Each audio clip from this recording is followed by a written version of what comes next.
We gotta be at war with everything at this point. Let's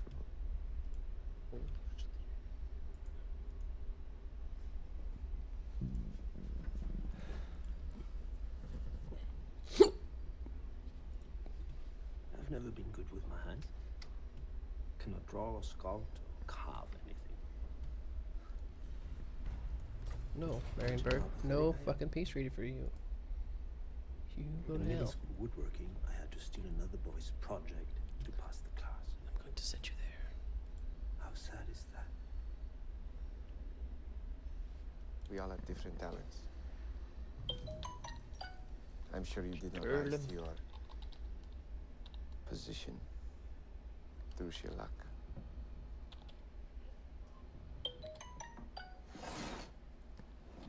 Quite right.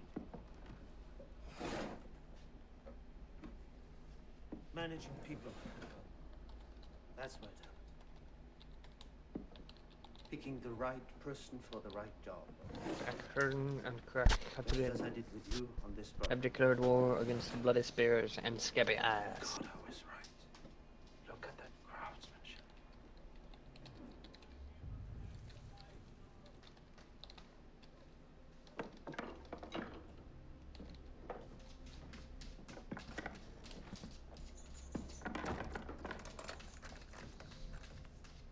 Wish I had more like you. So many alive.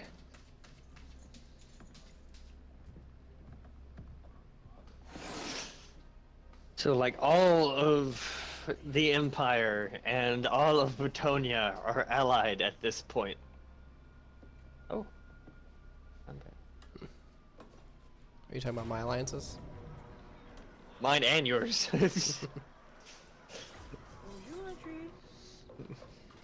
People? No. Eva, can we Just like please I'm go home? actually allied with almost the entire Empire. Good question, actually. Mom. You told their father you'd have them back by now. Go get your brother and we talk about it. And we're all fighting like zombies and What do you mean? orcs. I just want to go everywhere screaming for the Alliance. Part of their family. There is danger in that house. Audrey, Keen, get your coat. No, you can't! Don't argue with me about it. Hey, we're taking them back.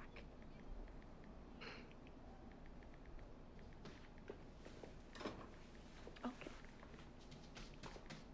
But if it is as I say, if she is sick, we will take the children away from there.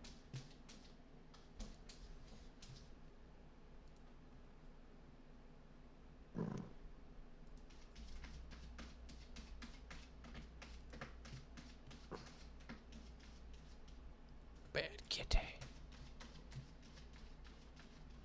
From the great structures of Egypt lie the remains of an ancient impossible monument built by Oh, a fuck. people long ago. Yeah, they're gonna This be coming day, there are from many theories as to behind. why they built it. But one thing is sure, Interesting. it is a structure years ahead of its time. I didn't even see what we were working against. Stonehenge is a massive and mysterious Yes, stone circle pretty well. 4,500 The years basic ago. orcs. Visiting Stonehenge literally takes your breath away. You stand there in absolute awe. It's a very iconic, very spiritual place, and it's a real testament to what people can achieve when they work together.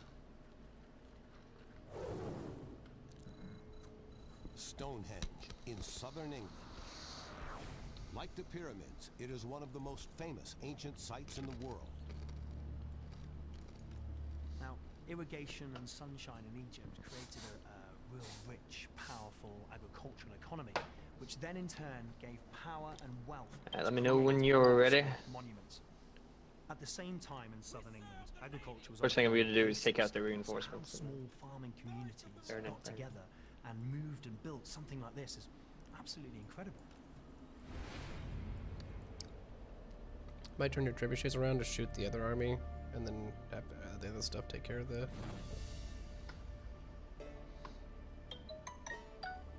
Well, I don't know. Sometimes when you That'd be a stand weird firing arc for inside them. Stonehenge with these massive stones towering above you, Eh, it it's should almost be fine. impossible to work out Okay. how our ancient ancestors might have Ready? built I'm something ready. like this. Just the sheer scale of it.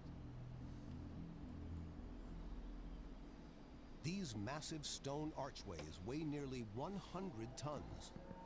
Can these ruins give us a clue as to how this monument was built? Damn cat. Originally, it looked quite different because today it's a ruin because it's 4,500 years old. Quite a lot of stones are missing, but if we look at that part of the outer circle, that gives you an idea of what carried all the way round here. With no quarries on site or nearby, it seems impossible to think this enormous megastructure was built in ancient times. But it was.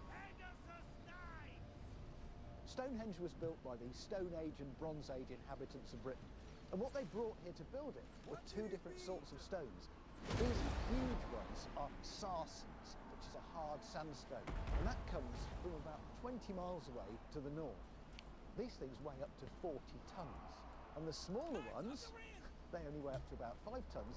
They come all the way from Wales, about 150 miles in that direction.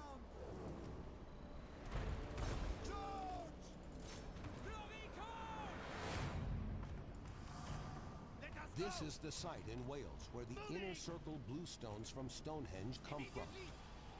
Stonemason Selwyn Jones believes the answers lie in this quarry.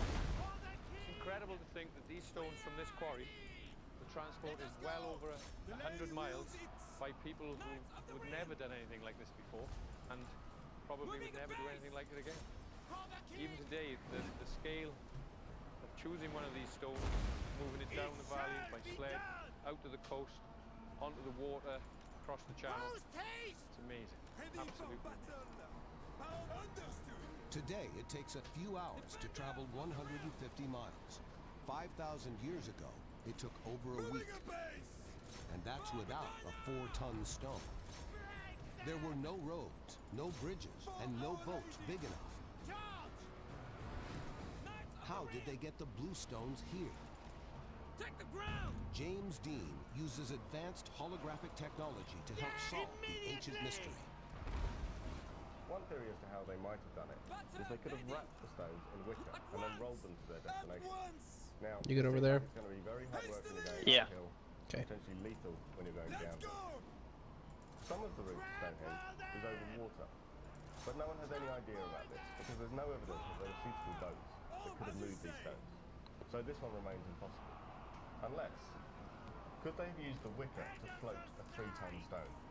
It's possible, but you're going to need a lot of wood to displace this much weight. But the bluestones are the smallest at Stonehenge. It seems impossible to have moved them here. But how could the ancients possibly transport the heavier stones? The sarsens are very different from the bluestones. They're much, much bigger. These massive stones weigh about 40 tons, and they've got a 10-ton stone perched on top of them. And they also came from 20 miles away to the north.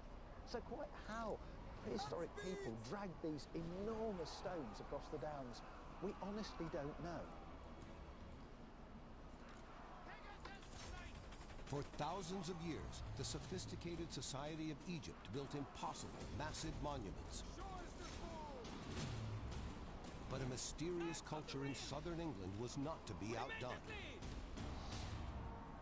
The secrets behind the mega build at Stonehenge have remained a mystery for 5,000 years. How could these 40-ton stones have been moved over 20 miles without modern machinery or roads? We've got 20 to 50 tons of granite hard sandstone here, and it's a 25-mile journey to Stonehenge. We can't drag it, and in fact, even trying to drag it on sleds seems like hard work. Tell you hell about. We could try stone rowing, so we have My trebuchets were giving chase. with big levers, and as they lift the rock, they shut it a tiny amount forwards. But it's incredibly slow, and the whole idea of moving a 40-odd ton stone 25 miles without transport or roads seems totally impossible. But we're not out of ideas yet. We've seen that the ancient Egyptians could move massive stones. But what technology was available to a Stone Age culture? These rollers could work, but ground in southern England can get very muddy, and they'll get stuck. This is a better option. Build a Stone Age railroad. We either do it as a continuous length of track, or we relay it as we go. Either way, it's going to take a huge number of people. Is it possible that Stonehenge was built with technology thousands of years ahead of its time? Loads of these balls have been found near Neolithic monuments in Scotland, and they're all 3 inches in diameter. They could be Stone Age ball bearings. These ball bearings could be laid between 2 U-sections cut from hard oak to make a roller platform.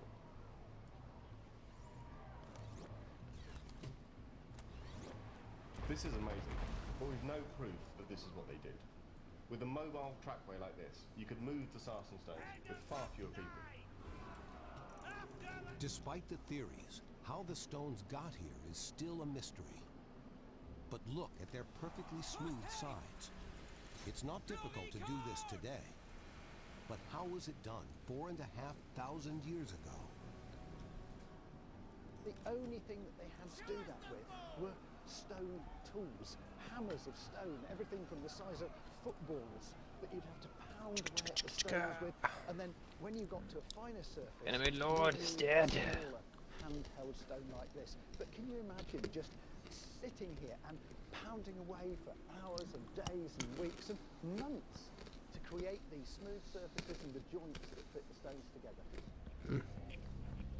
Even with the stones on hand and Yep, ready I kind of to just go, left you to your devices over there, for these ancient since they didn't have any methods spears on were this side. just Like beginning. I can do this with 4 units of So they've got cavalry. the stones here, they've set them up right. That in itself is not easy with a stone of this size. We think that they must have made Alright, I think to actually lever the end of the stone up. I think that's good. Right? Stone Age Yeah. societies had no They should be able to metal just take it. tools. They had to improvise. To get this stone vertical, you dig a hole with a vertical side and a diagonal side using antler picks. First, the stone goes in off this ramp, and then it's hauled in whilst the hole is backfilled. It would work, but it'd take an incredible number of people to achieve it. Yeah, Squigbeard People who built lost Stonehenge over tried half to of his immobilize forces the and died, ancient and workers. Shifty But there is still the question of lost how they got the final stones in just under place. half of his forces. So you've got the upright stones up, then you've got to get the lintel on the top. And that really, we don't know, in all honesty, how they actually got these stones up. It's one of the great mysteries of Stonehenge. There are plenty of theories, but still no solid answers. You can haul the lintel up an earth ramp. to Close get it. victory. But Okay, whatever. It's very costly in terms of time and manpower. More like decisive There's victory. another possibility. You can lever up alternate sides and build supporting timber underneath until you lever it sideways onto the stones. Another idea is that the lintel was lifted on a sturdy wooden wheel. Stonehenge comes from a time before written records. There's no evidence as to how or why it was built, but it remains today a testament to the impossible. I think one of the things that we need to understand is that these people were incredibly ingenious, incredibly skilled. They were mathematicians, they were engineers. And they were Chaos keeps astronomers. trying They had to, a lot of skills. well, not the Chaos, but the Norskins keep trying to sue for peace. In any way, they were unbelievably skilled people because they built Stonehenge, and it's The cat's actually playing with her toy. 4,500 years later. Oh my god. Oh my god. Stonehenge remains one of the greatest mysteries of the ancient world. But the Romans weren't to be outdone in monster monumental impossibilities.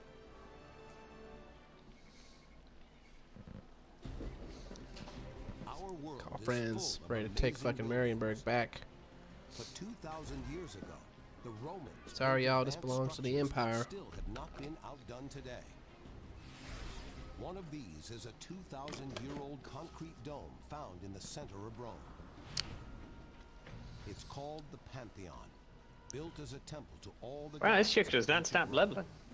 The Pantheon Ooh, is I can get her usually orbs. ascribed to Emperor Hadrian, but it's actually said to Do have been that. begun by his predecessor, Emperor Trajan.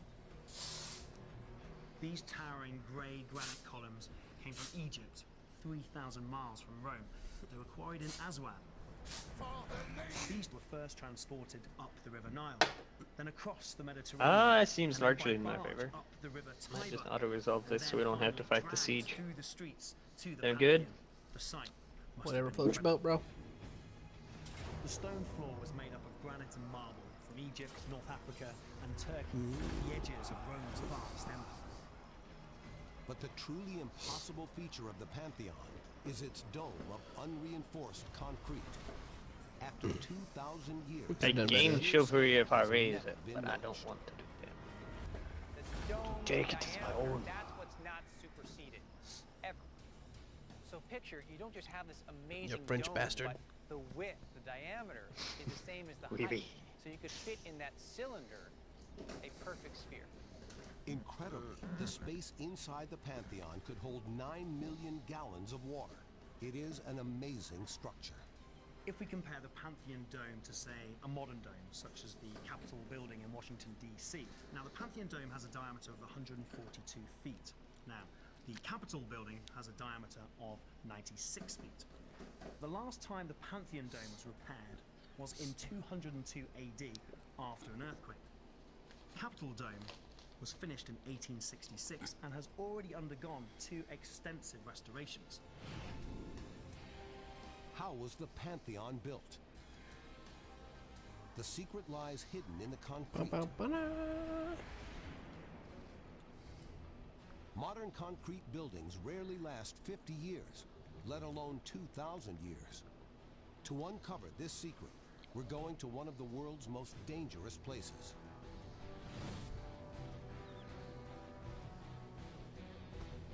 Oh my God. It's like being on the moon. Amazing. Dr. Darius Arya has come to Solfatara volcano in Italy.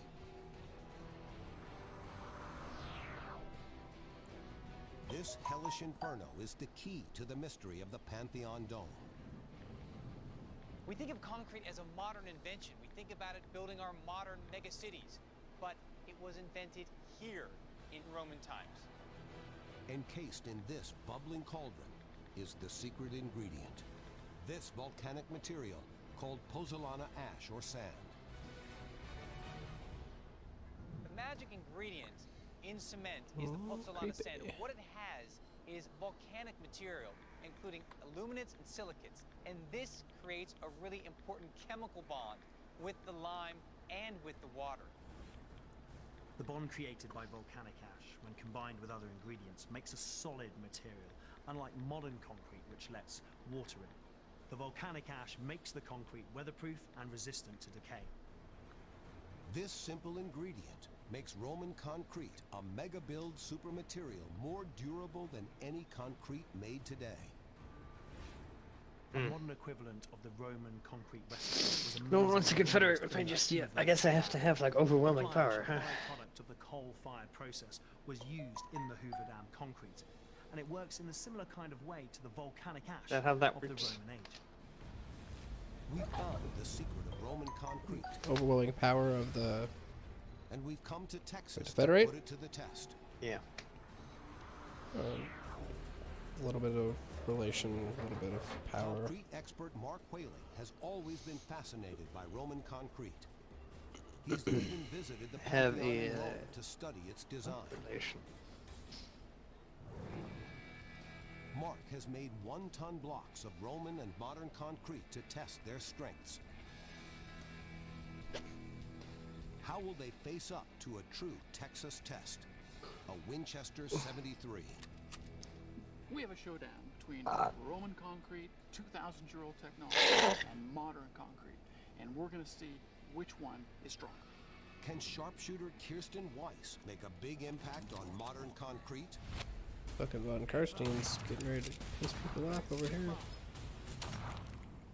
Thought they declared war on all of you. Some light damage, penetrated about half an inch, not much more than that, held up pretty I well. don't know if he's made any. Doesn't look like he's really made any headway. Be equal to the test. He's taken out like the other vampires outside of the other Von Karsteins.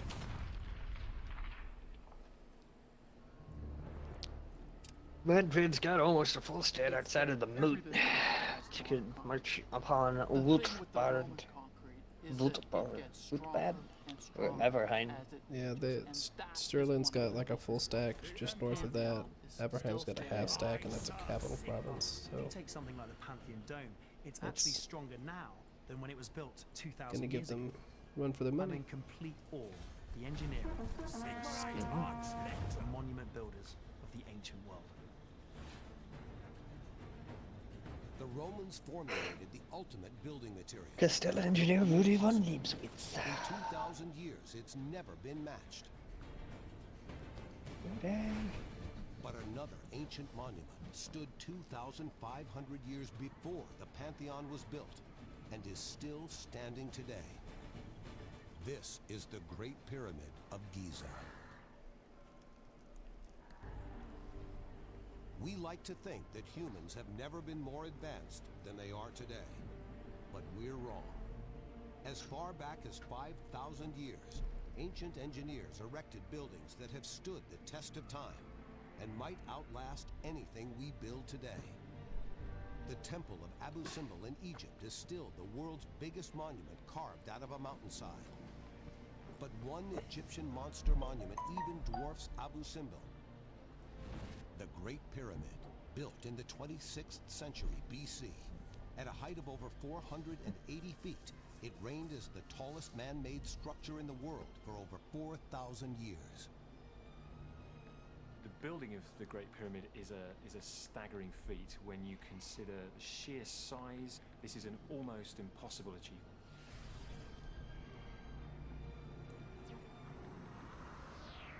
The Egyptians built more than 100 pyramids across their kingdom.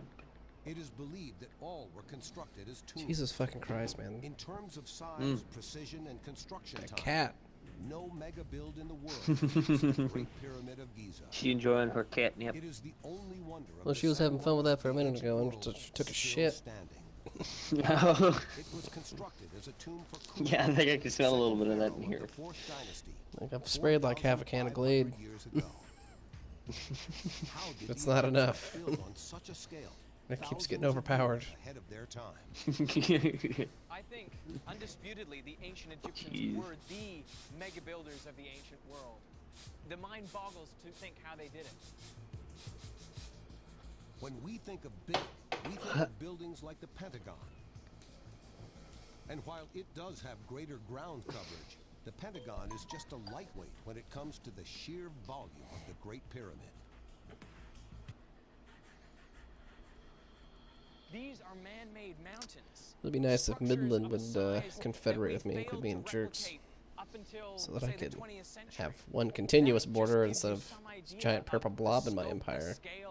The monumental achievement that this represents. Yeah. The Great Pyramid Still bothering you? 6 million tons. That's more than 7 Pentagon buildings. The number of stone blocks it contains is simply staggering. You know, each one of these pyramids contains about 2 million huge stones. And you think about how far they had to bring those stones, it boggles the mind. How was that even possible? The blocks used at the base of the Great Pyramid weigh 2.5 tons. The largest single blocks in the pyramid weigh as much as 20 tons each. You think about how long Khufu's reign was, and we think it was between 23 and 25 years. You divide that time by the number of blocks, you're looking at putting one of those humongous blocks into place every couple of minutes. That in itself is a staggering achievement. And if you think with enough rope, enough men, enough force, you can move anything.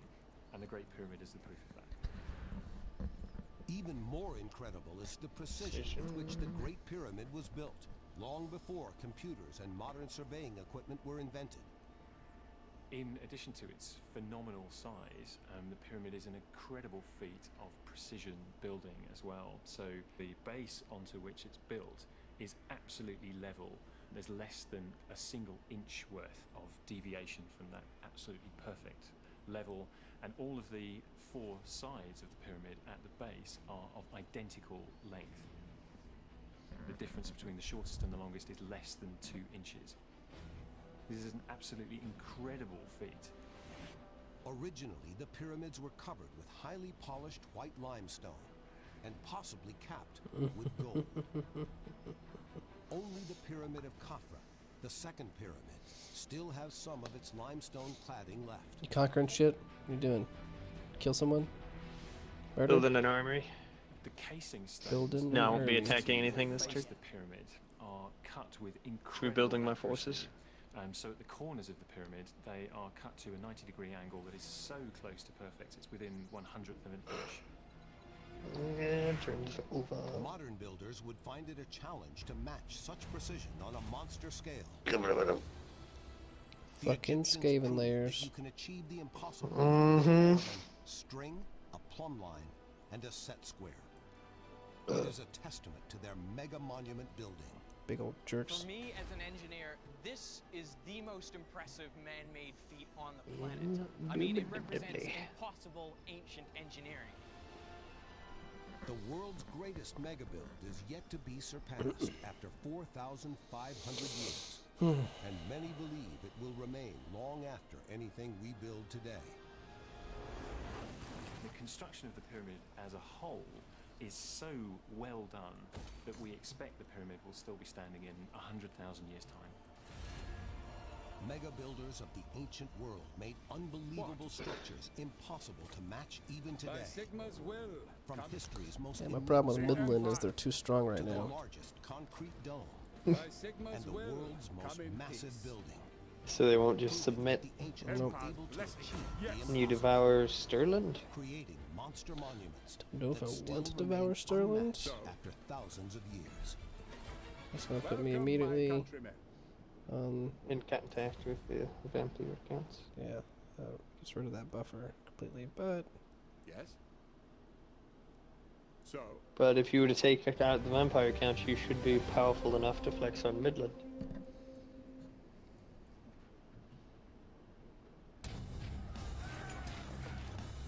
Know what I'm saying? what's whistling got How down did here? the Chinese build a devastating automatic Which weapon one's whistling? 1,000 years before No machine one. guns?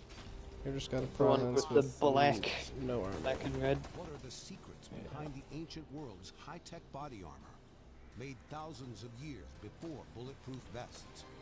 This was space age stuff. This was how you wanted to go to war. Why is this simple invention the godfather of the world's most ruthless weapons? Landmines. so,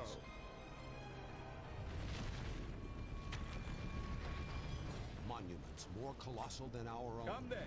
Only Sigma's god Ancient Ulrich. superweapons as mighty as today's. Technology so precise, it defies reinvention. The ancient world was not primitive. Their marvels are so advanced, we still use them now. Travel to a world closer than we imagine. An ancient age where nothing was impossible. No, sir. Come on, you know you want to join me. Who calls? They don't though. They don't want to join me. Over 2,000 years ago, the Chinese created a weapon so devastating, it turned untrained troops into ancient machine What do guns. they got? Is As far it as possible buildings go. that they developed the first rapid-fire Oh, weapon in they've got an history? iron smelter. To fully understand the power of this ancient weapon, you must start by examining one of today's most devastating firearms. I want to get whistling, but it looks like that might be where Manfred's heading with his full stack. Like its predecessor, this gun is easy to use, easy to produce, and can quickly turn raw recruits into killing machines. What? Come then. Automatic Only weapons are Sigma's crucial god to the success Ulrich of can any judge it army or well. What was it navy, you wanted? because the more rounds you can put down I will target not onto obey. the I was you to battlefield say in a take minimum the amount of time, the more effective you are. Stirland. Confederate What was Stirland. this amazing super Yeah, I'm trying to. I was wanting to There's see a what they clue wanted in China return. at the greatest archaeological discovery of our time.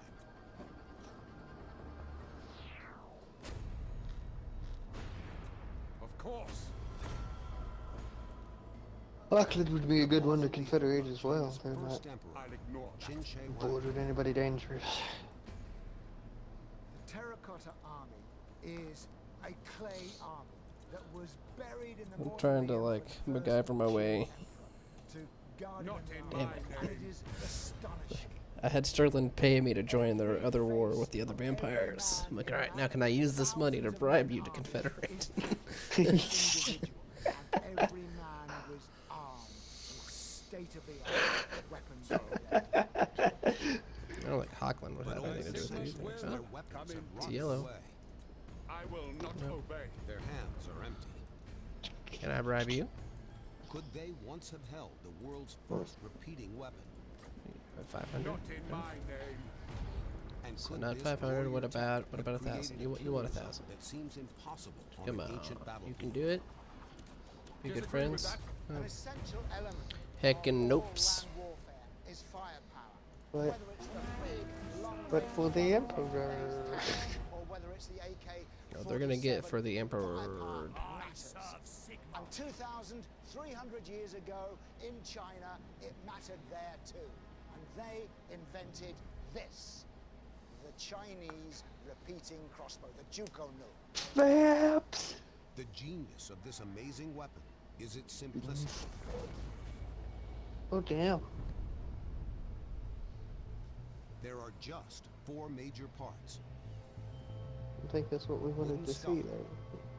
bamboo bow, wooden magazine, and the lever.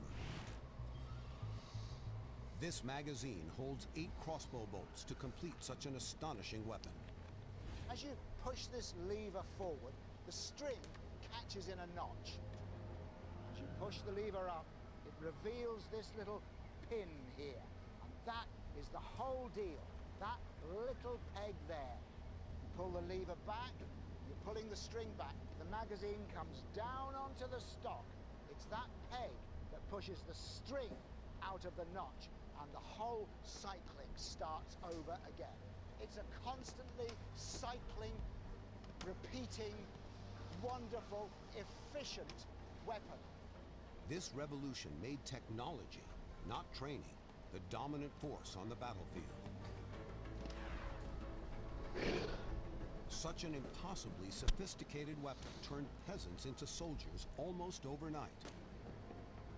Much like the AK-47 does now. It gives the rate of fire that a trained Friends of the archer Empire, can put out, come. but without all the hardship of learning to do it.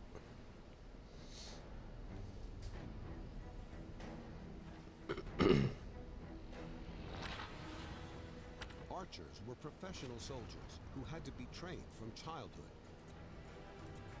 The best could shoot about 10 arrows a minute. But could raw troops be as effective as this on the battlefield? Oh shit! Just got the doors paying me like 2K. Chinese regiment of 1,000 soldiers Nice. shooting 6 bolts in a minute. Nice. You've got 6,000 arrows flying towards the enemy. This incredible weapon turned close formations of elite enemy troops into crossbow fodder. It's impossible to believe, but the ancient Chinese had a lever-action firearm that predates anything Yes, in I need our to modern march world. on the Mausen.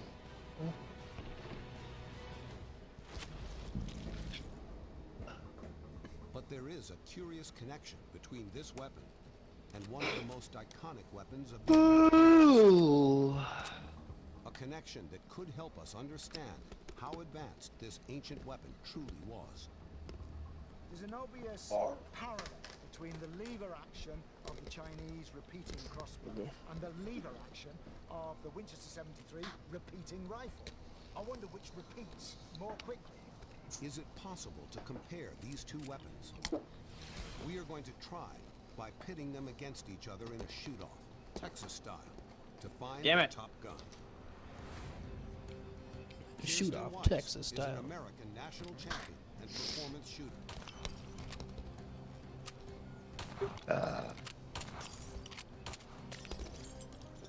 I love the Winchester. It's one of my favourite guns. I mean, they're such fun, aren't they? Yeah, isn't it the best? That lever action. You dare take on old technology? With new? Yeah, I dare. Let's do it. Let's do it.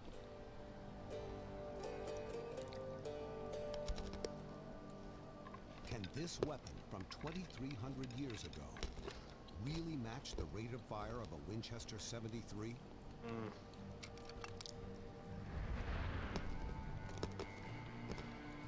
They've got 5 shots each. Which will have the quickest rate of fire? Anyway, I go. This is just on speed. Okay. And I've got the older weapon, so I get to give the countdown. 3, 2, 1.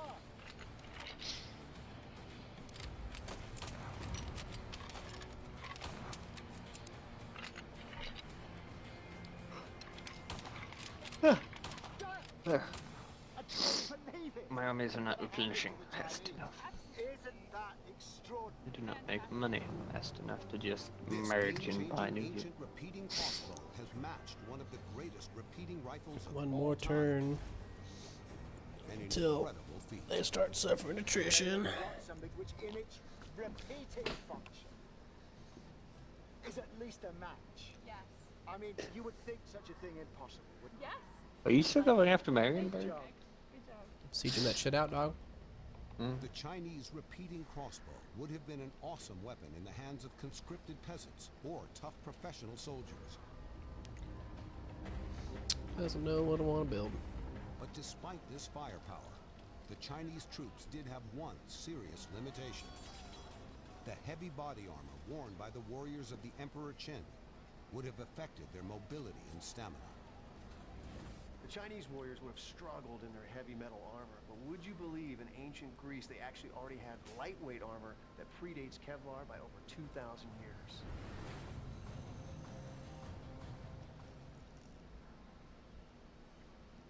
The Chinese developed a devastating repeating weapon that predated the machine gun by over 2,000 years. But while they had the firepower, they were hampered by their heavy metal armor. About the same time, a revolution in body protection was taking place half a world away in Greece. An armor so impossibly light and strong. Oh, did Sterling get their army smoked?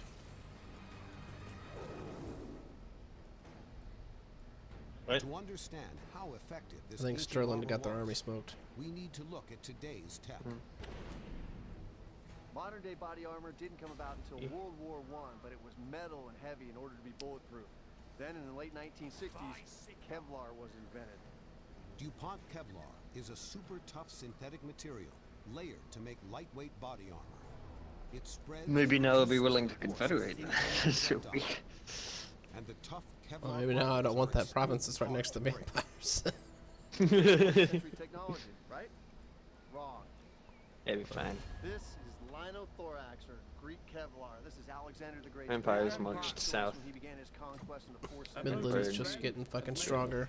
Alexander the Great led Macedonian warriors in their conquest of Fuck, man. Greece, Ostland the up north Persian is Empire, strength rank 11. Afghanistan, What? and even reached as far as For the Empire. Come then. Only he Sigma's was guardian. feared throughout the ancient world and believed to be invincible. But he had a secret weapon. Welcome, my countrymen. We know from ancient sources that he wore a breastplate of folded linen, 12 layers. Hey, Confederation with the fierce. To form this lightweight armor. Linen is a super tough natural material. It can be layered to make lightweight body armor. In many Your ways, borders it are acts so just like fucking DuPont weird. Kevlar by spreading and reducing Like it the force of originates with me and projectile. just explodes The outwards. Kevlar fibers of the material are extremely strong. But could this simple cloth be constructed to withstand extreme impact? The evidence for linothorax is principally artistic. We see it regularly on Greek vases and pottery. And we get written accounts explaining that it was made of cloth. However, the breakthrough is with Alexander's father, Philip. That's weird. Philip in his tomb. They were building an army that had like 6 guys, 5 guys, including the general, and then recruited an extra general. And extrapolate this reconstruction based on all the Okay, why you do this? What the hex? Reconstruction expert Rory Brophy is recreating this ultimate body armor from modern linen. I'm making linothorax armor. It's a type of armor preferred by the ancient Greeks. It's made from linen and glue. It was used by Alexander the Great when he conquered most of the known world. A very simple material to make in principle. Oh It's shit, this just place doesn't even have any layers of vampiric linen corruption. with Look at glue that. in between it, pressed really, really well together. Cute. What doesn't? Linen is a remarkable material. It's incredibly strong. That Probably the area I strongest just took. natural fiber you can get. Why isn't? Doesn't have any vampiric corruption. Even though Manfred was just next door just a minute ago. It seems impossible that Yeah, I don't think he actually went into that territory. No. modern day DuPont Kevlar will stop a bullet.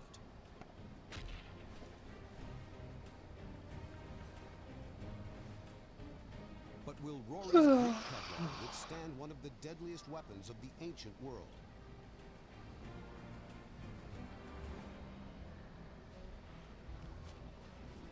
Today, Hunter Ellis is armed with a mighty longbow to test this linen wonder armor. This willow leaf arrowhead will be shot at 120 miles per hour. About the same impact Alexander's armor. You could attack anything on your turn? Don't think so, no. Time for Greek Kevlar. Can an I'm gonna put a pot of coffee on after I finish my turn. Dope.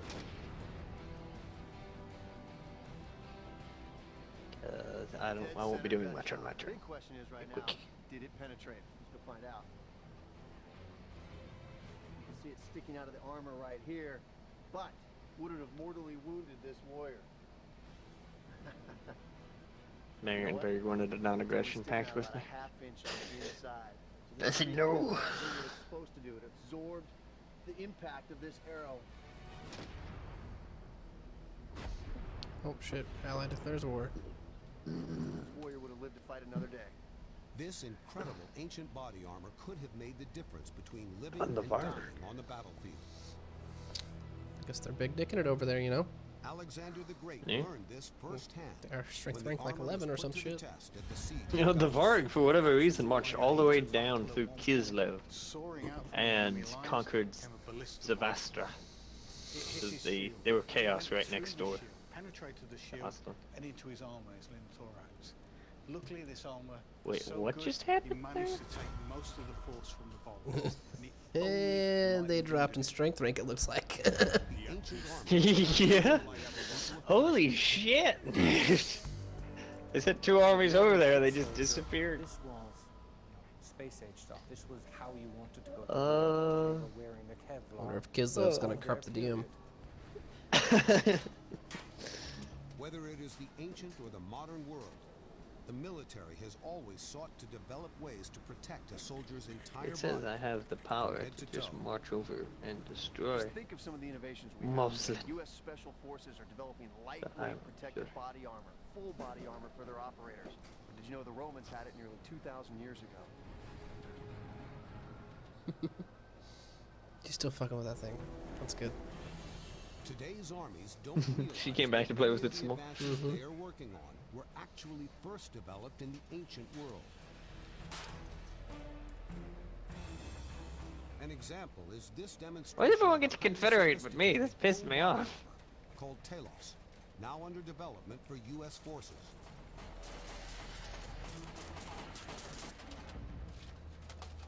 What am I? Strength rank 3? Octoid. The history books lead us to believe that the first true armored warrior. The people I've been able to confederate with, I think the lowest was an 80 something. Strength rank 80? Like 87, 88, something like that. Europe, Oh, these guys are Romans were using 66. fully armored knights much earlier. Hunter Ellis is getting suited up, medieval style. Right now, I'm dressed in a 15th century harness of arms. When most people picture full body armor, they think of medieval knights. Why must you decline? Had this type of protection about 1,000 years earlier.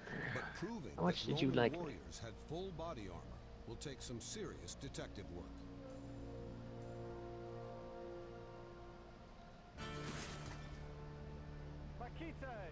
Often, Rome's greatest military advances I've got a were born out fuck of their ton military of defeats. relationships.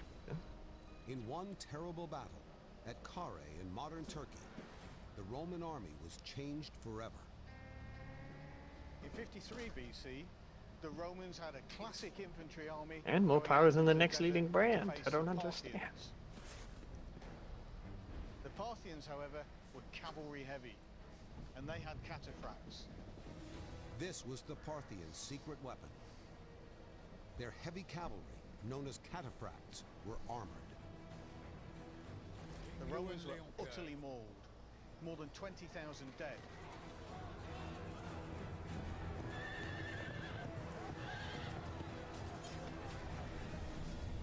The Romans were never ones to take defeat lightly. They went away, they learned their lessons. When they came back, they had their own cataphracts, and this time, the Romans were victorious. The Romans took this technology to the next level, creating the first European knights. But what did they look like? There's graffiti drawn by a bored Roman soldier at a frontier post on the border of what's now modern-day Syria. And this gives us an idea of what these warriors might have looked like. This ancient graffiti could be an incredible eyewitness account. Ancient graffiti. Is this proof that the Knights of Rome really did exist? There are actual accounts from the 4th century from Roman soldiers who served on the battlefield. These aren't the armchair generals. And they talked about warriors dressed head to toe in full body armor, glistening on the battlefield like silver statues. How would you like to run into that?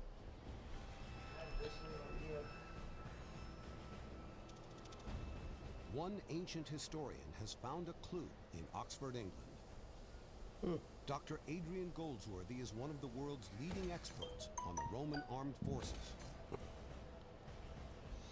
Hidden away in the dusty archives of the Bodleian Library, Adrian has unearthed evidence that could rewrite how we view the Roman army.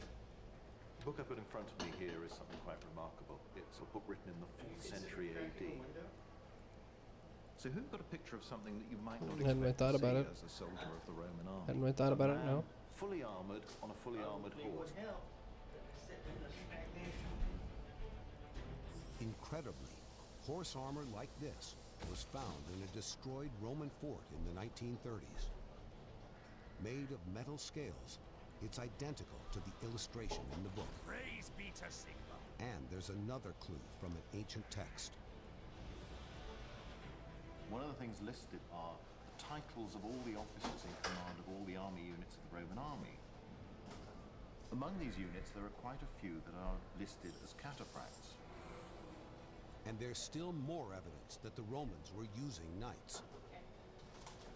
Because if we go on and look here at an illustration of the fabricae, the workshops, factories that supplied the equipment for the army, and look in detail, we can actually see depictions of the heavy armor that these sorts of soldiers would wear. You've got the main cuirass, heavy, strong, protected body armor. These lines drawn on the illustration give another clue. The main body armor is chainmail, an armor made of iron rings. Mail, which was the mainstay of the Chainmail. Roman army for centuries, came from the Celts in the west. But it produces an armor which is effective, especially in hand-to-hand combat against swords and spears. Here, if you look at the illustrations, you can actually see what we've been talking about all the time. Because in this corner, you've got extra defenses for the arms and extra defenses for the limbs. They had plate defenses, like this reconstruction of a 1st century manica. It's made with iron plates which are articulated together to make it flexible. We have found one last clue. Now also it gives us the insignia on shields. You can see these brightly painted devices which would have identified each unit in battle. And it is more than a coincidence that none of the units of cataphracts are given a shield design in this great catalogue, the shields of the Roman army. Greetings, fellow heirs Like of medieval Sigma. knights, this armor was so impossibly powerful, the soldiers didn't use shields. It was a combination of all these different styles of armor for different purposes, the scale, the mail, the articulated plates that come together to produce this ancient super troop. We can now reveal the Roman cataphract, the first European knight, over 1,000 years earlier than we ever imagined.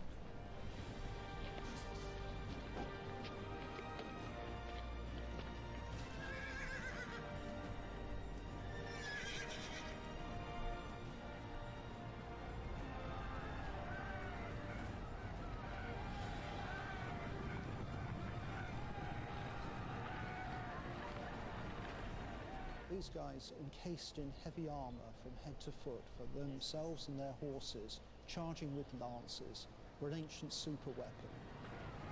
The one remaining mystery is the warrior's helmet, which protected the face and head. But amazingly, a clue for its appearance could come from Rome's deadliest enemies. The Roman cataphracts would soon face their greatest enemy, sword-wielding warriors that seem to come from the Game of Thrones. They're as real as I am, and 100 times more terrifying.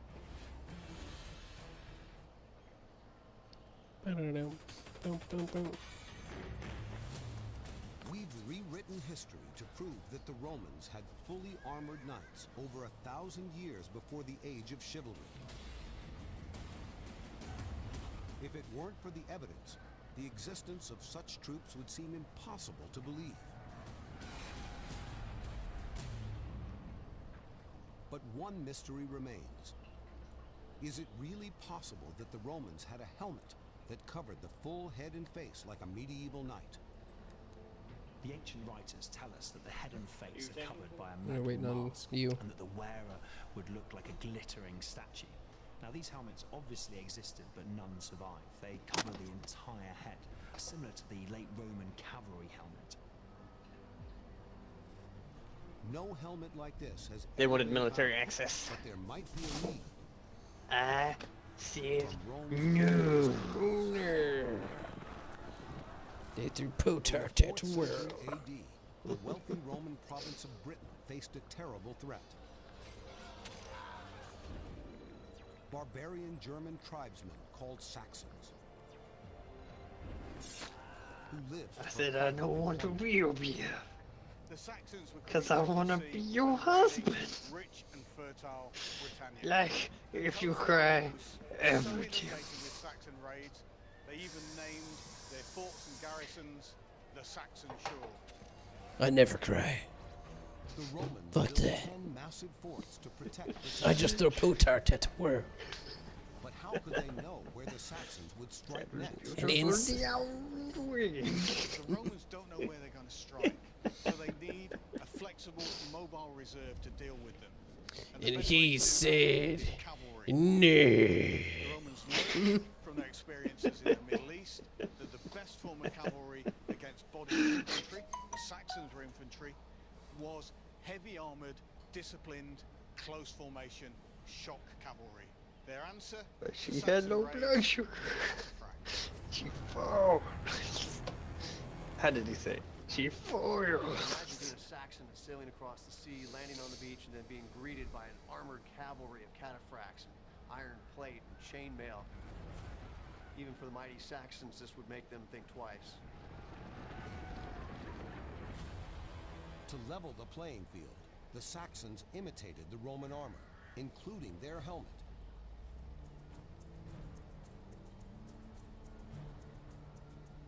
At Sutton Hoo in eastern England, evidence has been found of what a Roman cataphract helmet might have looked like.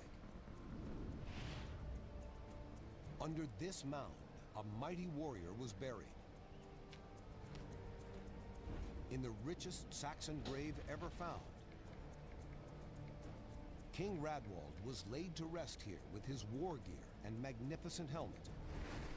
This reconstruction shows the sophistication of an era some call the Dark Ages.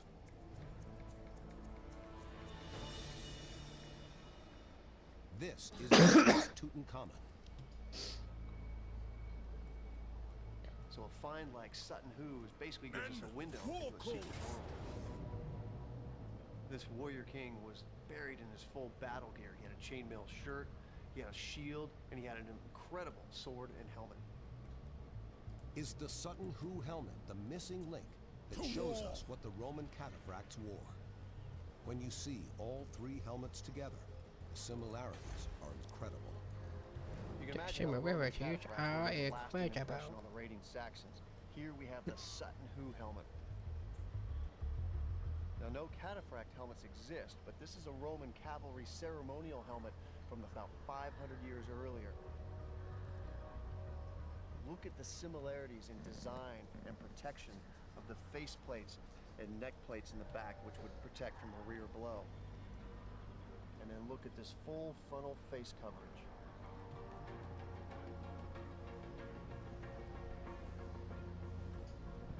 But what's unique about the Sutton Hoo helmet is this ridge right down the crest. It's believed that the Roman cataphract helmet had the same feature. With a helmet that matches ancient descriptions, we've recreated a Roman cataphract for the first time ever. Roman warrior tech created full body armor over 1,000 years before medieval knights.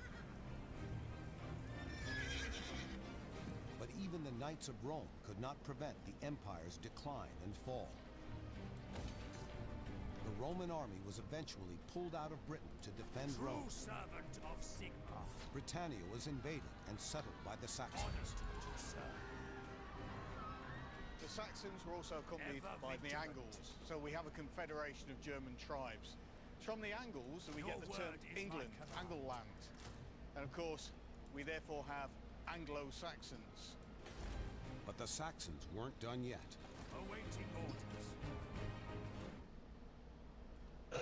orders. Over 2,000 years ago, the Roman army used fully armored knights on the battlefield.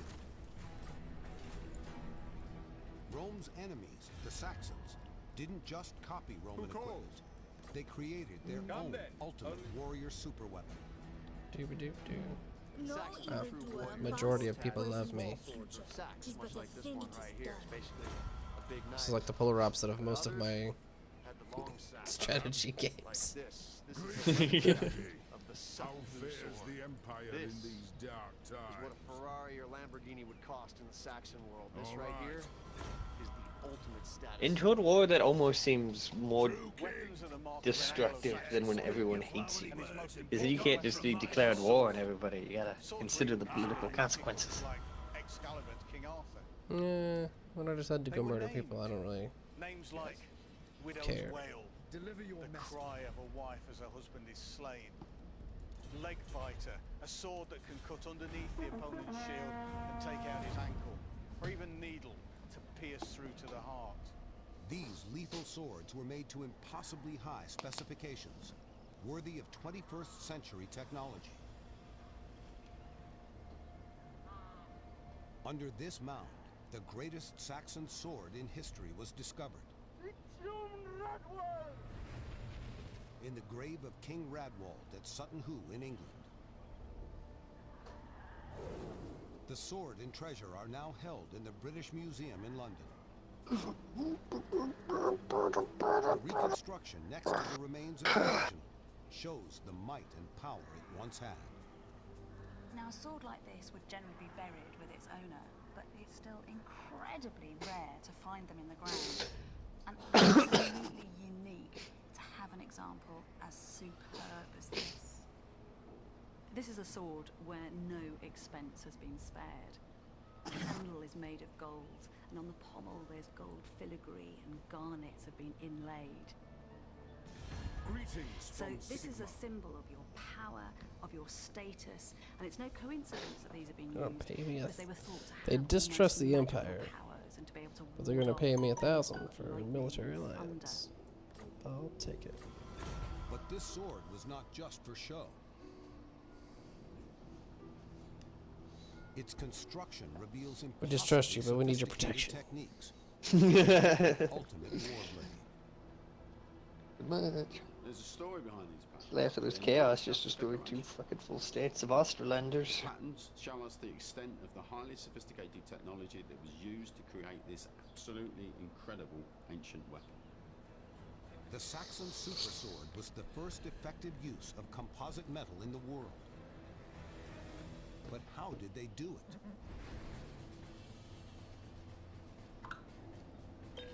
This incredible technique of pattern welding is still used in modern knife blades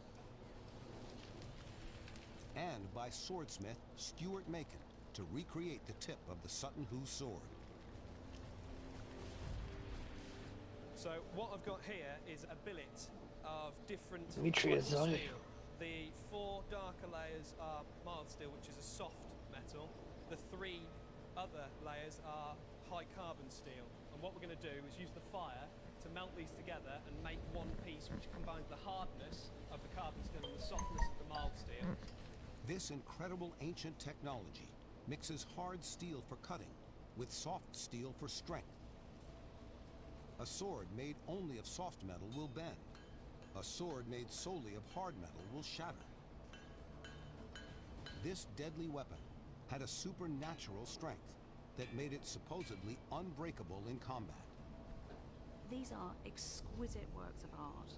They're extraordinary pieces of technology, but also this is the weapon that is going to save your life.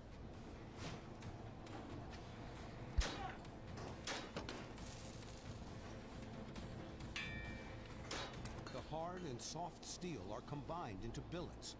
The billets are hammered into bars to start creating the pattern. By twisting those metals together, when we do the final stage, you'll see that twist in the surface of the material. Once 4 twisted billets are made, they are then joined to make the body of the sword.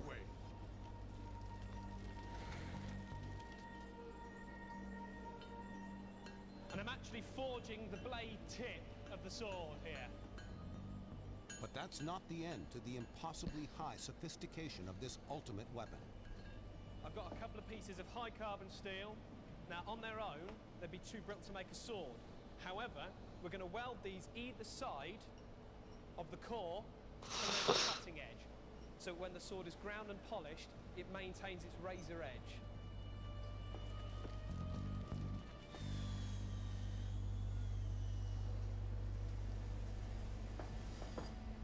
All that needs to be done now is to use acid to reveal the pattern that shows the mix of soft and hard steel that gives the blade its impossible strength and cutting power. All of these processes combined to produce this entire beautiful yet functional, stunning piece of work is absolutely phenomenal. What's almost impossible to imagine is that smiths over 1,000 years ago were able to produce an object of such beauty and with such sophisticated technology.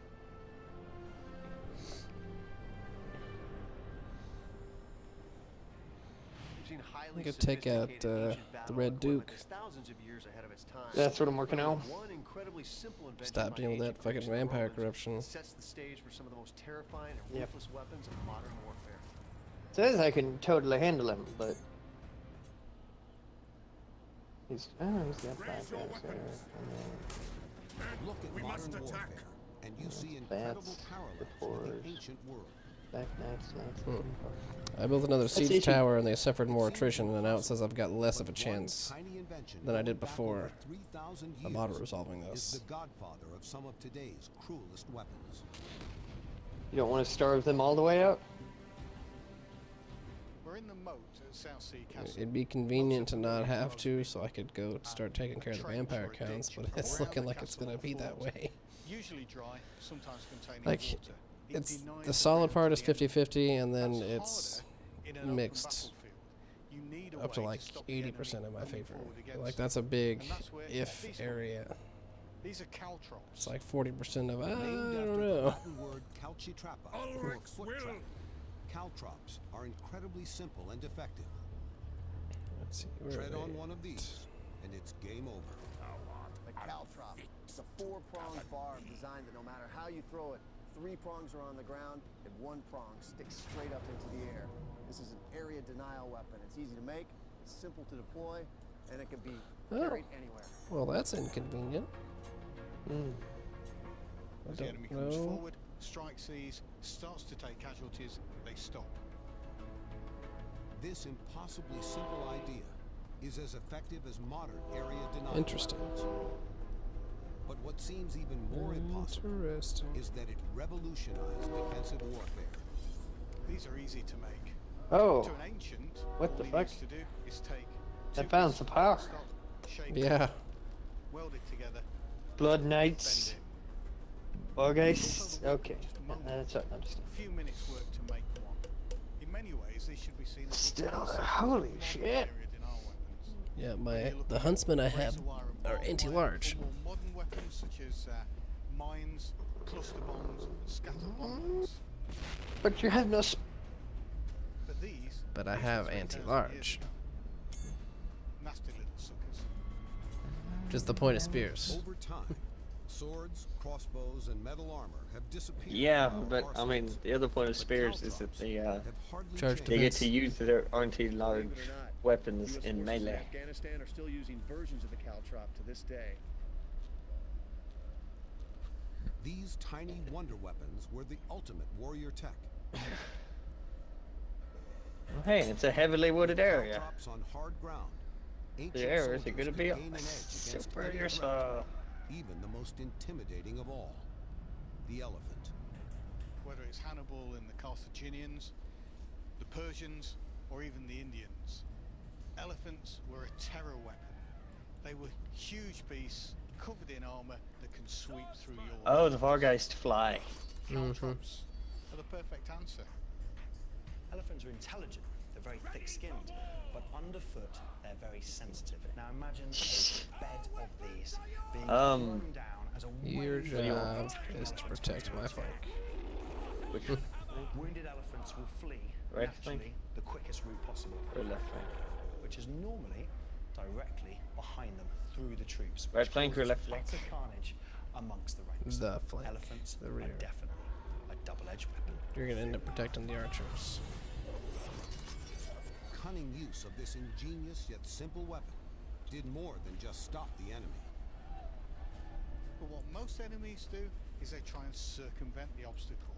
That's why clever placement means the enemy will be driven to where you want Trying to them, hide driven into 140 men you can then inside two smash trees. them. You can deliver your heavy cavalry, your best elite troops, and eliminate the enemy totally. Simple little device, but one that's fundamental to an entire tactical plan on the battlefield. This is all There we go. of Alright. modern warfare. Alright, I'm in a weird formation, but I'm hidden. 3,000 years ago.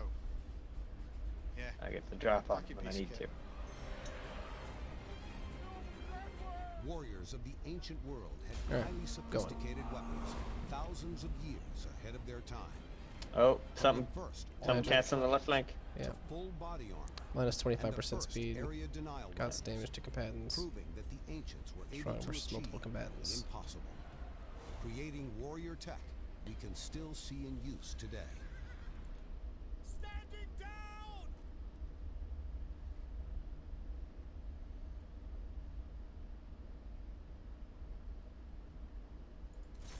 Pick them off!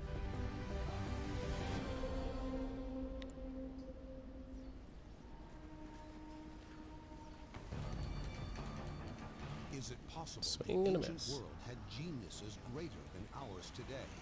The greatest They ride scientific forward, discoveries and then they ride back. involve huge leaps of imagination, Red but you forward, have yeah. to leap from somewhere. Who were these ancient geniuses, and what did they create? This thing can make water travel uphill. Were there really minds so great that they were a match for Albert Einstein?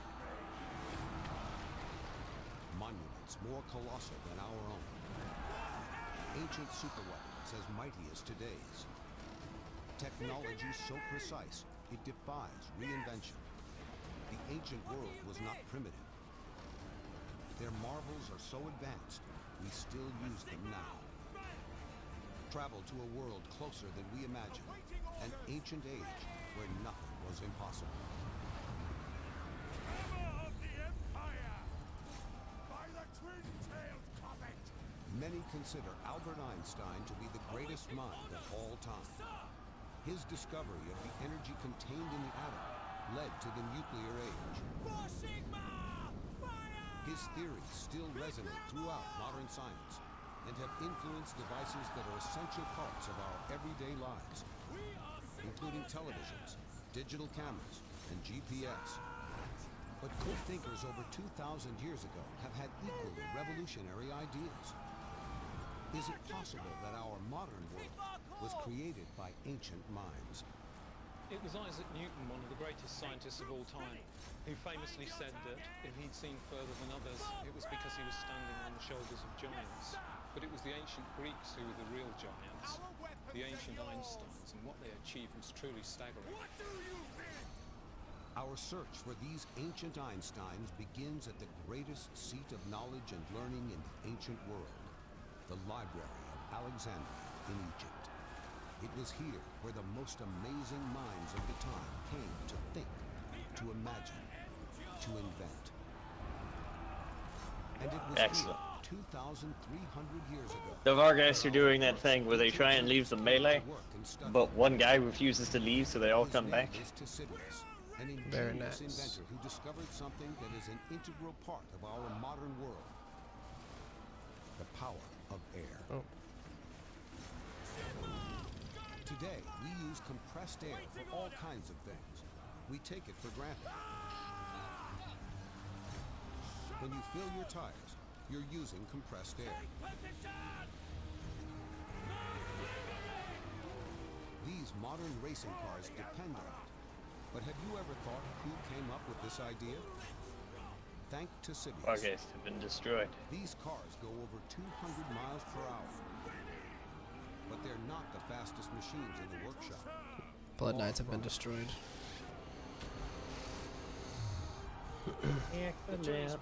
Swarm there! Seriously, powerful getting hit.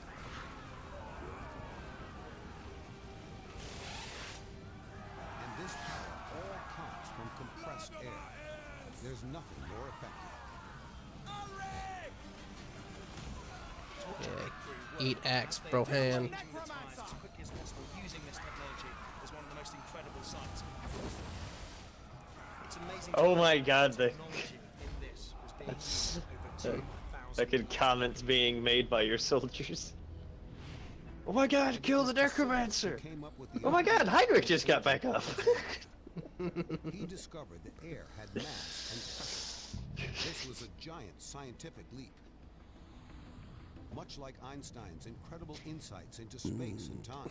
They deployed 28. But how did this little-known engineer make this breakthrough? Took almost 1,500 to take on their 28. In a barber shop. Eusebius grew up as the son of a barber, working in a barber shop. Victory. And one of the things he seems to have invented early on is a mirror that could be raised up and down to help with the job of shaving people. And that invention led You him still on to managed to discover lose an something even 200. that when the mirror on its lead counterweight moved up and down, there was this noise, the noise of air as it escaped and rushed back into the casing around the lead weight. And that led Eusebius to realize that air was a substance, air was a thing that could... Wait, we killed everything. Why does that army still exist? Eusebius was quick to realize that compressed air could be used as a source of power, and that it could power. I don't know. It wasn't long before he came up with this. How does the water pump? Any? It was so ahead of its time. Double tap. Truly remarkable. I lost more that time to the 9. Because the fucking Blood Knights, the like 6 Blood Knights they had, got 200 kills. What the fuck? It is like arguably the best infantry or the cavalry in the game, though. So I mean, like, there's that too. Then on the downstroke, the force of the pressure closes the bottom. But we kind of whooped their ass the last time. Orifice here and into the receiving chamber through another valve. The other piston is doing exactly the opposite. Oh well, and this one you can't switch into forced march. The one on the right is pushing the water like if you've already with constant pumping, a continual 25% to switch into it. From the receiving Yeah, you have to have that much left. Nozzle at the top. Incredibly, Eusebius's water pump was the world's first fire engine. In Alexandria, it was rushed out in emergencies all over the city. It seems very effective. I think it would be useful in a fire. It would certainly enable a jet of water to get where people couldn't. In the ancient world, a directed jet of water like this was something new and amazing.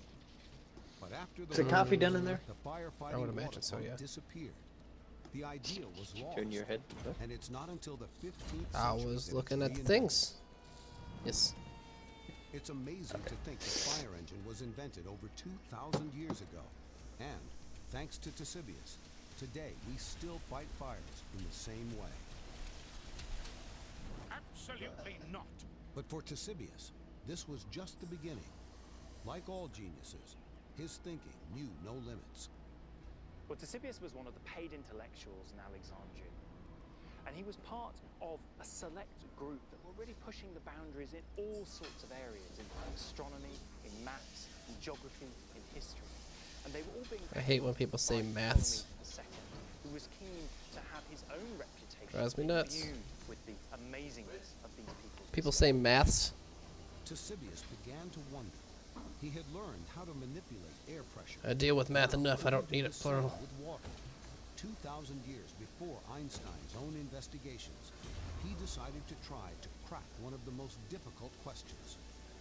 What's the time? This was going to be Ctesibius's greatest achievement.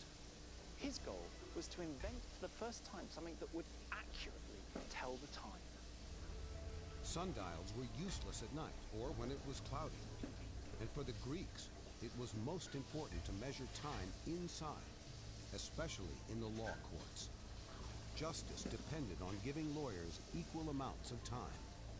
We know from, say, ancient Athens in the 5th and 4th centuries BC, in the law courts, they had a kind of a water clock. Now, this was a very simple invention where you had a bucket full of water with a hole in the bottom, and the water went out to a bucket that was lower down. When the bucket was empty, the lawyer's time was said to be up. But there was a problem. As the height of the water changed, it didn't run out at a steady rate.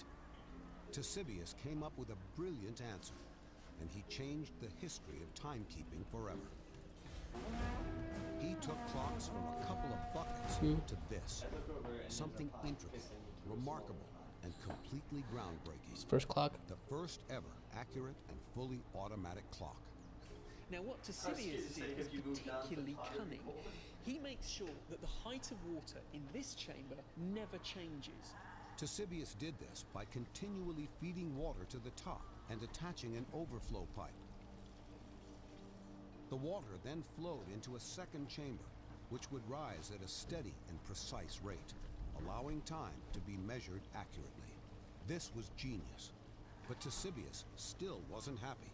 The second chamber had to be emptied when full, and he wanted a clock that would run and run. Surely, this was impossible. What he did was he fitted a siphon to the system, and this may well be the first time a siphon was ever fitted to a machine. With a siphon, the clock emptied and reset itself automatically. This was revolutionary. The world had never seen a machine like this before. But there was still one remaining problem. The Greeks divided the daylight hours into 12, so their hours were shorter in winter than in summer. Even our modern clocks would struggle with that. Using a water wheel and a series of cogs, a cylinder turned a tiny amount every day. The hour lines becoming nearer or farther apart depending on the time of the year. The precision involved is simply astonishing. So overall, Ctesibius's water clock ran 24 hours a day, 7 days a week, 365 days a year. And for over 2,000 years, this was the most accurate clock in the world. So all modern clocks, even London's Big Ben, can trace their origins back to this incredible machine. Now, God damn it. imagine what Did you quit Ctesibius attacking me, might have cat? invented if he had been alive in modern times. With all the I just want you to know that if you attack any of your Empire friends, I can't. Einstein himself. Okay, Ctesibius built I'm now allied with the entirety of the Empire. first fire engine. I'm now allied with like the entirety of Bretonia.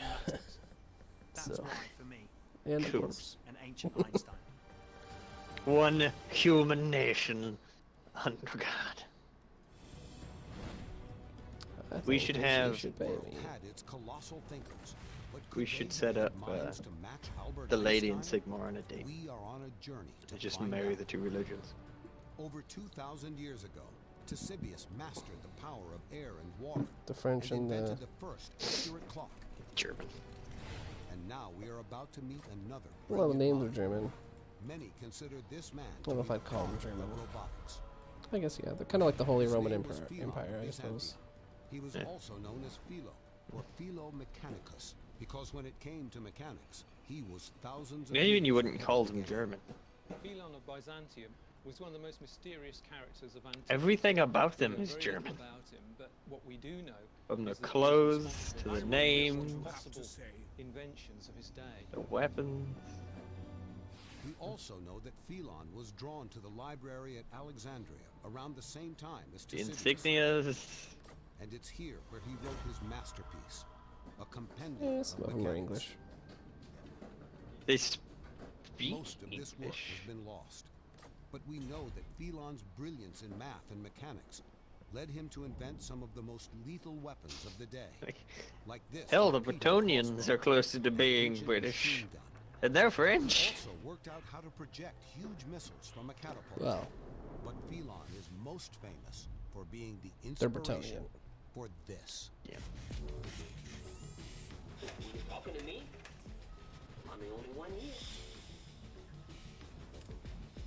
Machines like this can trace their origins all the way back to Philon. Robots. Robots. Philon's made an automaton We're that attacked can by pour robots. a goblet of wine and mix it with water. Is this the world's first robot? The invention that really makes me think of Philo as a hero of ancient engineering is his wine-pouring maid. Now, this was a device shaped like a woman with an outstretched hand Oh, and shit. holding a jug of wine. Someone would come up and Scaling are place probably their gonna come empty down cup and in the attack me outstretched again. hand, and under the force of gravity, the hand would descend, and through a series of very clever valves, the air pressure inside of the device would change, allowing wine and water to be poured into the glass. The serving maid was built to astonish and amaze. And at a dinner party in ancient Greece, this was just what a rich host wanted. It was a party piece like no other. It had human characteristics and performed human tasks. Guests at this dinner party had witnessed history in the making. They'd been given wine by the world's first robot. And 2,000 years after Philon created the serving maid for some wealthy client, we have brought the robot back to life. I'm going to place the chalice in the hand and we'll see if it works. If it does work, Yay, the first dwarves we have get a managed precise to measure connect a of trade wine, route to me. followed by a precise measure of And water. are willing to trade. Ah, there we go. That's the start of it. The wine stopped, but now there's the water. There we go.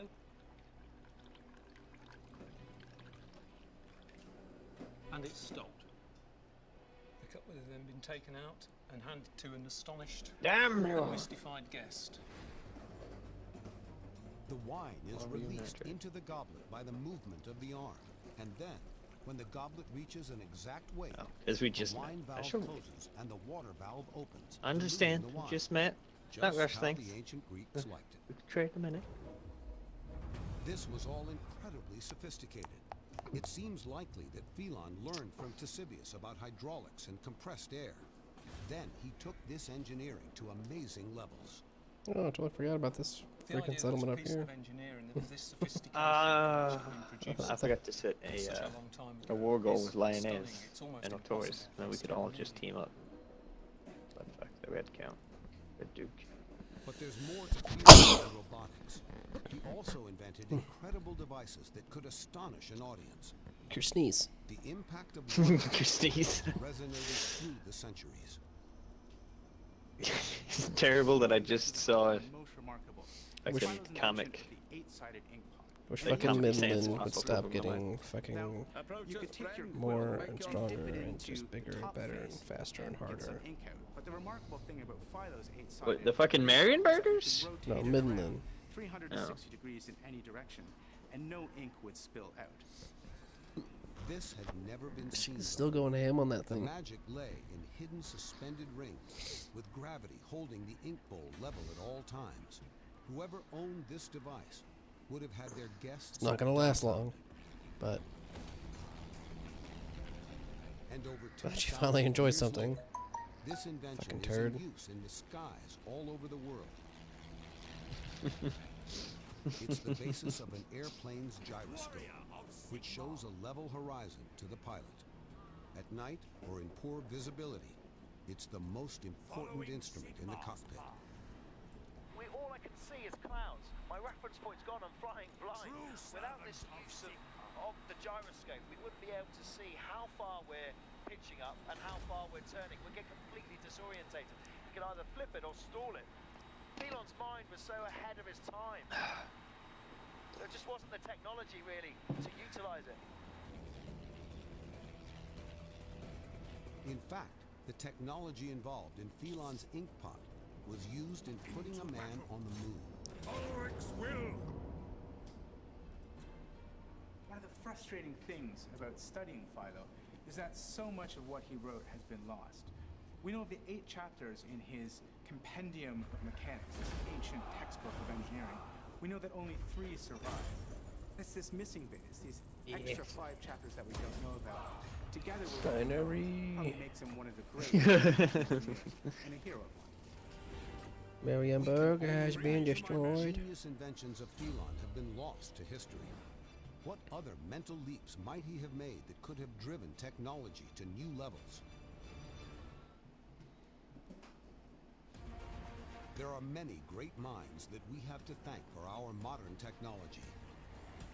Steve Jobs, Bill Gates, Thomas Edison, and the man many consider to be the greatest of them all, Albert Einstein. Now we are on a quest to find the ancient Einsteins. This journey takes us straight to the amazing Library of Alexandria in Egypt. It wasn't just I don't know a which library with route I want to books. go It was with a center of innovation and Carl technology. Franz. It was the Silicon Valley of the ancient world. Should I just make him a heckin' fighter? The ancient Greeks Good. weren't so constrained by religion. He So does get philosophers Deathclaw. and inventors were free to think about how the I world always, works. I always build it's leader because of first and that what then we now call science dabble into the combat just to So make they sure they weren't stay just inventing alive. Things. They were inventing the actual processes of science itself. After Ctesibius and Phelon, in the 1st century AD, another ancient genius worked at the library. He was a native of Alexandria, and he taught math, mechanics, pneumatics, and physics. His name was Heron. Could he be an ancient Einstein? Heron certainly had a scientific mind. He was a man of reason. This is what the Greeks are famous for. But they did have religion, and in fact, Oh, wow. Heron That's wasn't nice. averse to making a tidy profit out of it. At least the area that looks like the vampire counts are getting ready to attack is one of the ones that has some decent building, which like both sucks, but also makes it so that it's got good Defense. Yeah. I mean, I don't know if it's going to be enough to deal with the von Karsteins. See, that's what I'm worried about with Moslem. They've got Building on the work of Ctesibius, and Yeah, I guess especially Phelon, Heron invented incredible mechanized models that Gonna be were at the difficult. cutting edge of technology. I'm enjoying that it's been made difficult. Priests would demonstrate them in the temples to show You know their what I mean? godly powers. Like, An archer magically taking out that shooting big his capital arrow at there, a hissing dragon. like A an brass economic horse that appeared powerhouse, to drink water. should not be Dancers super easy. revolving around a fire. Yeah. These were sure signs that the gods were present. So Heron was very much like a modern-day stage magician in Las Vegas, achieving what was seemingly impossible. Many inventions seem extraordinary at the time. Television, the electric light bulb. Can you imagine in the 20th century coming across The Empire. automatic doors for the first time? Come then. They were magic. Now, imagine coming What's across them magic? 2,000 years ago. No. Impossible. But I Heron suppose did so. the impossible. Incredibly, he invented automatic doors over 2,000 years ago. This was one of the most remarkable Jesus. pieces of technology of ancient times. Amazingly, the Wonder how world's much I can make first them pay me for this automatic shit. doors were on an ancient Greek We're talking temple, about these and they fucking appeared to be opened by the gods. fucking trolls in D&D I guess in this new book that's coming out, they've got and this is a massive doorway to this temple. like all kinds of terrible things that could happen to make it more disgusting and dangerous. Like, can it throw up on you and then it melt your skin off? Yeah. Fucking A. And since the trolls in D&D regenerate body parts, And expanding hot air could be used to push so they have a stat block for a troll cannibal. So a troll that's eaten another troll, and then have that troll regenerate within inside the troll, so now the troll has 2 heads. Heron's automatic doors Oh, now the were Von an Karstein one's absolute piece. genius. The Which, priest lit a fire. yeah. Now the worshippers couldn't see, but that fire started to Yeah. heat a tank of water. Water I'll would go for boil, that, create for steam, now. which would push through into a second tank, which would force water through a pipe into a bucket. The bucket was attached by a series of ropes and pulleys to the door, so as the bucket filled and fell, the I doors already would want a snack. open. The worshippers would be absolutely amazed. They Well, think there's that that gods chips and them themselves there have opened salsas. the temple doors. They flood in, Or a salad. awe-inspired. The Or a gods have given sandwich. a sign. This is a moment of epiphany. This is a religious Well, that one experience. of those would be It's so fucking incredible, good. and you can't quite figure out how it happens. It must be the Fucking gods that are good. responding. That's not really a It's snack, that though. kind of innovation that Heron is famous for. He makes the Especially if I'm supposed to be automatic heavy door on 2,000 the years ago. stuff. Yeah. Light on the bread, heavy on the meat and the cheese. Yeah. That's why I like my sandwiches. But Heron didn't stop Yeah, I'd like you there. to be my snack. Just like Ctesibius and Philo, Not you. he was But I always mean, looking to push whatever. technology forward. His mastery of weights, pulleys, and the flow of water led to his next invention, which I'm was gonna eat a so bunch of ahead of wasabi its peas and get time, all sweaty. Did it you want to try wasn't some of until these? the 20th century that it Yeah, became I'll try one. commonplace. A coin-operated machine. Incredibly, even back then, you could take a coin, place it into a machine, and this machine would dispense you a cup of holy water. It's a precursor to the vending machine. You basically come up to this machine, put in a coin, and releases the holy water. After the coin drops through, the water closes the valve and the water stops.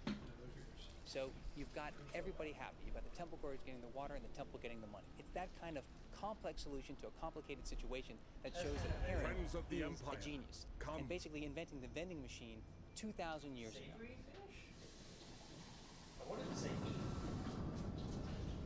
The discoveries of Albert Einstein are amazing and awe-inspiring. But could there have been ancient Einsteins? Astonishingly, the technology of the ancient world is just as incredible. And just like today, some of the most advanced technology was used to entertain. The Greek inventor Heron of Alexandria was a showman. If he could amaze an audience with a spectacular display, then there was money to be made. In modern times, it's movies that have given us drama and spectacle. But the great directors of the 20th century owe their craft to Heron. Heron was just as much the inventor, the showman, the creator of magic. And it could have been at this theater in Alexandria, where Heron put on a show like no other.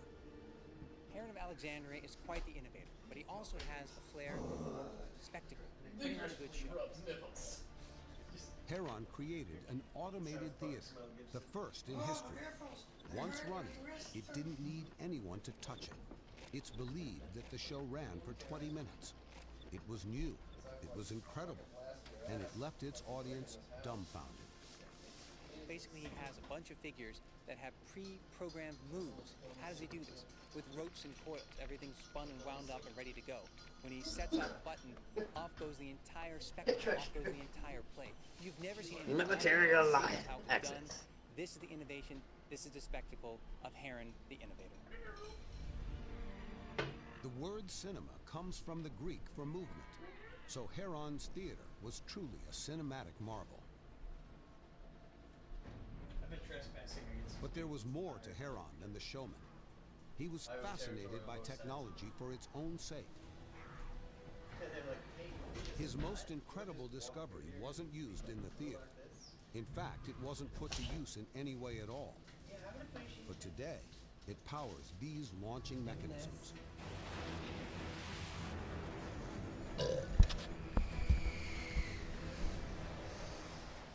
We may attribute the invention of steam Got to make a salad in a bit. Salad sounds good. Years ago. But like many Got the heckin' craves. it's really more of a rediscovery. God, there's so many people on This Mortal Empires. intriguing copper ball is known as an eolipile. This shit's It may not huge. look like much, but it could spin That's what you at said. an incredible 1,500 revs per minute. This was the world's first steam engine. I've kind of started this whole trading empire thing, though. Is Heron of Alexandria's ball of wind. What many consider Yeah, to be the first so far it's working out pretty steam good. engine predating the Industrial Especially since all my provinces, the edict I have increases my trade income and export capacity. A fire underneath heats the water, creating steam. The steam So, has nowhere to go but up into yeah, the ball and score. out through the two opposing nozzles. Then the power of the jets of steam gets to work, forcing the ball to spin on its axis. So now, the flame is heating the cauldron and the water trapped inside. Once it's hot enough, we'll then have steam. We'll start to see those gases come out of these nozzles right here. And then once that pressure builds up high enough, we should then have rotation. The fact that Heron was able to get this to work 2,000 years ago makes me compare him to Albert Einstein. Imagine if this technology had been put to use by the Greeks. History would not have been the same. In fact, imagine where we might be today if we'd had an industrial revolution 2,000 years ago. Automatic doors, the first steam engine. Working within the limits of his day, Heron must have had an amazing mind. Heron of Alexandria didn't have the tools or the knowledge of modern engineers, but his inventions were incredible. His machines were the wonder of Alexandria. Like any genius, Heron was way ahead of his time. But just imagine what he could have achieved in our Oh world. no, the Brayherds come. Nuclear energy. They are the Coven ones, children of chaos. We're on a search for the Bring it on. greatest I ain't scared minds no of the Brayherd. ancient world. Were their minds as brilliant as Albert Einstein's 2,000 years ago? So far, we've met 3 towering figures, but there's still one more who looms above them all. And my right. Archimedes. Could he be the greatest mind in history? Archimedes has always fascinated me. I think that genius is a very overused word, but there is absolutely no doubt that Archimedes was a living, breathing genius. Archimedes is still thought of today as one of the greatest inventors of all time. And this is even more impressive when we consider that he was the very earliest of all our ancient Einsteins. Archimedes was born in Syracuse on the island of Sicily in 287 BC. Has any greater man been born since? So much of modern science begins with him. The greatest scientific discoveries, like Einstein's theory of relativity, involve huge leaps of imagination, but you have to leap from somewhere. Archimedes set the mark. Archimedes laid the foundations. Archimedes was not just a mere genius, he was the greatest mind in the ancient world. So what did Archimedes do that was so special? Like Leonardo da Vinci, he had an incredible imagination. He dreamt up terrifying weapons, like the death ray, which used the power of the sun. Onwards.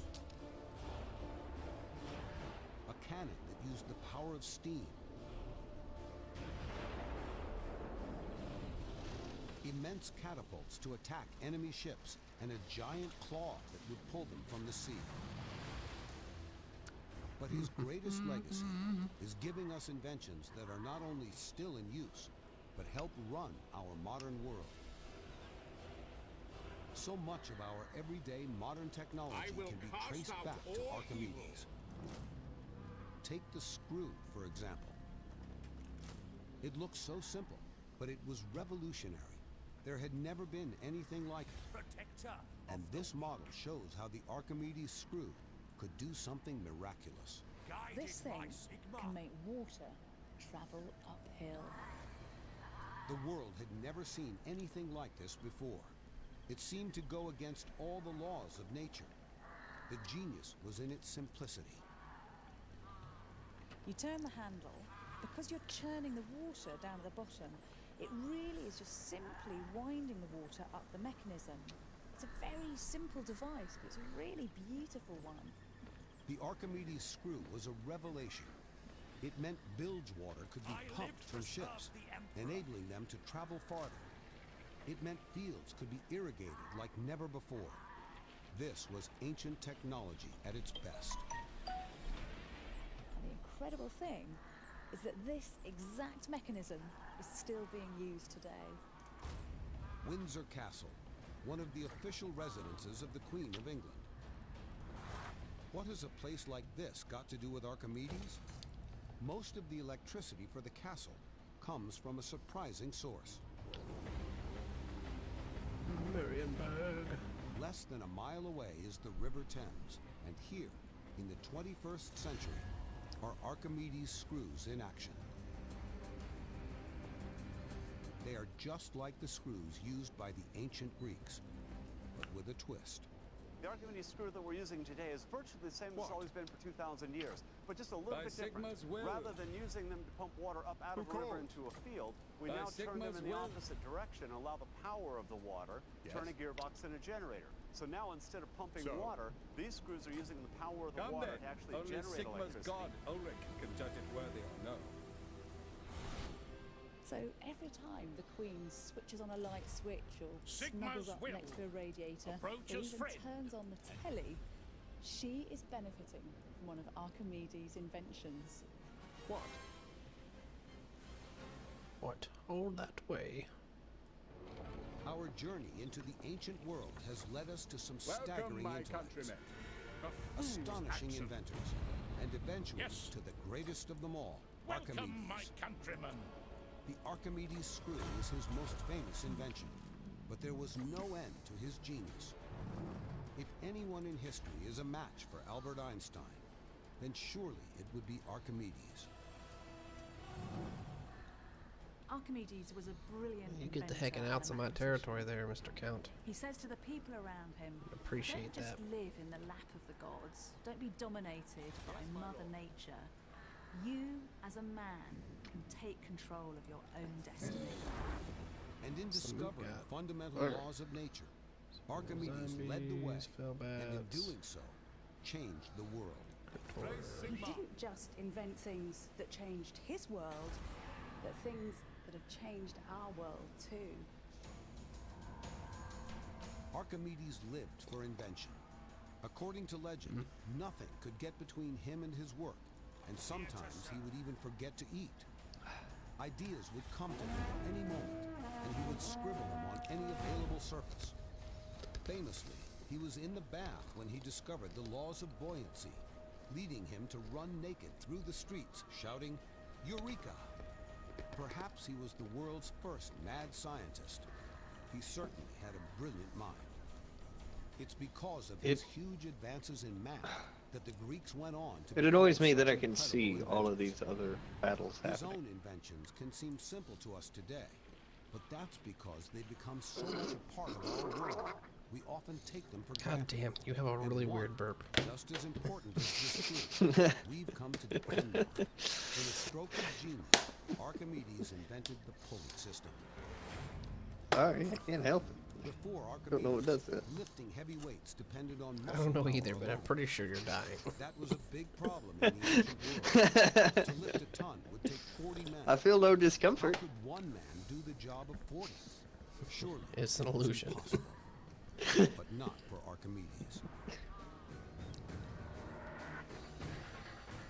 Now, in every workshop or factory, the legacy of Archimedes Okay, I was wrong. discoveries all around. There was one. Galileo, another brilliant mathematician and engineer, called Archimedes... There was one Empire faction I had not a alliance. Actually, no, I had an alliance with Midland. Had a defensive. Now it's a full-on military. Any man can single-handedly No, lift no, a now car. it is defensive. I don't know what the hell's going on. I thought I had one with them already. And here Who cares? in We're still a united the We're going to humans put that to the test. against all these dangerous fucking dinosaur people and shit. Oh, this guy has one hell of a mustache, and his name is Dick Strawbridge. What? Archimedes worked out that using a pulley made it to Archimedes.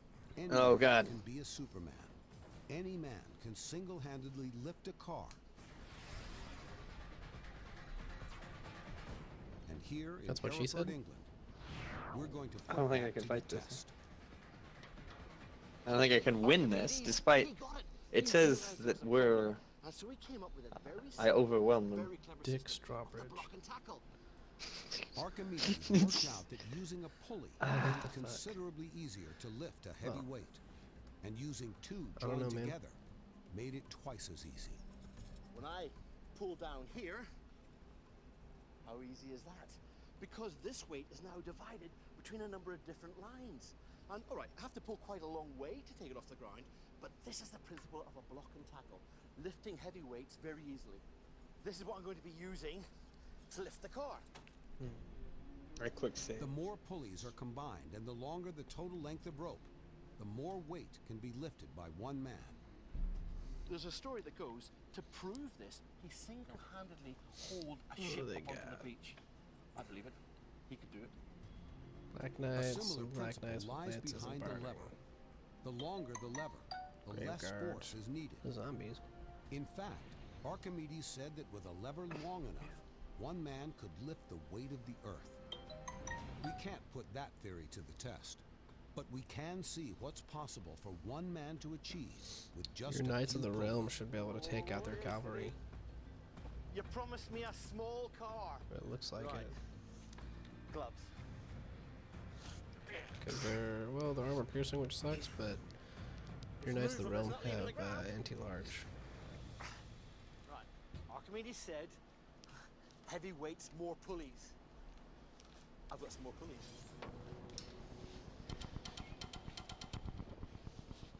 Here we go. I've got my pulley set here, which is another 4 to 1, which means instead of 400 pounds, if I pull on this 100 pounds, it should go I'm up gonna in the take a air. picture of Dick Strawbridge. Archimedes would be proud of me. He looks Here like we a go. Dick Strawbridge.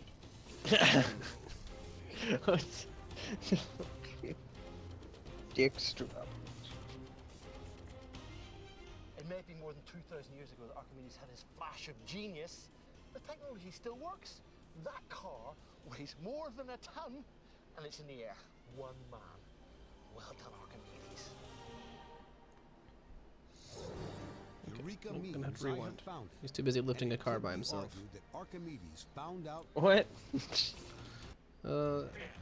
Ancient Inventions is talking about fucking How easy is that? Because this weight is now Archimedes and divided his like between a adding number of multiple different pulleys, lines. And, all right, I have to pull or quite a long way like to take one it off the person ground, can lift but something. this is the principle of a block and tackle, lifting heavy weights very easily. All right, This is what I'm hold going to be using to lift the car. the more pulleys are combined and the longer the total He length has a of rope, magnificent mustache. the more weight can be lifted by one man. There's a story that goes, to prove this, he single-handedly hauled a ship up onto the beach. I believe Like it. one of those mustaches that you eat A similar all principle the time. lies behind the lever. The longer the lever, the less force What? is needed. What do you mean the kind of mustache that you eat all? Archimedes Like it said just that hangs with a down lever directly into long his mouth? one man could It, lift the it weight covers of his the mouth. earth. We It can't is. put It's that a theory to the man test, stash. but we can see what's possible It's a for one man to Strawbridge achieve across his two just lips. It's a Dick Strawbridge. You promised me a small car. Right. Gloves.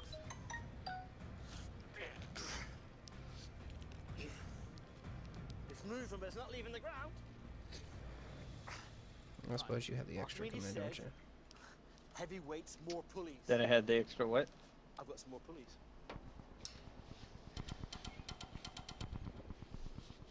Here we go. I've got my pulley set here, which is another 4 to 1, which means instead of 400 pounds, if I pull on this 100 pounds, it should go up in the air. Archimedes would be proud of me. Here we go.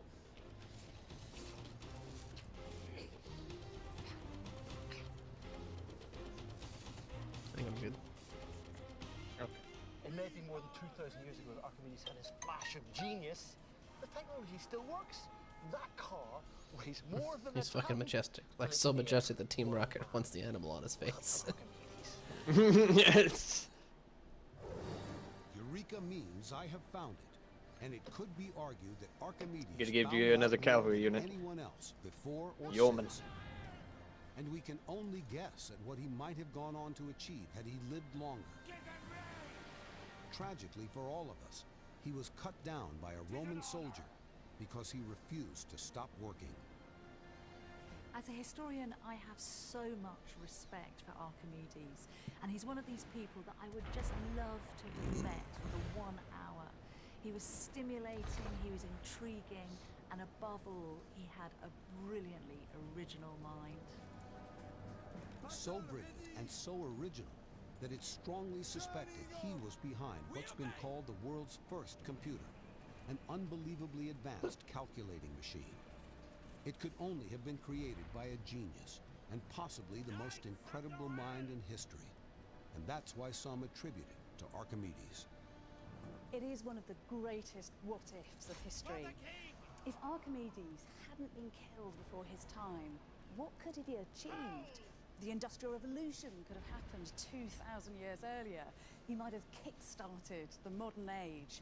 And I'm sure he would have created worlds that we can't even imagine. And that is why he is my ancient Einstein. We can only imagine what inventions of Archimedes have been lost to history. Much of his work, like that of our other ancient geniuses, was written on scrolls and kept at the Library of Alexandria. In 48 BC, when Julius Caesar was attacking the city, it's thought that much of the great library was destroyed by fire. What other works of genius were destroyed? We'll never know. There may even have been ancient geniuses of whom we know nothing. Is it possible that one day we'll discover a new Eat ancient that fucking Einstein? charge too, bitches. From what we do know, it's clear that the ancient Greek inventors were all extraordinary men. They began modern science over 2,000 years ago. They were truly ancient Einsteins. Hiding out! Smite them! Number knights!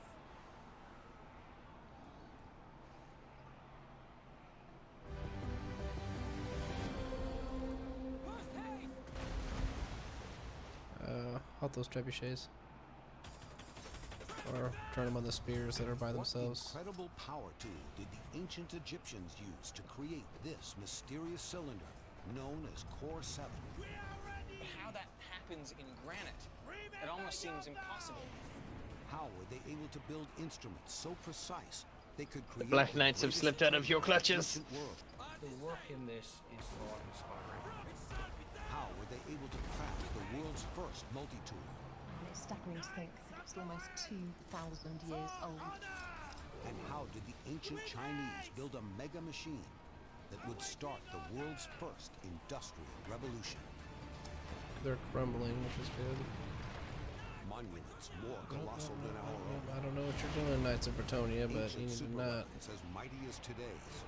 Technology so precise it defies reinvention. The ancient world was not primitive.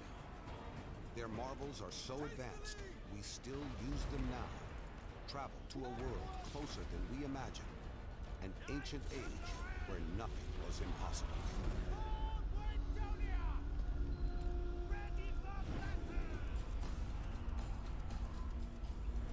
Behind all the incredible ancient monuments is something even more amazing. Aha! That built them. Today we possess We've destroyed the Red Duke. that can slice into the hardest rocks, grind down the toughest metal, and carve into mountains. But what of the ancient Egyptians? The monuments they left behind are awe-inspiring and have somehow been built from limestone, Double click, sandstone, you need to move and faster. even granite.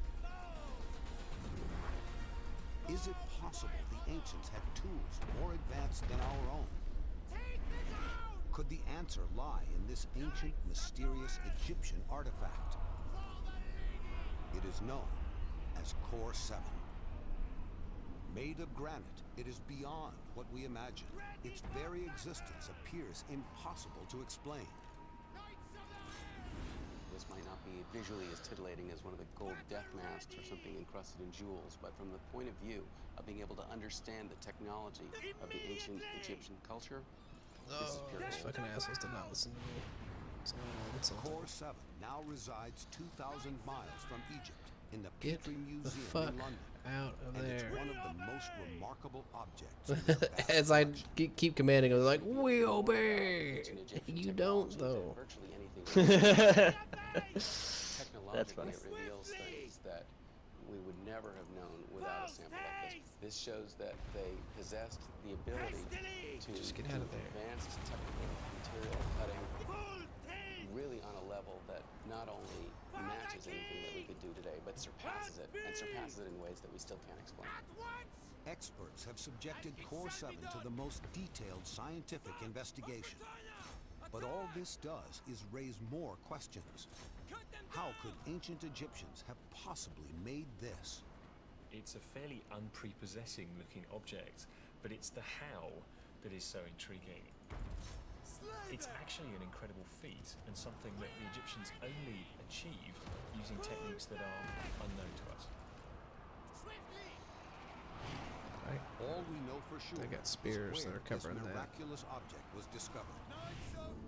Core 7 Covering what? was uncovered in 1881 That- by the your left archaeologist flank. Flinders Petrie in the Khafra Valley Temple near the foot of the pyramids of Giza. It soon became clear that this was a unique find. But what was it? Could the answers lie in a close study of the temple where it was found? Now around every archway I find these sort of indentations where this is where the Can you door please would take have off been before right you in get the surrounded? back. There's a What bit the of a fuck? socket here, a round socket that could have just been made by bashing a rock into the granite. These are very interesting, but on this site there's another hole, a place where the door would have joined in that's even more intriguing. Could this mysterious hole be the place where Core 7 came from? You can see if you look up in there, a tool clearly Well, at drilled least out one of in them the listened. hole. That's You know, good. a lot of other door bolts The other one we got see is surrounded. more of a kind of a ball joint, something that could have been just pounded out. Two with of them a got rock. away, This one of them's really gonna get seems to killed. be drilled.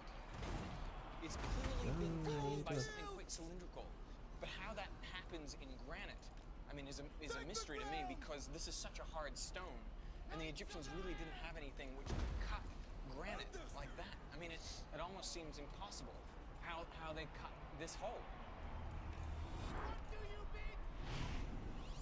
Core 7 was cut from a red granite lintel by the ancient Egyptians in Khafra's Valley Temple to make a door pivot. Awaiting orders. This is Core 7. You got That's it. It's just rubbish. that bunch of graveguard over there. That's crypticals. Your right flank, and there's a group of graveguard. Further investigate the amazing mystery Two graveguards and some skeleton spearmen. They're out here on their we own. have to look at the tools we know the Egyptians possessed. Either one of those might be a good target for This well-preserved wall trebuchets. painting may provide a vital clue to the tools of the Egyptians. It depicts a man sawing with what Yeah, appears to that's- be a metal tool. The hardest metal they had in any real quantity at that time was copper. The stone used in these massive constructions is mainly sandstone and limestone.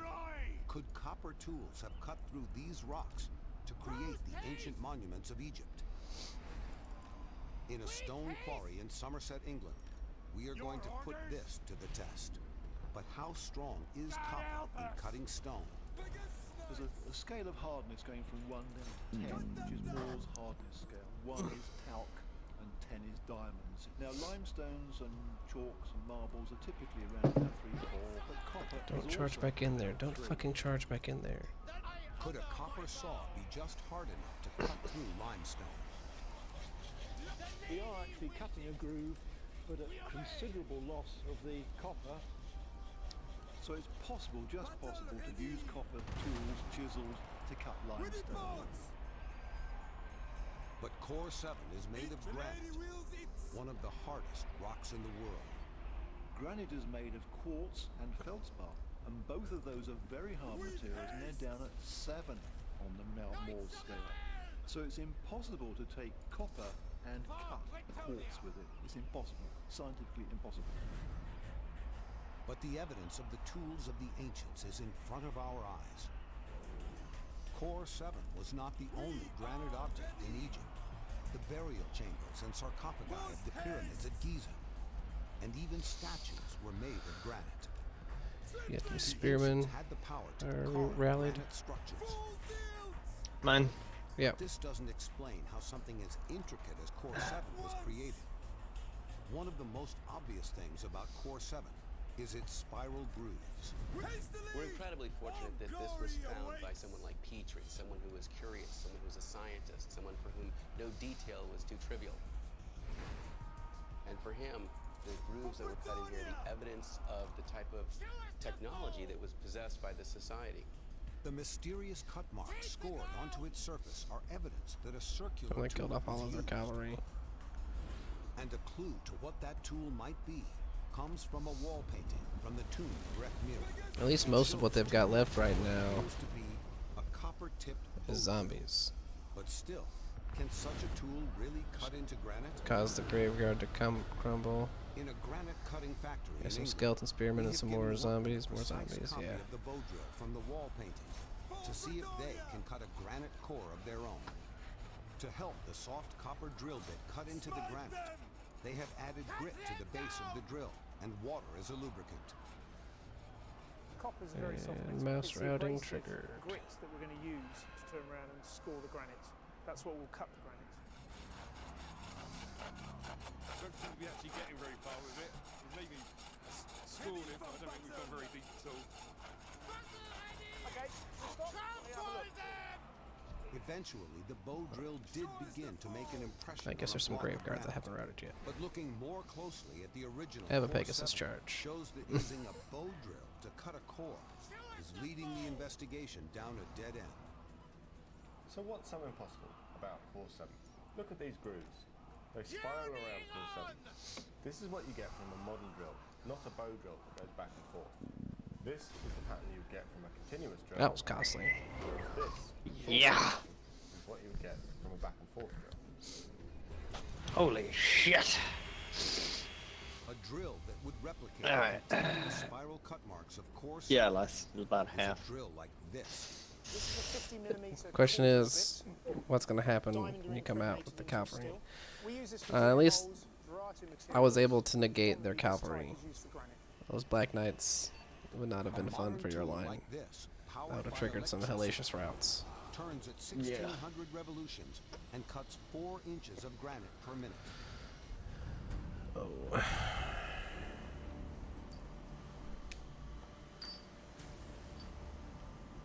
Here's the granite core that the core drill has just drilled.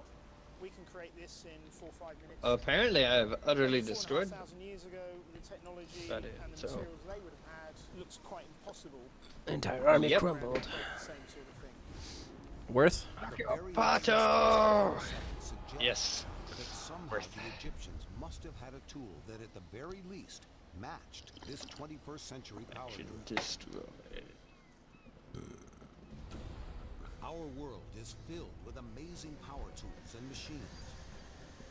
Yet what incredible tools were the ancient Egyptians using more than 4,000 years ago? They were able to sculpt limestone, sandstone, and even granite into some of the most astonishing monuments on the planet. What were the incredible tools that achieved these remarkable feats? Well, We are on a journey Scaling's to back to say find out. hello. I know. I saw him growing up. I had And to our search has led kill us some to vamps. England and the mysterious artifact. Stop called that heckin' Core corruptions. 7. This small granite cylinder is a mystery, but how was it made? It seems to show that the ancient Egyptians had tools that were simply impossible. In Hereford, England, we're going to try to get close to such a tool for the first time. A human-powered drill that can reproduce these remarkable cut marks.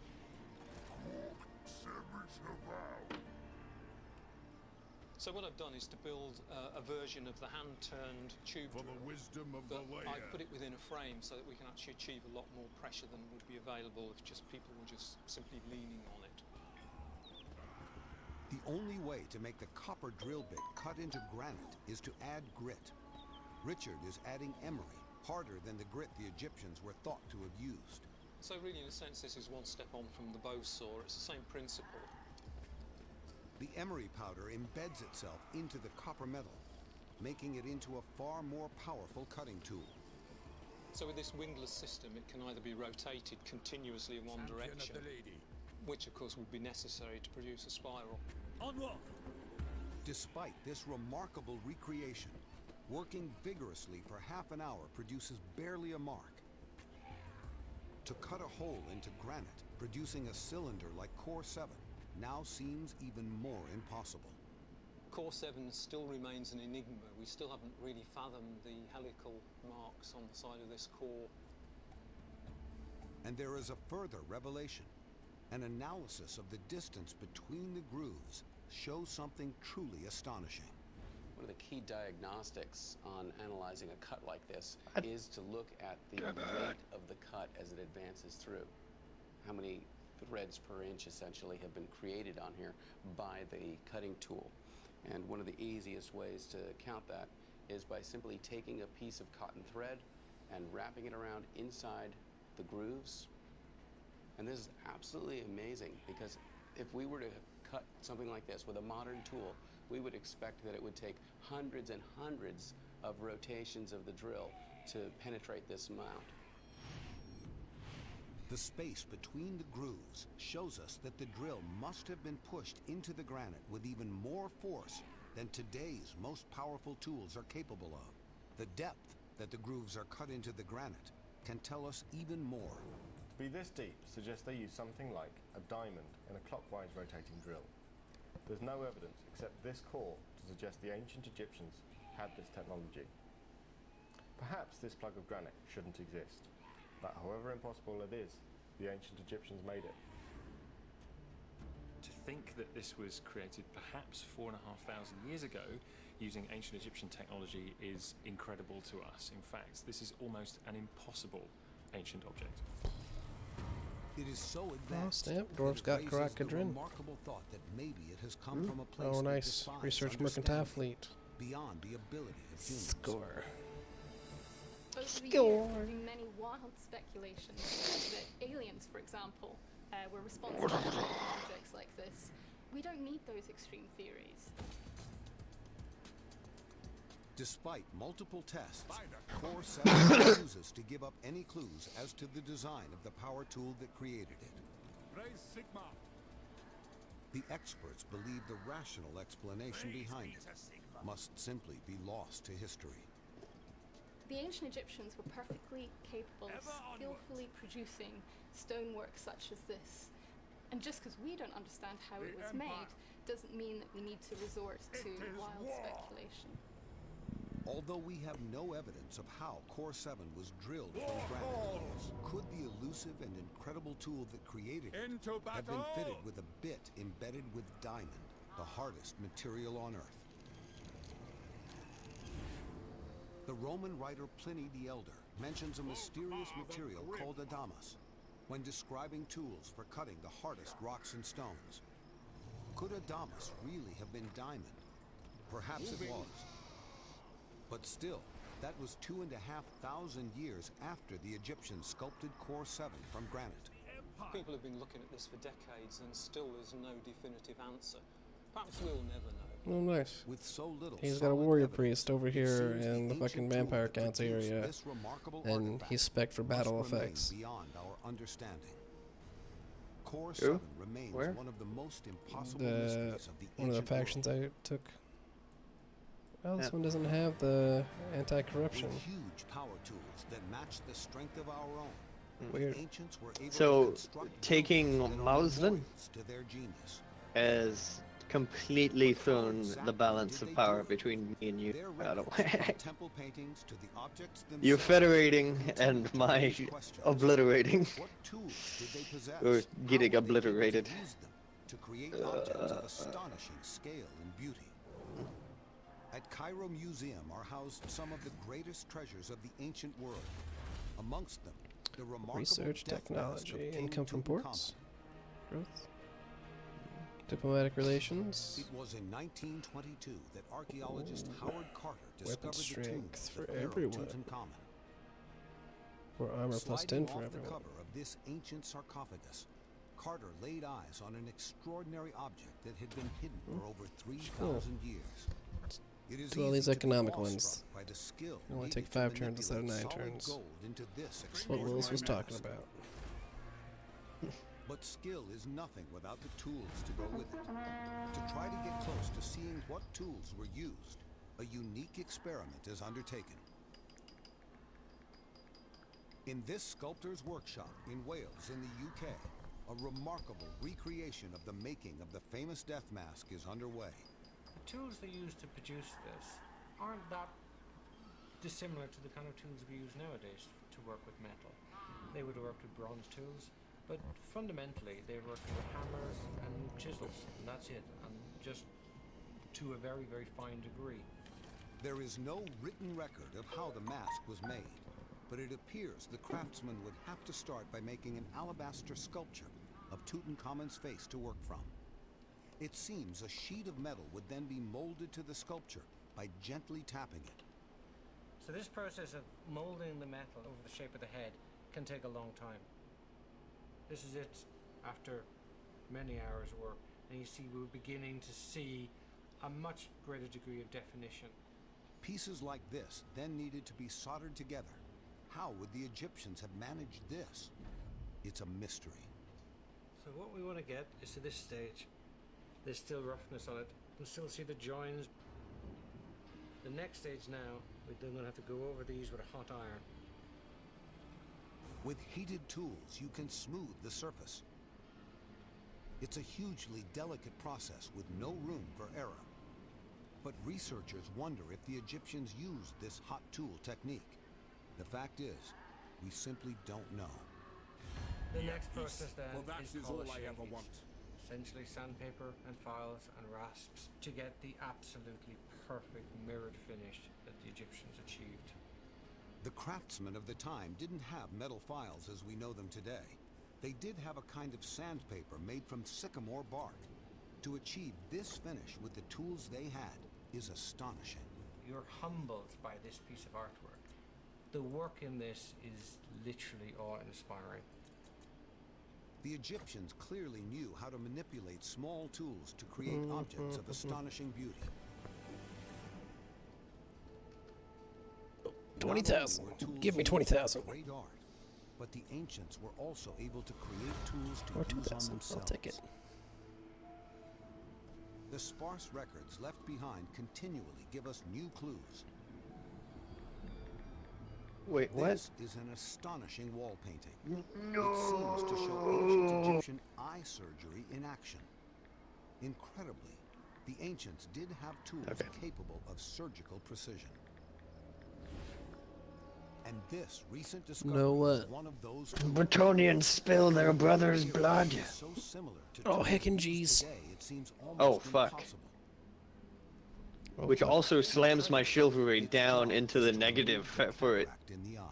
joining that war against That's Paravan. caused when you get a build-up of Shit. protein behind the lens in the human eye. So if you imagine this is the lens. Fuck, this is not what I needed. Neg 10 leadership, Neg 5 control in all provinces. And stop the God light damn it. from getting through clearly onto the retina. So the result is that the individual would experience a kind of cloudiness, impairing their vision. Throughout the Aqua! physicians used needles for intricate eye surgery. In recent years, archaeologists have uncovered a range of Roman tools designed for this incredibly delicate operation. So this is a Roman cataract needle. It's an extraordinary precision instrument, beautifully made, Wait, what the fuck? effective and simple. It is an absolutely fantastic instrument. It is a treasure in its own right because of the information it brings us. It's simple, but it's effective, and it's been in people's eyes. To cure a cataract, the ancients developed a technique known as couching. Surgeons would expertly insert the needle into the back of the eye to cut away the cataract.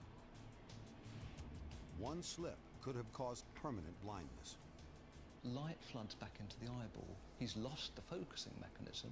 Not that he knew he had it, but it's a successful operation. He can see much better than he saw before.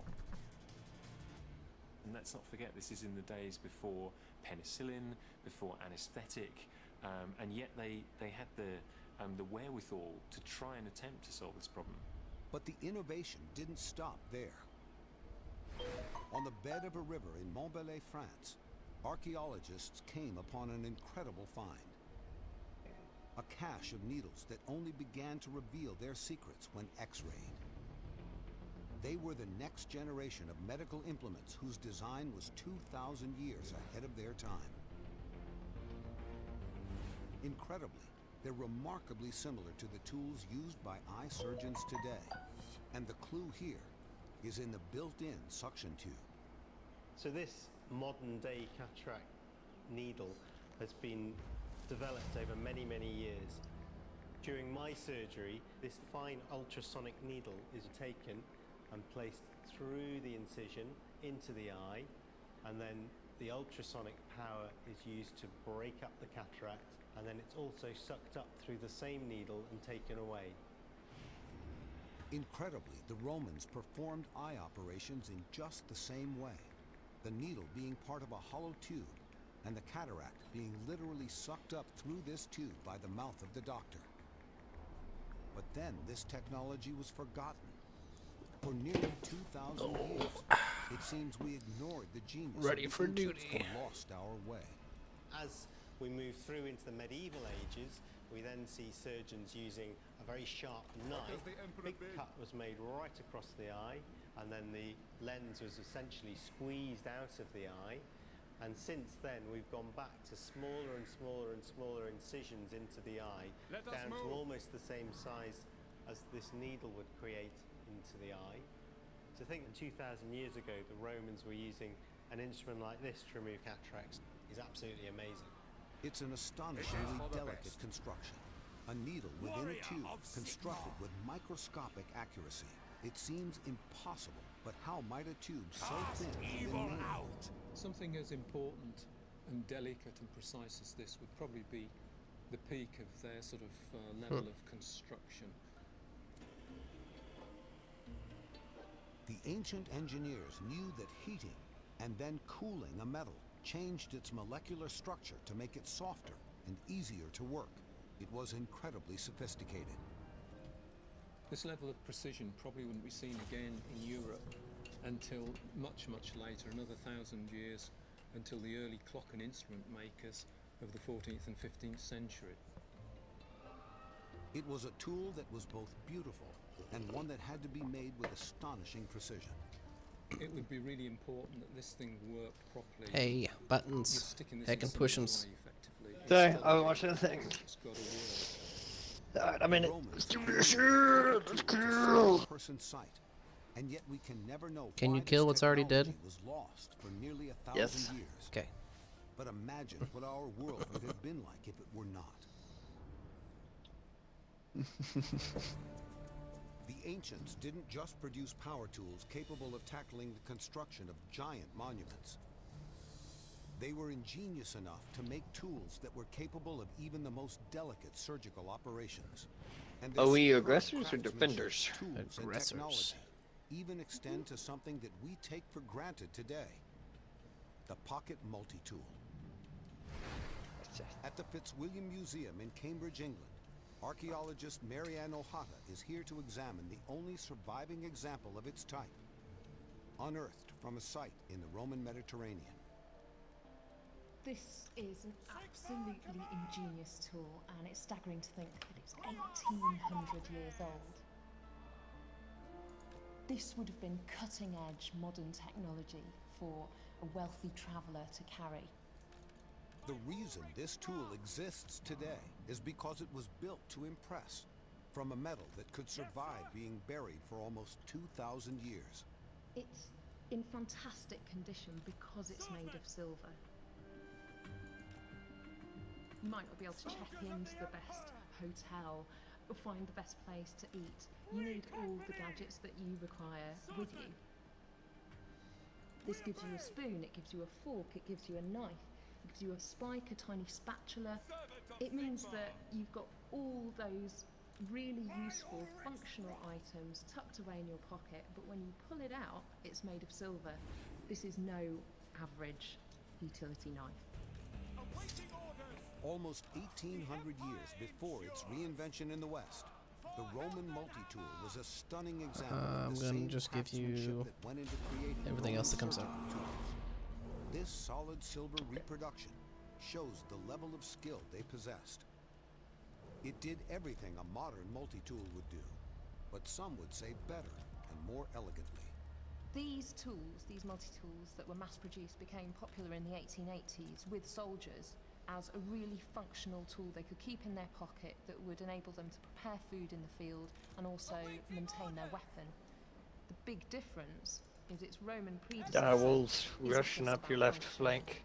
It's incredibly And right well flank tooled. with the fell bats on the right. It's incredibly beautifully engineered. This is also about prestige. It's about eating well when you're on the road.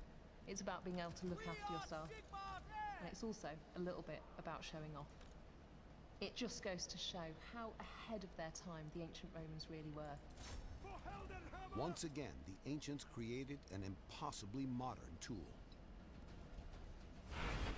Many believe no one could possess tools as powerful as ours today. But the 1st century AD was the height of the Roman Empire. Could they have had tools just as advanced as our own? Their empire was littered with buildings built from marble. But how did they do this? Maybe a clue can be found in Ephesus, on the coast of what is now Turkey.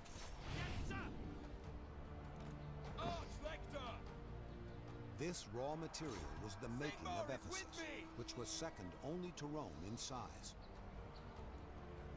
A huge trading center. Its own buildings were sliced from the precious stone, marble, on a colossal scale. Do what you can to just get around and flank. Yep. This fabled city has been closely studied by archaeologist Darius Aria. This is a place that was in close proximity to grand quarries of marble. And this place had an appetite for marble for centuries and centuries, all the way into the 6th and 7th centuries AD. The quarries of Ephesus produced enough marble to build the Temple of Artemis, since lost to history, and one of the 7 wonders of the ancient world. They even built a road of solid marble, 2,500 feet long. The temple was on this amazing road, as was a great theater which could hold 25,000 spectators. But with simple tools like saws, it was a huge challenge to produce marble on such an industrial scale. Well, it's a very laborious, tedious process because you've got 2 guys that are cutting blocks of stone. Very long process, very labor intensive. How could mere hand tools produce enough marble to build an empire? Here in Turkey is an intriguing clue. Could this image on a sarcophagus lid from the 3rd century AD be a marble? Collapse this flank. Is it evidence and of then a water-powered tool that would be the driving we'll force slam of the jaw industry shut. for the next 2,000 years? Steel and skyscrapers are how we build today. But marble was the material of choice in the ancient world. But the demand for marble to build the monuments was so great. How could workers with mere hand saws respond? Soldiers of the Empire! The lid of a sarcophagus from the 3rd century AD might show us the answer. The first evidence of a giant industrial saw. This power tool is driven by something that looks like a modern water wheel. If true, then remarkably, it's evidence of one of the first engines, something that has powered tools up to the beginning of the 20th century. Engineer Dick Strawbridge has come to compare the ancient technology with this water mill in Hereford, England. There's been a water wheel here for over 800 years. It's a great way of capturing the energy for the water. Further upstream, the water's at high level, and then we've got low level here. As the water drops, it turns this huge big wheel. It's about a ton of water at 8 feet. That's a massive amount of turning that it does. Go back to Ephesus, and we're talking 1,500 years ago. And somebody said, I've got a water wheel. You know, I've got a problem. I want to saw marble. Great thing about it, you get rid of all that back-breaking work. You can actually cut marble on an industrial scale. That would have been such an advantage when it came to building. Building with marble is so beautiful. The whole industry powered by water. What a great idea. Don't let the zombies bite. To do this in Ephesus 1,500 years ago, with water wheels powering marble cutting machines, churning out marble from quarries across the city. Kill the necromancer. Ephesus have since turned to dust, but there is evidence of them. You know where to look. What we have here is the part of the system where the water flows down and hits a water wheel. And it's about 13 feet up, and the water would come cascading down. These fucking Wolfkin are a little OP. They take a lot of casualties. Yeah. These water-powered marble cutters built an empire, but they had to evolve. Yeah, I guess. Ancient builders. And also they were going against a lot of just regular skeletons and zombies. But without Yeah. I was able to use the huntsman to do big damage to their cryptors, which those are cryptors, right? Yeah, which that was the big part of their killing force, and then the crypt ghouls was the other Here's part. an example of just how thin those panels are. Just a few. The rest of it was mostly just In this case trash, here, what you see is they've taken hold a somebody block up, of stone, inventory, and they've cut it open, so infantry. and then they've mirrored it, so you've got the same pattern appearing on both Inventory. sides. The genius of the ancient engineers was to adapt their water-driven tools into power saws precise enough to cut solid marble into veneers less than ½ an inch thick. What is the saw in this case? Sometimes we have reference to them being made out of metal. In this case here, the archaeologists say they were made of wood. But ultimately, it's the relentless efficiency of the back and forth motion, and ultimately the estimates are that it was 12 times as efficient as two guys cutting the same block. Based on the evidence from Ephesus, we have built a reconstruction of this game-changing saw. Steve Wolf has come to see it in action. This is exciting. I've traveled a long way to see this. To 1/3 scale. The original would have been 9 feet tall, a colossal piece of equipment, very powerful for cutting stone. For possibly the first time in history, this tool uses 2 pairs of parallel metal saws to cut marble veneers from a solid block.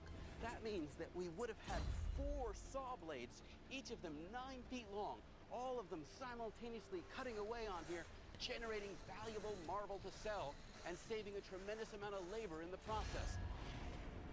Marble production had moved from sweat and muscle power, using manual saws, into a process using massive industrial Midland just keeps getting stronger and stronger. These were the power tools needed to keep up. I'm gonna have to take everything and then go after Midland. Like, come on, now you want to confederate, right? An astonishing Baby. find in Gerard, in present-day Jordan, shows how the innovation of power never slowed, even as the Roman Empire began to shrink. In the Temple of Artemis are 2 limestone drums, each with 4 identical parallel cuts. How about you trade with me, Scaling? Could have done this. No. This is what we believe it could have looked like. Hey, why don't you declare war on them and crush that little army next to me while I rebuild my fort? To mass-produce veneers. I have to get ready to put down massive rebellion. Power from the water. Oh, you forget that I'm entired with. I'm fucking allied with like the world. So, the world just declared war on Scaling. Water-driven marble saw is one of the most important power tools ever created. A tool that helped build and then survived beyond the mighty Roman Empire. Well. Into battle. Why are they suffering attrition? Run power tools Oh, they're in the swamp. 24 hours a day.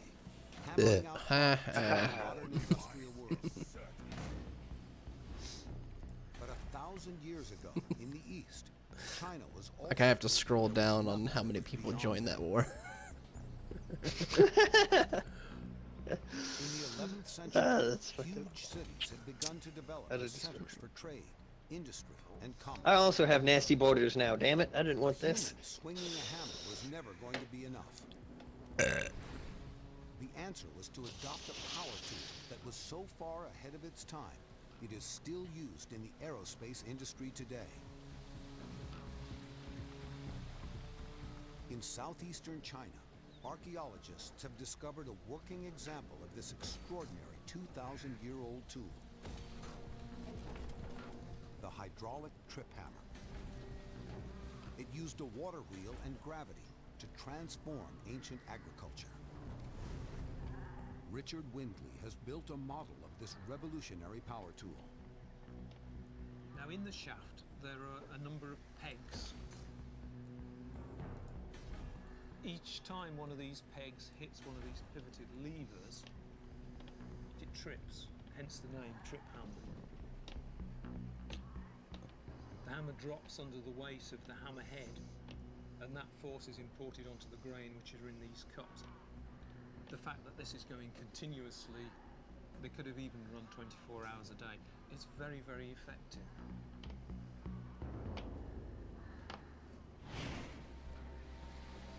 Each hammer could generate 100 pounds of force. It meant that all 8 hammers Each hammer can generate 100 pounds of force.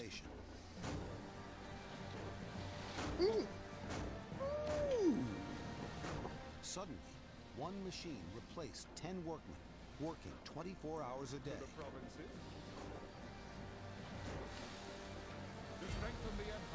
The genius was in using a simple water wheel to turn a shaft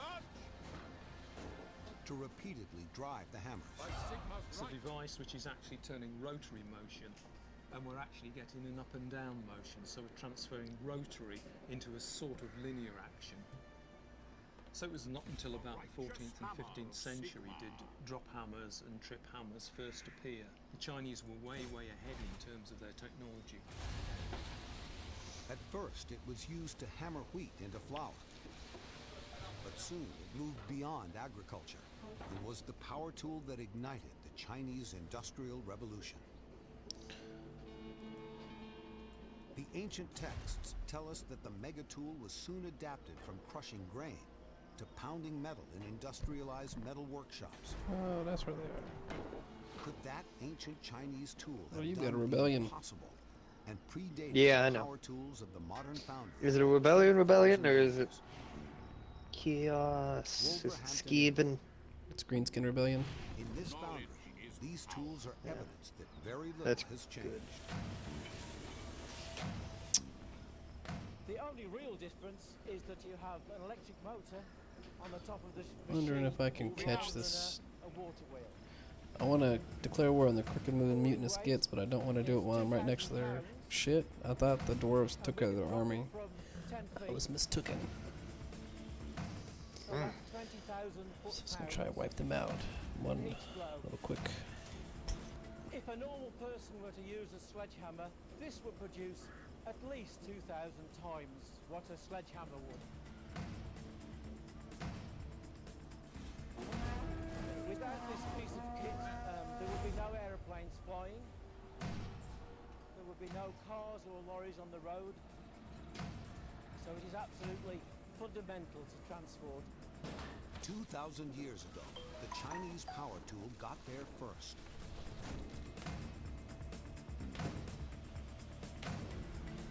And the genius of its design means that its modern counterpart is still punching out vital components that keep our world running today.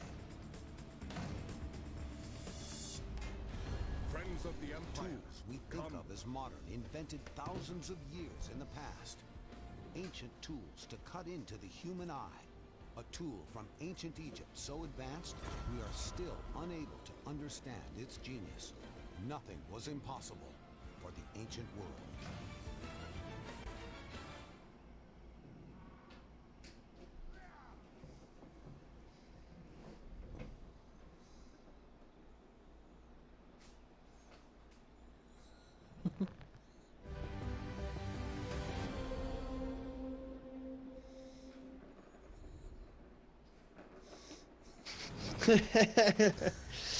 That's funny. This guy's going through the new book for D&D that comes out this month. He got it early. And he's like, what the fuck's a deathlock? What? You can't be a Lich and a Warlock. I made an entire video explaining that. Don't discredit my work. And why did Rome's most notorious emperor build his famous pleasure ships? The man who built this is clearly the master. Heckin' pays me. Oh, their economic powers are very strong. How about 2,300? Nope, that's too much.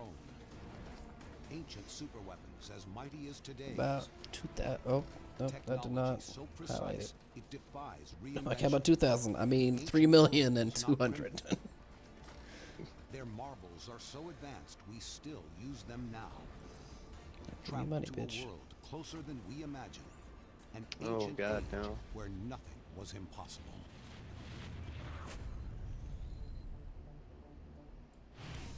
2,000 years ago, Caligula, Rome's most insane and murderous emperor, demanded the impossible. He commissioned 2 ships of such size, luxury, and technical sophistication that even modern vessels can't compete. Even the modern vessels can't compete with the technical sophistication. Roman engineers turn his deranged dreams into reality. And did such impossibly large and sophisticated vessels even exist? Here at Lake Nemi, 19 miles south of Rome, Italy, 2 incredible ships, the biggest to survive from the ancient world, were recovered from these waters. Lake Nemi had revealed its dark secret.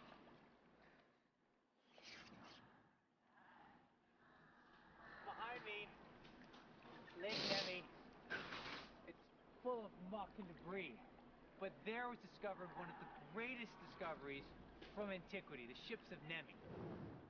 These incredible vessels sat on the bottom of this Greg, lake for nearly 2,000 Greg years. Siflin.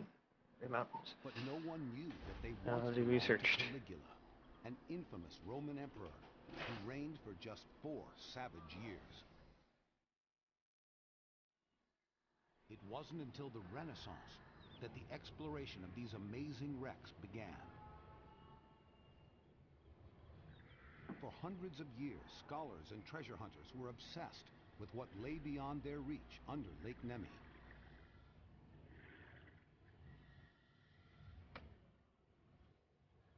Until, in the 1920s, the incredible challenge of raising these sunken ships began.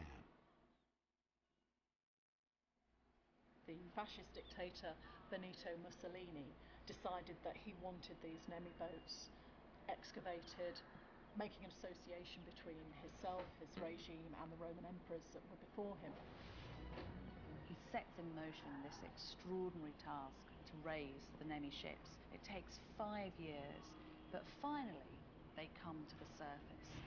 To expose the ships, the waters of the lake were lowered 75 feet using an ancient drainage tunnel. The 2,000-year-old ships Hey, where'd the hell the size of a scaling go? football You get them? and packed in airtight I mud, pushed them away. they were in incredible condition. Nope, nope. They're going towards Grungsint. These were the greatest ancient ships ever found. They, I guess, took the water What they then to needed get past do me? was see where they were going to put these boats. They're so enormous. I don't think they so. actually had to build a purpose-built museum on the shores of the lake. The Italians built a wonder of the modern world to house these 2 wonder ships of the ancient world. Oh, there they are. They're in Grungzint. But today, this museum houses a mystery. The ship museum of Nemi is absolutely extraordinary. This space is gigantic. Now, what you see here today is largely an open space, but it was originally entirely filled with 2 massive ships. But where are the ships today? And how was the greatest archaeological discovery since Tutankhamun lost in a single night? I might lose the Grey Mountains. On the 31st of May 1944, during the Second World War, the Allies were bombing the area and a German artillery division was nearby, and they knew that the game was up. And what they decided to do was to get into this boat museum and set fire to the 2 boats. And I think probably because of the way the Nazis were quite indoctrinated with their history and their archaeology, these prize exhibits were something that they didn't want to see survive because they weren't German. Today, what you see is a lot of reconstructions, some models of the ships themselves, and a lot of the technology that was involved and used in ancient times. It was a technological wonder. But the remaining metal and wooden parts of the Nemi ships I can get reveal fucked, nerd. incredible technology that matches modern luxury ships. They were the largest and most Oh, the elaborate Emperor survey with boats fucking in the 500 kills. But how were these amazing Holy vessels shit. Yeah, I'm gonna go ahead and found on board has priceless I'm gonna build him for combat. cast into the lead say, Sounds like the right thing to do. This is why he's not sitting at a desk in some imperial office. best remembered for his cruelty, sadism, and the wild excesses that almost bankrupted the Roman Empire. The Romans have got a reputation for opulence and ambition and megalomania, and you could say that all those characteristics are encapsulated in the single character of Caligula. Now, Caligula is not the emperor's proper name. Caligula's father, Germanicus, was Rome's greatest general.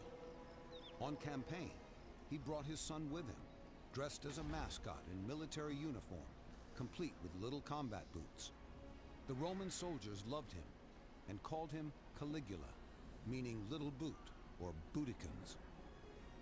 You always get the sense Boudicans. that psychologically this really annoyed him. He didn't think he was being taken seriously enough. Caligula was desperate to prove himself a mighty emperor, ruler of the known world. He would go to any extreme to build objects of impossible extravagance and opulence. We're told that Caligula delighted in things that were believed to be impossible. These two boats, they were quite extraordinary creations. This will bolster the nation. Both these massive vessels were nearly 250 feet long. For size alone, the ships are remarkable. To war! But inside, they were filled with extraordinary features previously thought impossible on ancient ships. One of them was a floating palace, a huge thing, decorated with marble, with alabaster bathrooms, with hot and cold water, with underfloor heating, with mosaics, and it seems like this was really just a giant floating party palace for Caligula. The other boats was really a floating temple.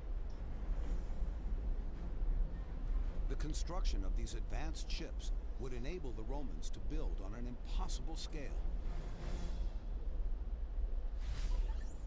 When we think of shipbuilding, Fight for we think our of nation! tanks nailed onto a skeleton Praise be to form to the hull Sigma. shape. But incredibly, the Romans started with the hull itself. The Romans used mortise and tenon joints to fix the enormous hull together. No modern ships use such a precise technique. It seems impossibly difficult to form the hull shell first. God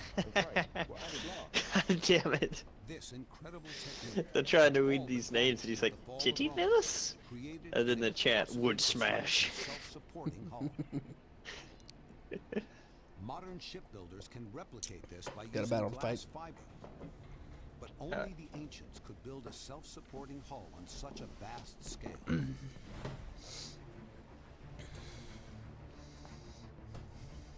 It is a testament to Roman power. But their sheer size was just the beginning of Caligula's ambition to create the impossible. Caligula's barges are a bit like Disneyland. They're designed to impress. They're designed to say, the Why- man who built this is clearly the master of the Why is every combat you get into being led by a single vampire? Demand the impossible. Historians believe that during And his reign, he became totally insane. Single trash you. He considered himself a god. He had an incestuous relationship with his sister Drusilla. I made his don't sister know. pregnant. He's thought to have ripped Can I just give these all to you? fetus from her Yep, womb. there you go. And when she was dead, he gave her What did you give me? status of being Everything. the goddess herself.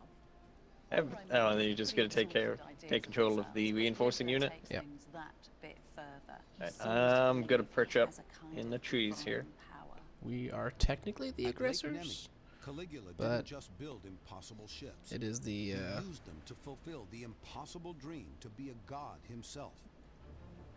Lover of the goddess Diana, on his temple ship out in the middle of Lake Nemi. At this floating luxury summer retreat, the emperor could demand whatever I'm he ready. wanted from his fearful guests. You just have to imagine what it would have been like to have visited Shit on those Samurai. boats. You would be fearful of Caligula because people think he's mad at this point.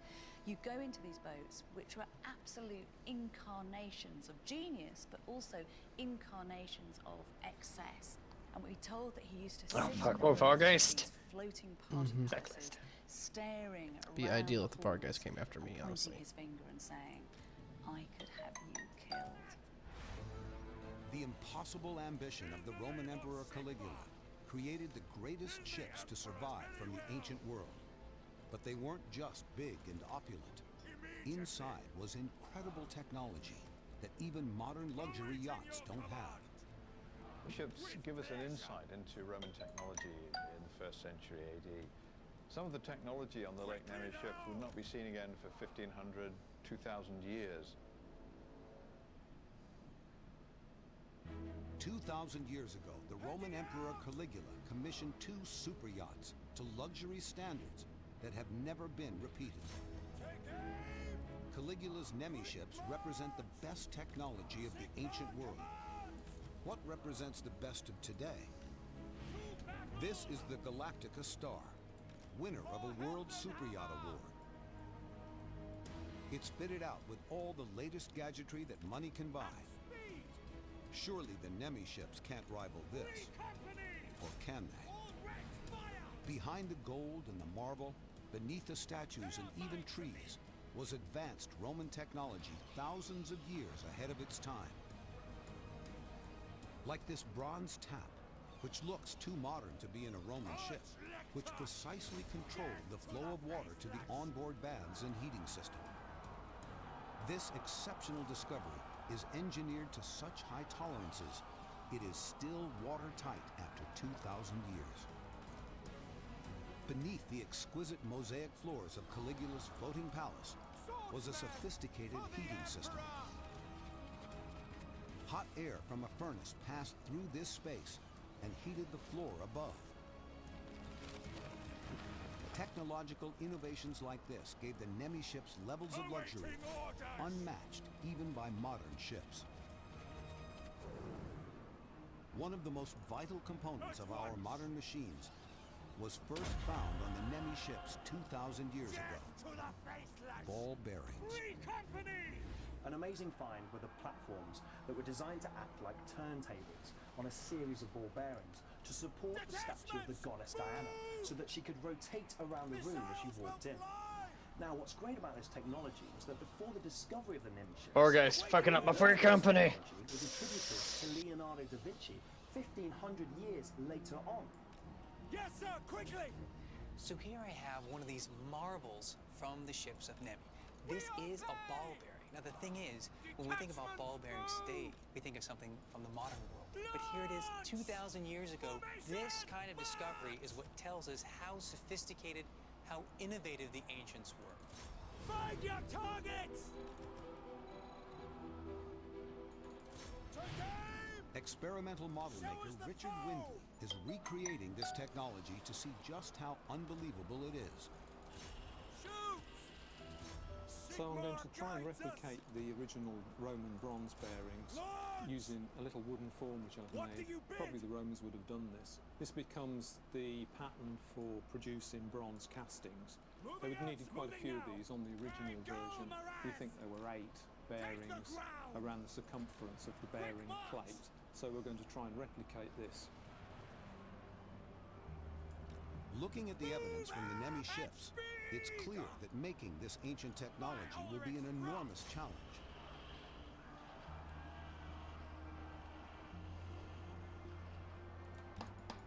This is a project which has taxed even Richard Windley's considerable skill.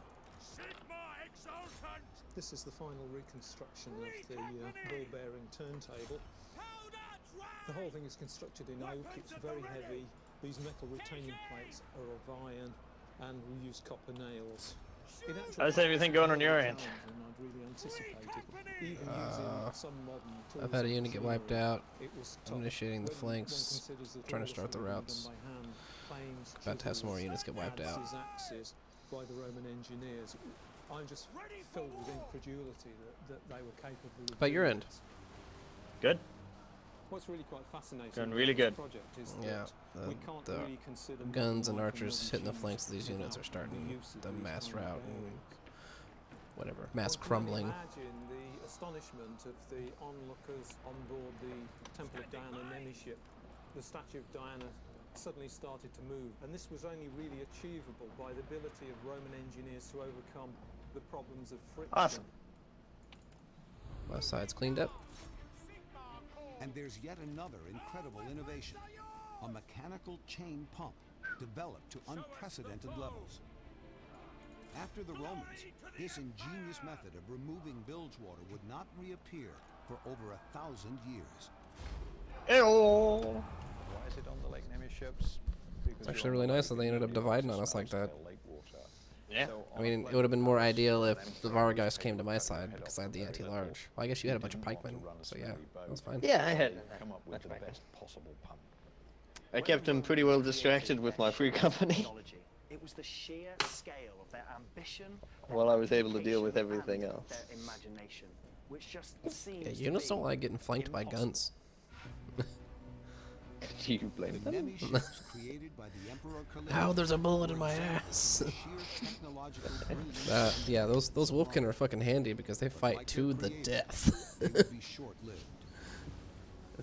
They held the fucking ground. Very intense reign that ended We shall not falter. and either his relatives Oh fuck, we're dead. closest to him ambushed. They sit there on the ground like, it's just a flesh wound. I've won. No, you haven't.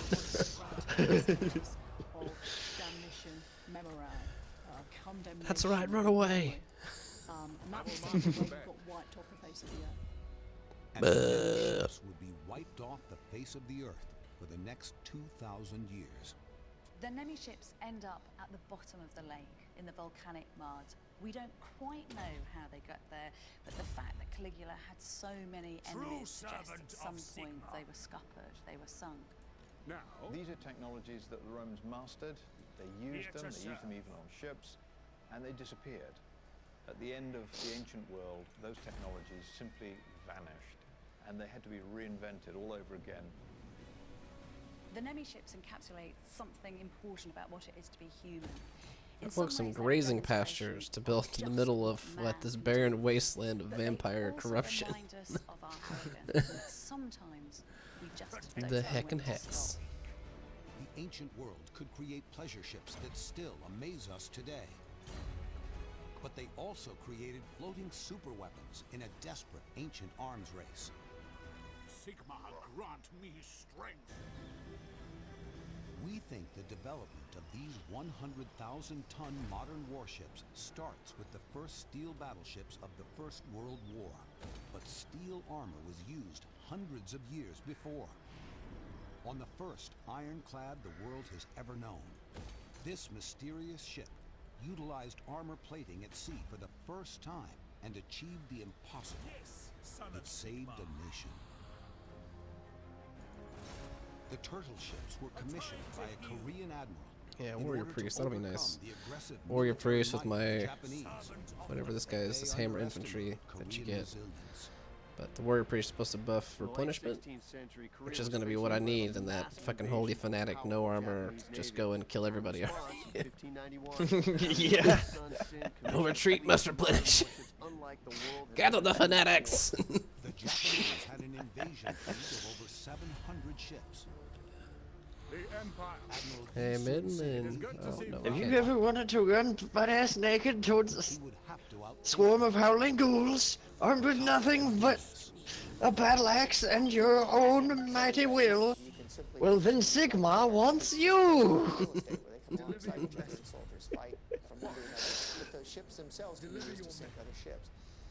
Nobody wants The to trade. genius of Okay. Admiral Yi Sun Sing created a warship centuries ahead of its time. If you're going to take on the powerful Japanese Navy, the Korean admiral realized you needed a game changer. It was called the Kabuksin, or the Turtle Ship. It's impossible to believe, but this ship would triumph in battle at odds of 30 to 1, using impossibly modern technology. This ancient sea monster had to survive what for other ships would be a suicide mission.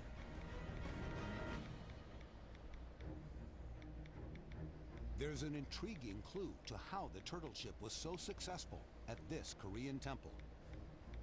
This wood, called red pine, is hard and dense enough to resist gunfire and cannon fire. So this incredible superweapon was armored, just like a turtle. Picture a turtle swimming through the water with its hardened shell, arms and legs out to the side. Those would be the oars. The men were encapsulated inside. Around the outside of the ship was a ring of cannons that could fire in any direction. These 12 cannons could destroy Japanese ships at long range.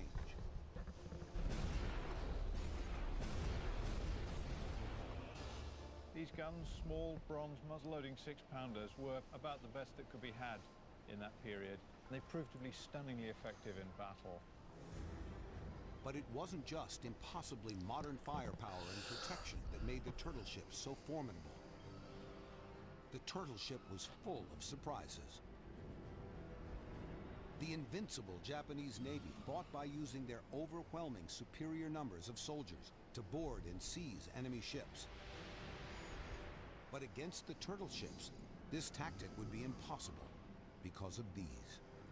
Why would you put iron spikes on the deck of the ship? Greetings Well, that would from keep other Sigma. people from boarding. In fact, it was said that they would lay hay mats down on top so those spikes were concealed. Then when the enemy would jump on board, they found what was waiting for them. In this way, the crew were protected from Japanese missile fire and from boarding actions, and were able to concentrate on using their own weapons and destroying the Japanese fleet. Another incredible parallel with the modern world is what the 12 cannons on the turtle ships fired. These iron-tipped darts were ship-to-ship missiles, a 20th century innovation on a 16th century warship, smashing into enemy ships at 200 miles per hour.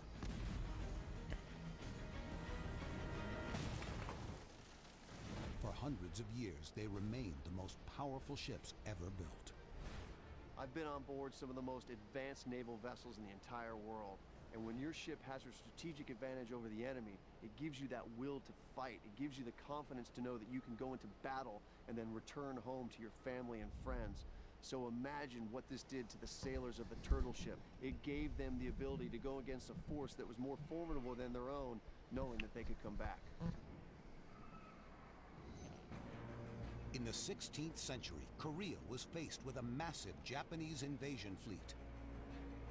Korea would come up with one of the greatest ships in history to overcome this attack. It was called the Turtle Ship. On its Turtle bow Ship was a fearsome dragon's head.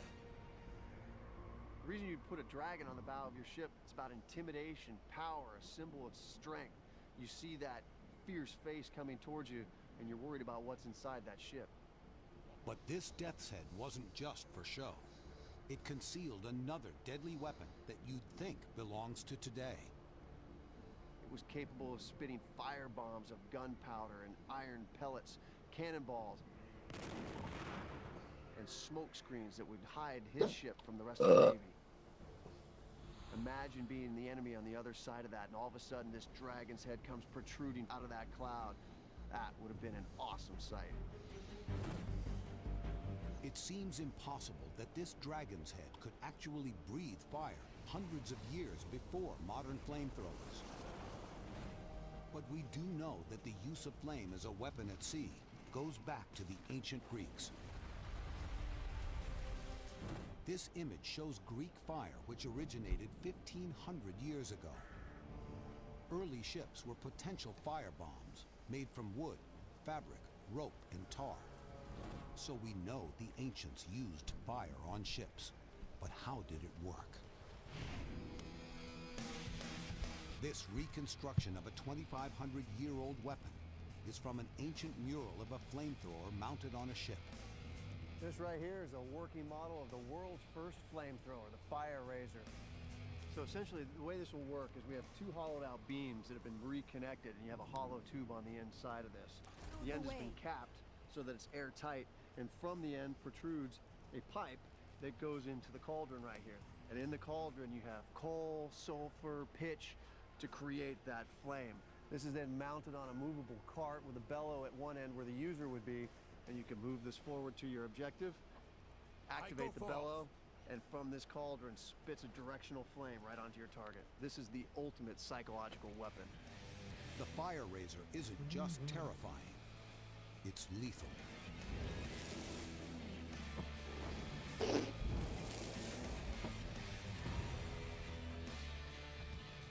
that right there is what it's like to be on the receiving end of an ancient superweapon. No wonder this weapon was called a Fire Razor. Super weapon. We know that fire, explosive, even smoke I must streams poop. came from the turtle ship's terrible Any combat you could do here in the But near there is future? evidence of what we now think of as weapons God of damn it, mass every time destruction.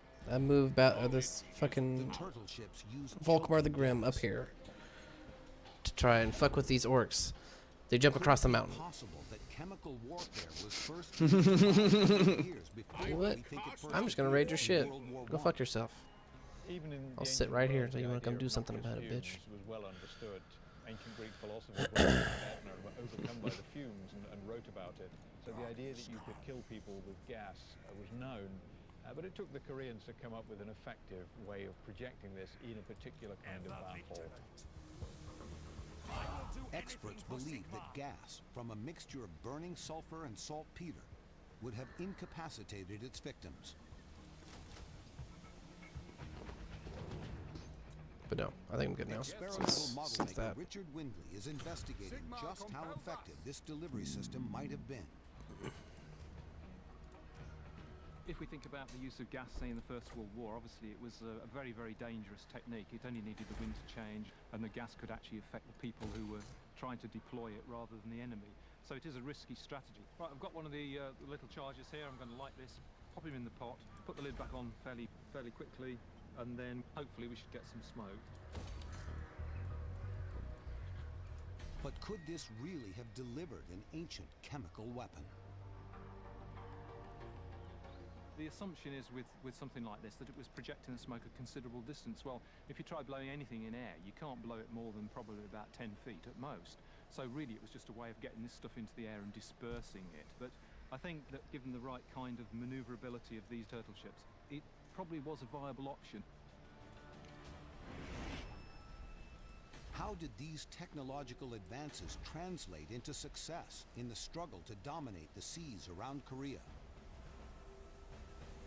At the Battle of Myeongyang, Admiral Yi Sun-sin and 12 turtle ships made a desperate last stand against impossible odds. A Japanese fleet of over 300 ships, including 133 warships. How effective were the turtle ships? Well, their true power was realized when the Korean admiral led 12 turtle ships against a fleet of 133 Japanese naval vessels. He sank 31 Japanese ships before the rest of the fleet turned and ran away. So by using this ancient technology, Korea was safe, at least for now. In no battle in history has such a small force smashed an enemy fleet that outnumbered them 30 to 1.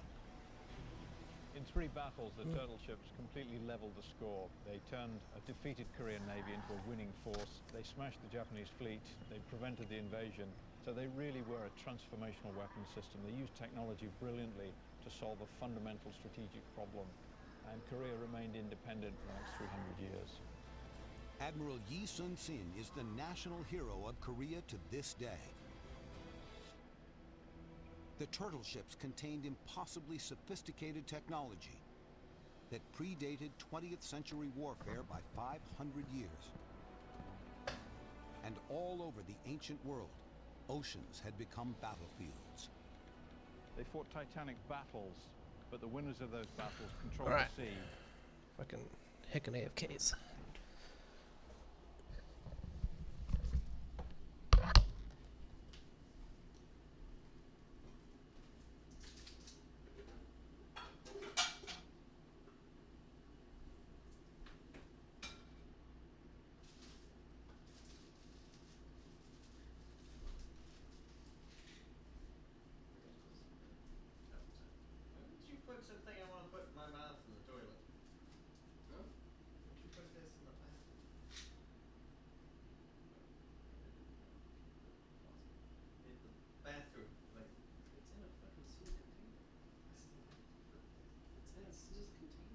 That's where most people put medicine, is in the bathroom. That's why it's called a medicine cabinet.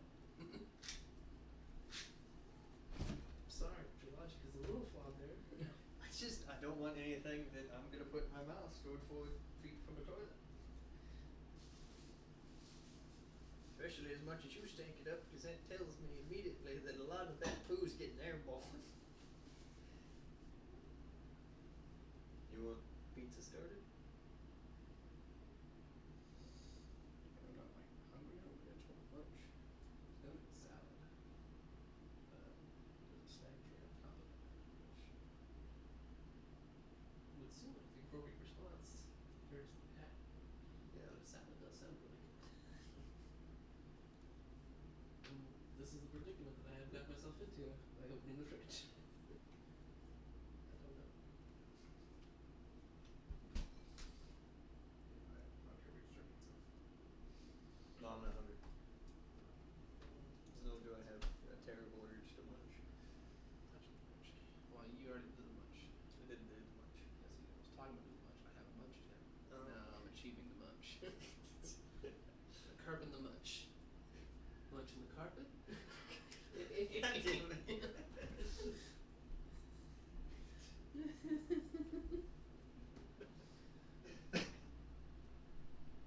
heckin' goods and he knows it. There's too much stuff in the fridge.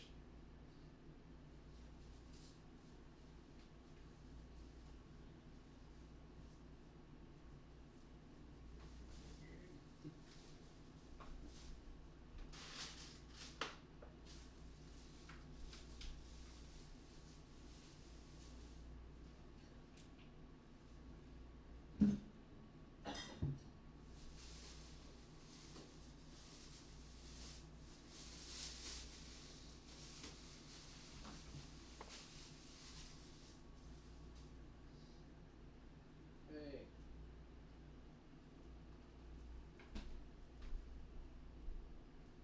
Yo. Anything left in that crock pot?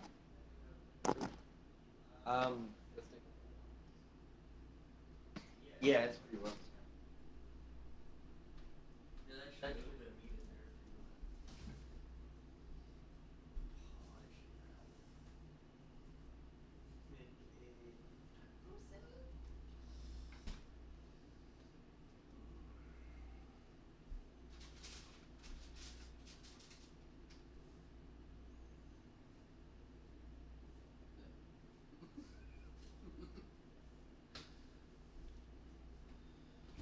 But no, not really.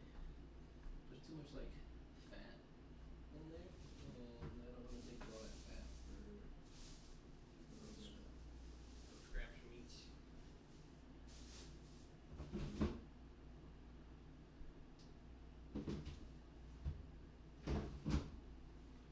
There's the heck of chiz.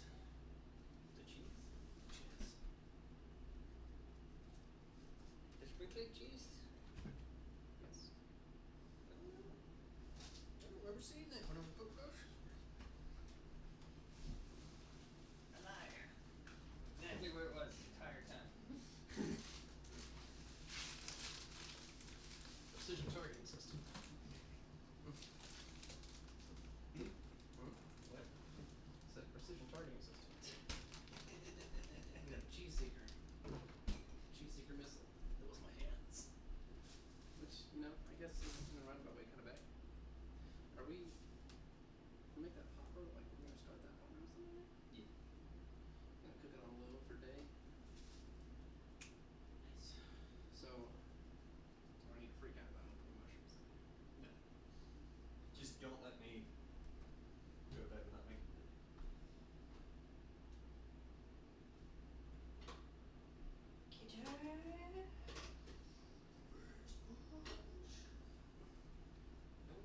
Find this. It only gets worse if you find it, kid. You'll get flash in your face. Go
Huh? No. Uh-oh.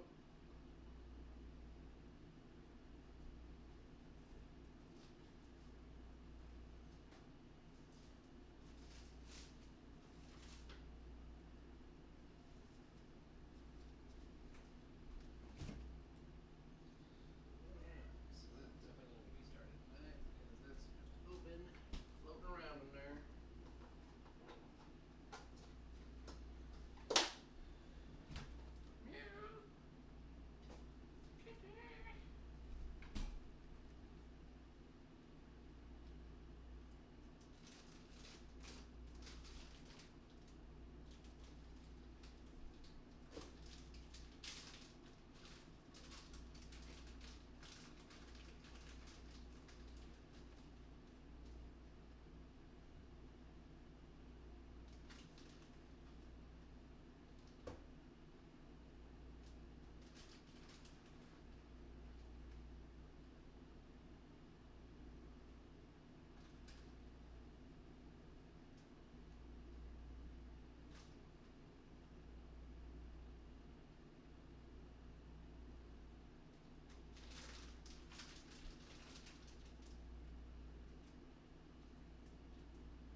Point of eating salads is it wouldn't be like a process to create it.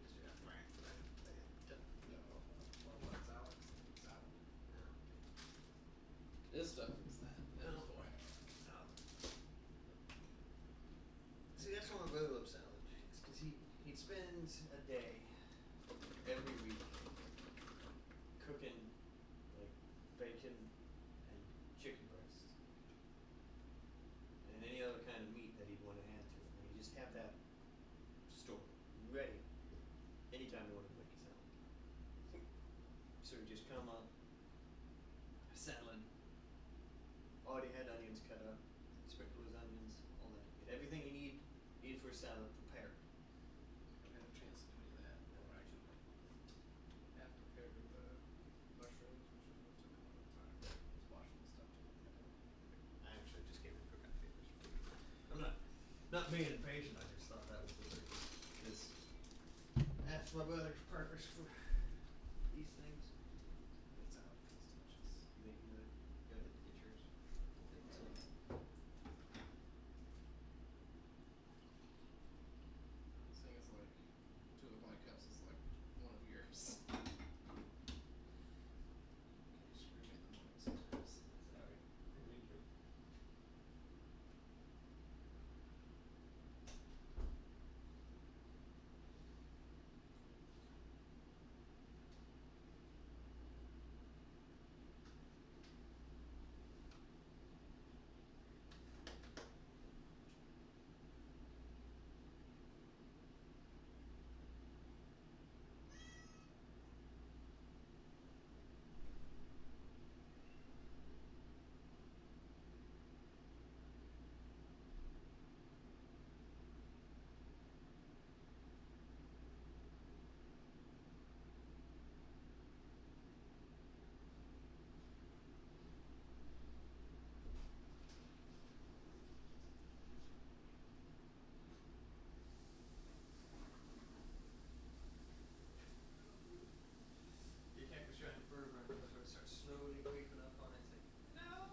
just looks at me like, bitch. Chased the other roller under her belly, and she just looks at me like, why? Why do you do this?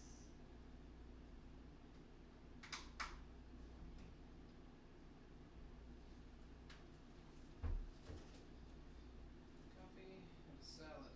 This is an interesting combination.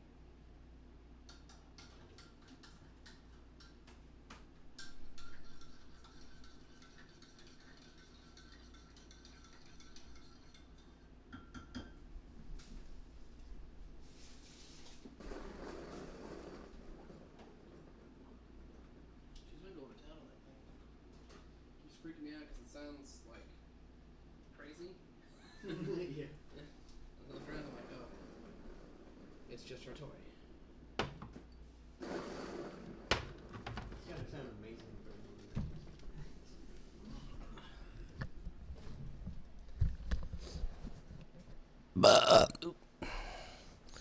Yay! Skaven Lair, Nightly Thieves. I love it! Yeah, that would be too. I was not as excited as Is it time? I spent money to negate that from happening. Heckin' darns. Did you? I did.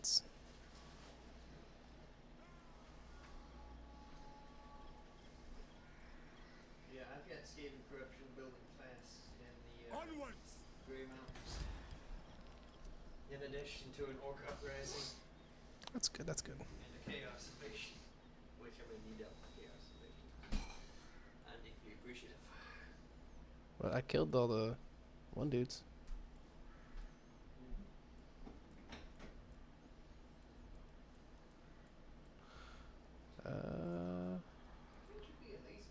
The instrument of Sigmar's will. Huh?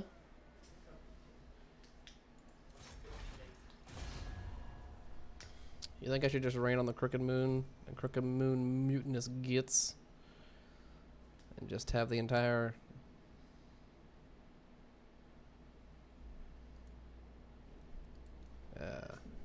human and dwarf alliance? I need to get the high elves in on this. And the lizardmen. Just good versus evil. I'm gonna need you to accept that.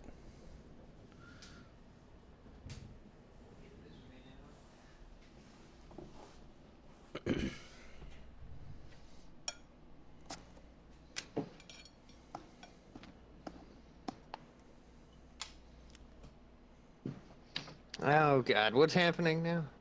Oh, okay, I see what's happening.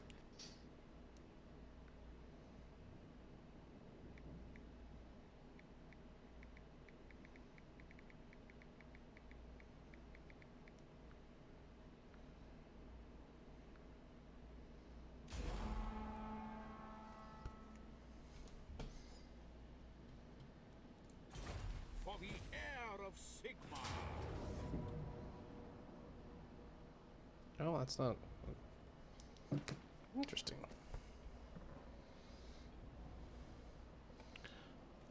We got fucking spider riders. That's fun.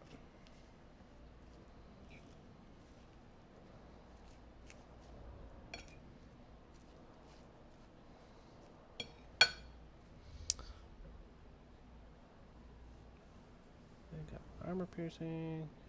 Got you.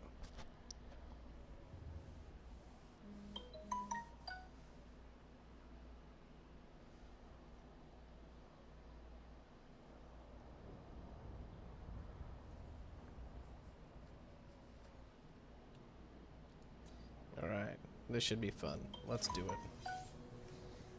Combat! Heckin' battles! Orcs, orcs, orcs, orcs.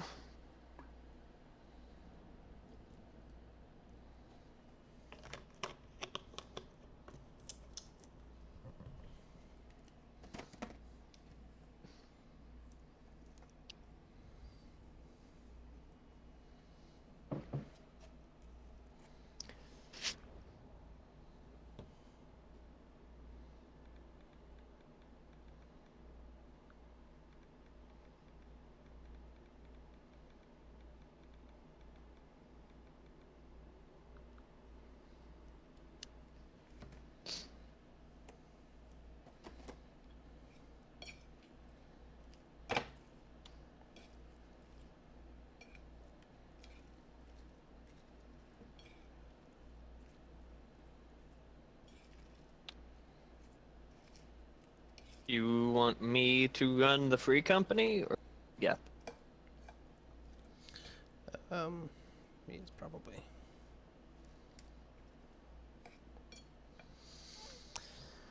Oh, flicked a piece of cheese onto my arm. Heck, nope.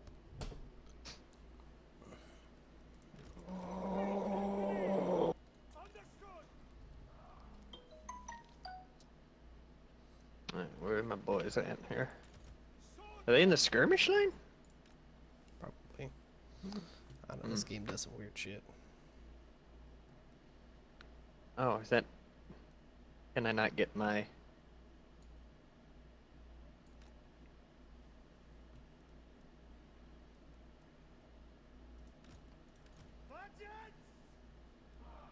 I'm gonna let me hide in this little bit of trees. It should break the line of sight so they won't see me, and then I can move it. Hide in.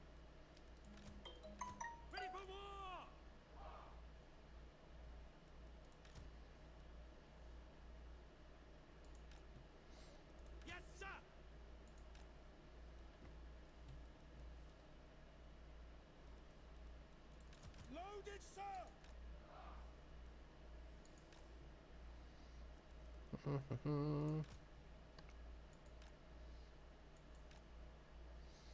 Well, we'll do some flagellants on the flanks. Flagellants. I like flagellants better because flagellants sounds too much like flatulence. Flagellants? Yeah. If you click on it, they say flagellants. I've always pronounced it flagellants. I know. I like that better because flagellance sounds too much like flatulence. Yeah. Yeah. I think the way I say it is the way it's supposed to be said. Well, that's not the way that they say it. So well, I would assume that the way that the game says it is the way it's supposed to be said. This game is made by foreigners? That's all. I don't know. I like it. Says it reads gel, so I say flagellant. Because the whole double consonant. G is one of those tricky words. It's like GIF, GIF. Flagellants. Alright.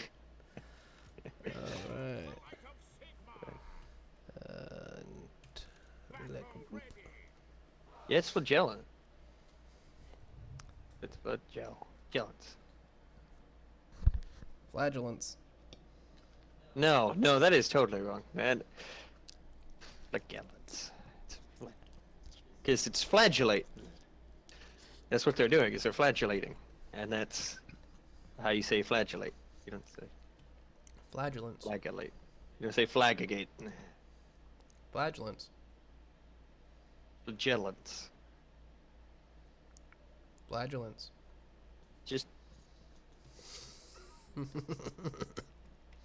Just emphasize the gel and you're good.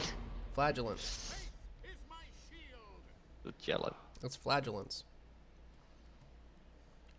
Flagellants. It's flagellants. Did you, Dad? Weren't you just saying that you like the way I said it? Why are you fighting me? Because the way you say it's wrong. Just because I like it doesn't make it right.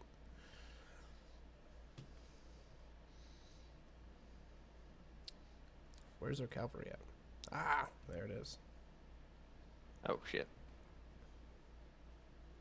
Give them the heckin' pews. Now they see you.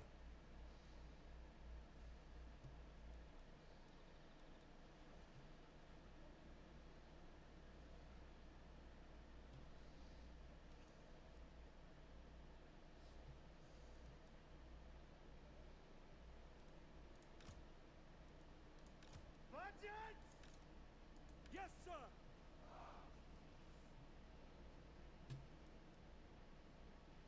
The command is mine. Strike them down. Yes, sir. In the name of the twin-tailed comet.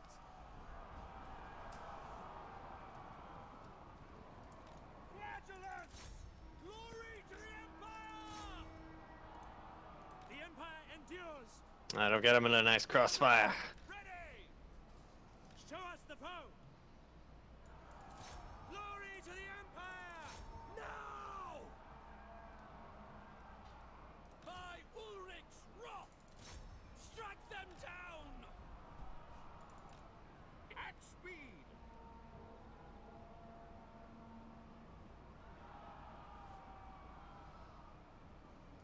By Ulrich's wrath! We serve the Emperor! Take aim!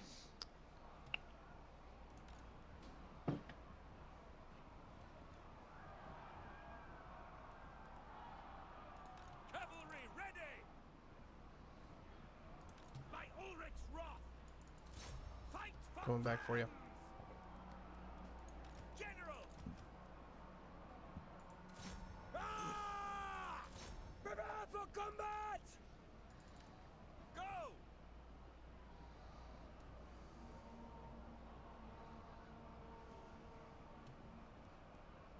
Fighting range, sir!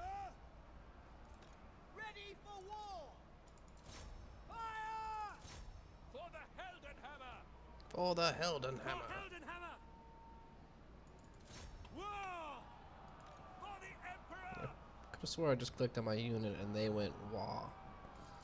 Sigma guides us! Crossbows ready, General! For Heldenhammer! Crossbowmen! Soldiers of the Empire!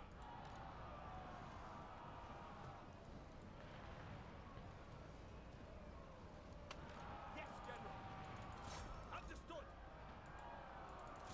Bring it down! Yes, General! We serve the Emperor!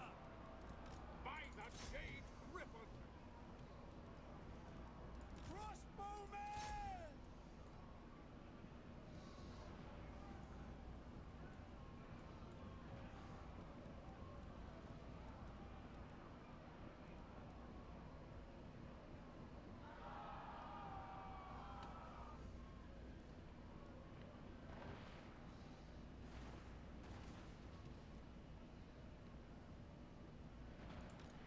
Alright, get in there, Knights of the Blazing Sun. You're supposed to be fast.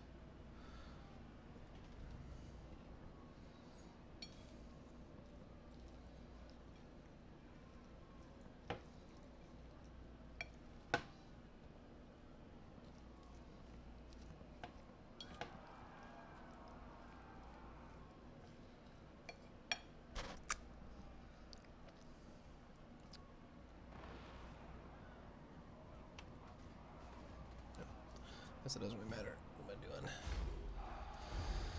It's just a settlement. Yeah, I think this is where the free company militia really strive, is when you have some, when they can work independently of your main force, which is hard to pull off when you don't have someone you can hand them off to. Yeah, they definitely require some micromanagement.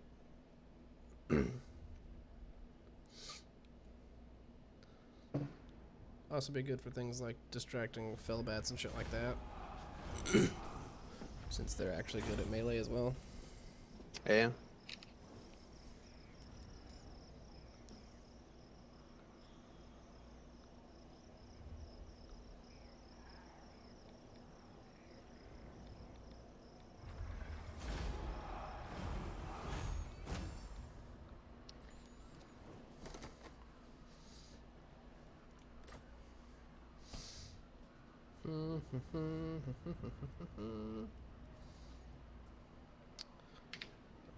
I'm going to raise that. Burn it down. Was that? Nope. Sigma grant me strength.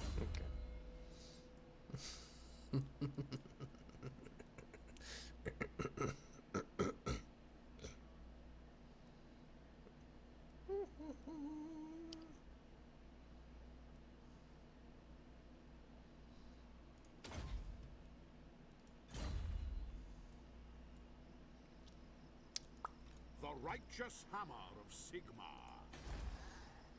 Oh, that gives me the monies. I can do the heckin' buildings. But we build a tailor's guild. Ooh, and the Reichsfort. What? Hell yeah.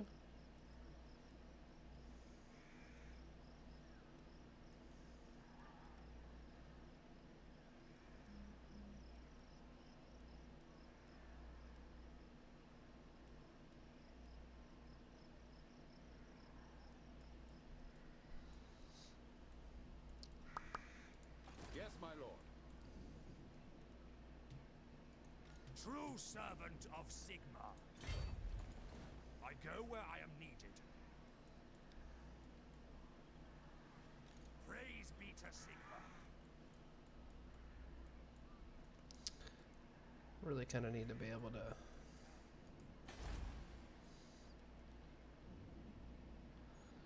you got 3 turns till they run out of supplies.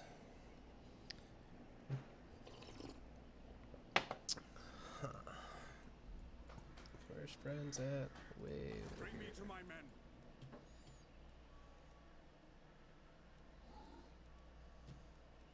I am France. They will obey. Let's go. Hey Midland, you wanna maybe be cool? Approach us, friend, and make your offer. No, I wanna join Confederation. They don't wanna do it. Heckin' jeez. So, who calls? Oh, I wonder if Come yeah. then. Only Sigma's god, Ulrich, can judge it worthy of. There we go. I came to their rescue. Stop being sieged by the vampire counts. You're welcome. Kislev. Shit, dude, Kislev is strength rank 3. Kislev's fucking badass. They have not been fucking around. Fucking Russian bastards. So, Yeah, aren't they the greetings. What? they guard the land route from the Chaos Waste down to the civilized world. I mean, yeah, as soon as Chaos shows up, they're gonna get fucked, but... That's right, people of Stirland. You are welcome. You have been rescued from the mighty clutches of that scary man, What does the Emperor McDouche.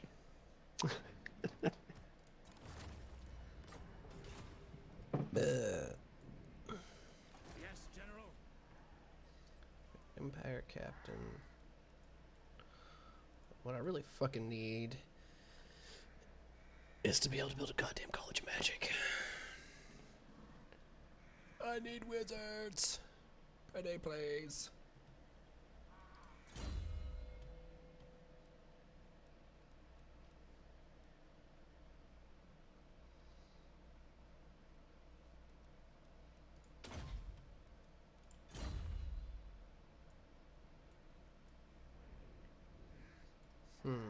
Servant of the faith. Yes.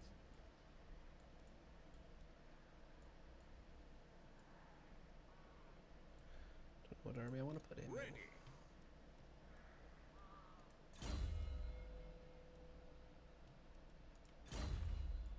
Yeah, maybe put you with Sigmar the Grim. Whatever his name is. Something the Grim. Sir? Definitely not Sigmar. All hail the Emperor.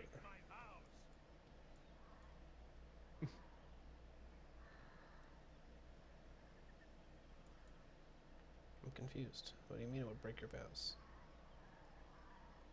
What?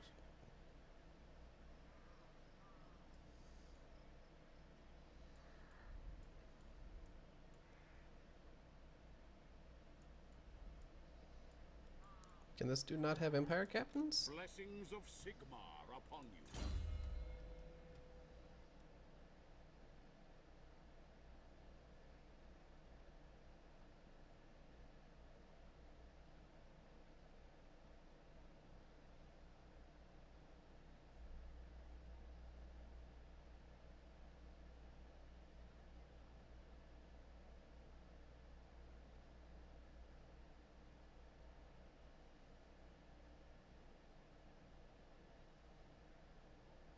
I don't get it. I'm trying to tell an Empire Captain to go into What? fucking Volkmar's army. And he's like, I cannot. It would break my oaths. But he's willing to join anybody else's army. I don't know what that's about. Doing me a heckin' bamboozles.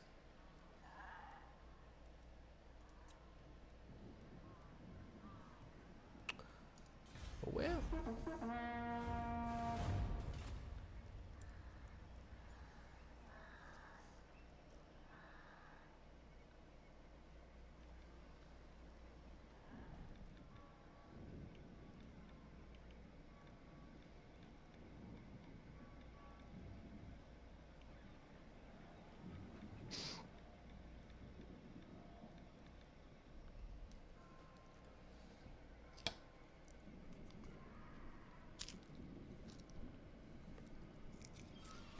You are not welcome in my court, yet here you are.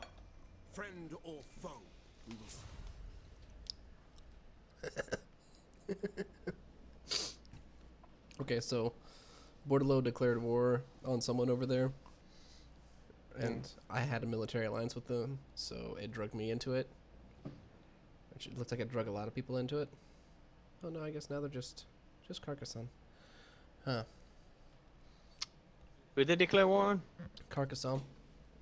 God damn it. This isn't good. The Britons are falling into a dark age.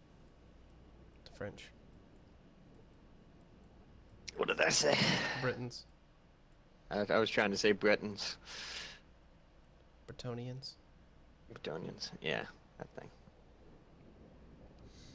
I don't know. Should I take the 1,000 gold for the peace treaty? It's got a high success rate. How about you pay me 1,500? Just confederate with. I cannot get any fucking traction going here. Like I can't get any kind of momentum going. You're just like confederate, confederate, confederate, conquer, confederate.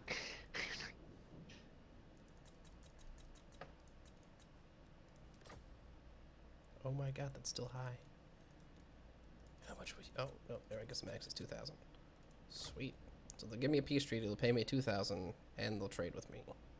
I'll take it. Sweet. Sorry, Carcassonne, you're on your own. All about that cash money, dog. And I don't know, man.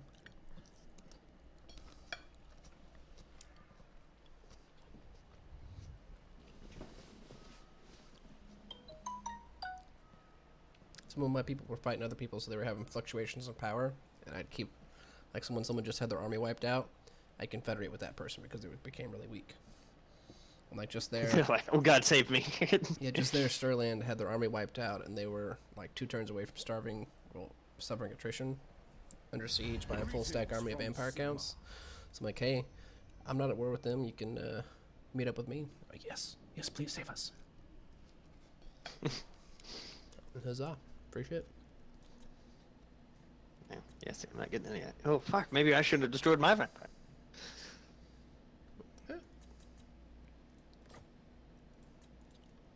don't know how much they were trying to pay me in the first place. 1,800 low.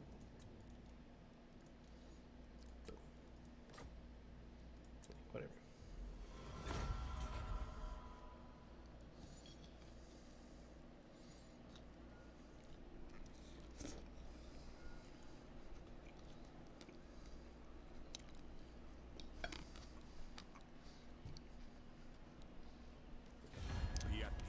For that is all I ever want. Hey! High Elves want a defensive alliance. That's what I'm talking about. Oh my god. I won't even make them pay. First one's on the You phone. won't even.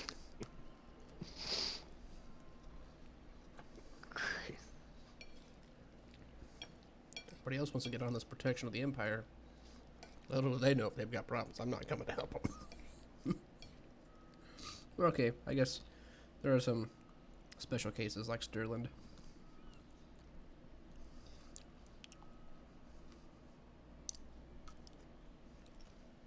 But there was definitely something in it for me.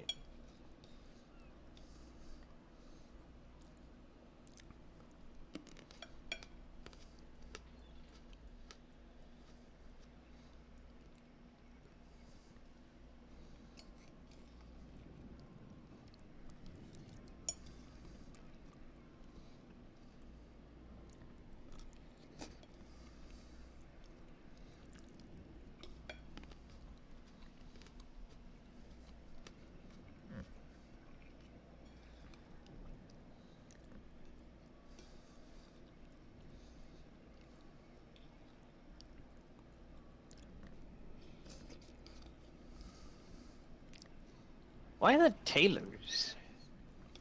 There's gotta be some reason for this. But when I have tailors, like the weaving house, clothier, tailors, they cause me to lose control in a province. At the max one takes -2 public order. -3. Oh, whatever. It's money. It's a lot more money than any other kind of building will give me. It's actually. Because, like, the clay is 100, 150, 200. Well, this starts out at 150, goes up to 250, and then the hits clay up gives you less money out of the gate because it's also a tradable resource. Yeah.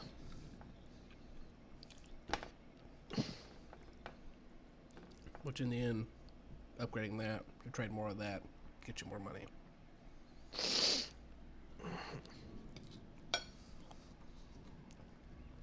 Those one vampire count army is just marching all the way through my territory. They're getting ready to cross over into fucking Hawkland. Hawkland?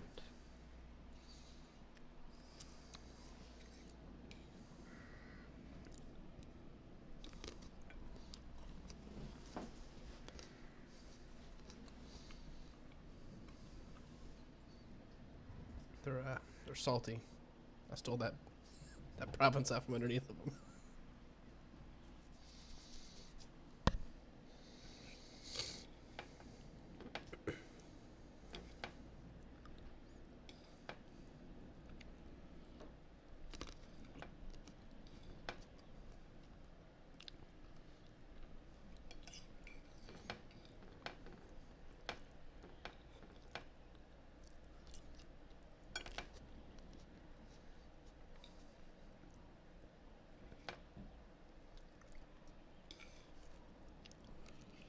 My way.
Also, that one event gave me diplomatic lubricant.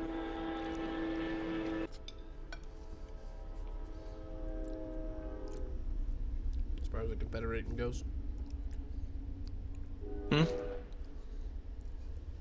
So that one event in the beginning gave me diplomatic lubricant as far as Confederating goes. But also, if someone decides they don't want to confederate Midland, I can't do anything about it.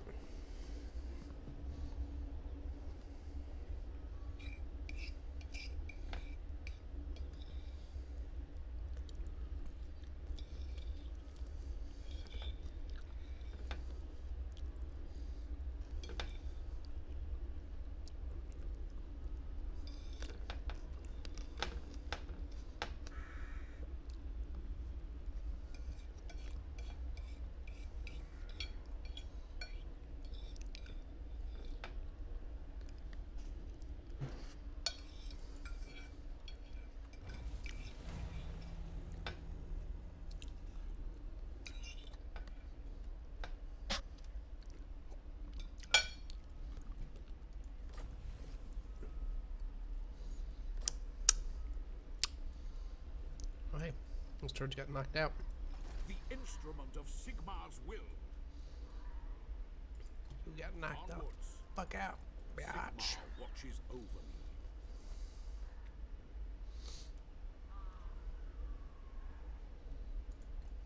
Step to it.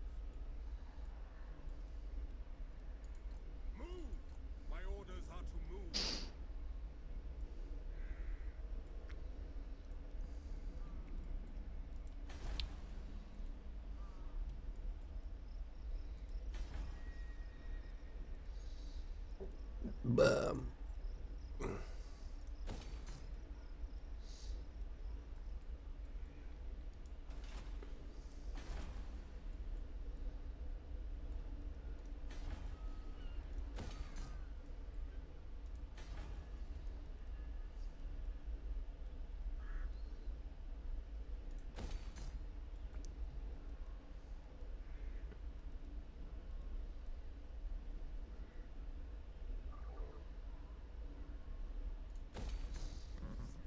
Also, some of the resource things seem to provide other things, like the max upgraded tannery gives me minus 3% upkeep for infantry units, own armies faction wide. So that looks pretty nice. I don't know if that stacks, but hey.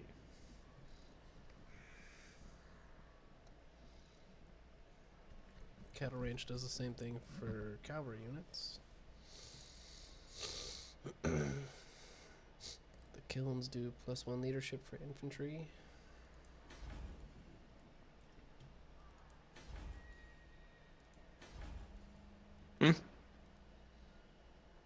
Marvel's construction cost minus 3%. Yeah, all the resources, once you upgrade them, give you faction-wide bonuses. Or at least it does for me. Like the pastures, the cattle ranch gives me 3% upkeep reduction on cavalry. The tanners give me upkeep reduction on infantry. Iron gives me upkeep for swordsmen, greatswords, and knights. Recruitment cost minus 30% for swordsman, greatsword, and knight recruits. And unit experience +2 for swordsman, greatsword, and knight recruits. Only one of those is faction wide, so I'm not sure how that works.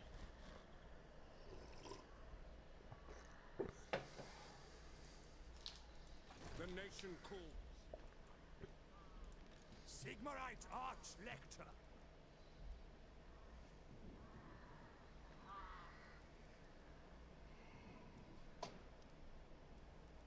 It looks like it's faction wide.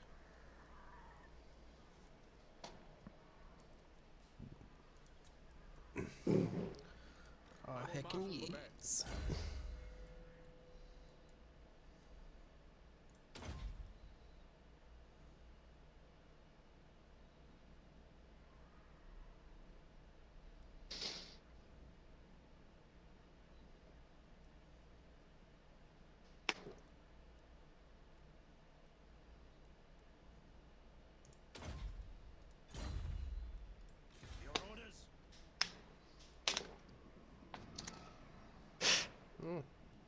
Another surprise Empire captain over there. Wish not expecting that. Get training. Put him in that army. Oh, hey, got a barracks now too. Orange Saddle.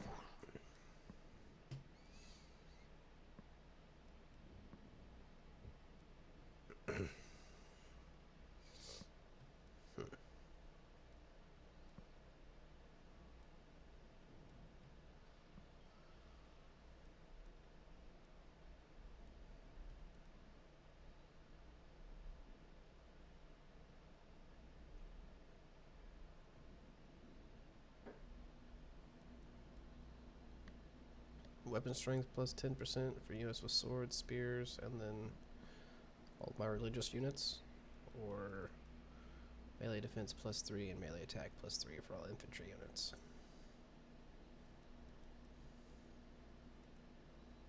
Seems like a tough call. Oh no, never mind. Just keep doing the Imperial Harbor ones. Growth +15. Heckin' yeah. Heckin' yes.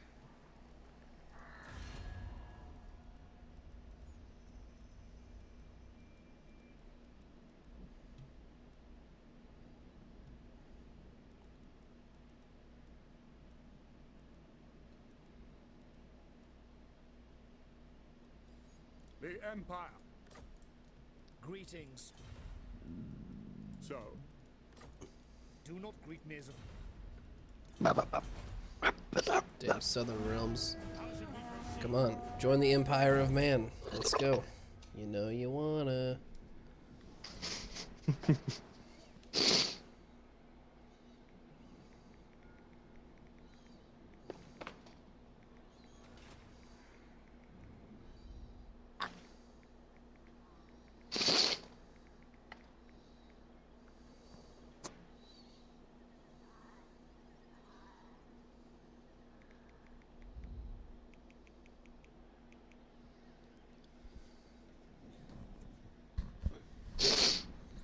That's pretty far north.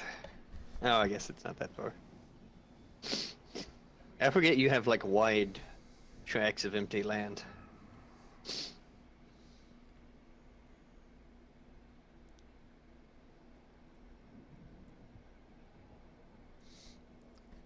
Yeah, that giant swath of red isn't as impressive as it looks at first glance.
What the heck's?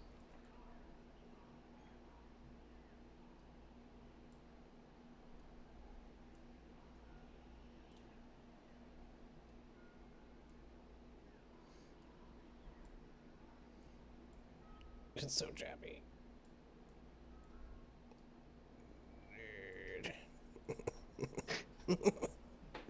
What the fuck are you talking about? What? I think.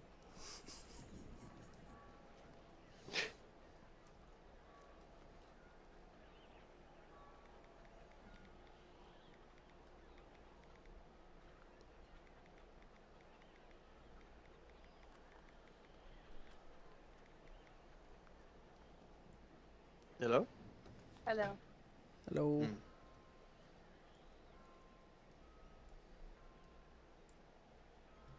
Oh, hex. Imminent incursion. Lionese.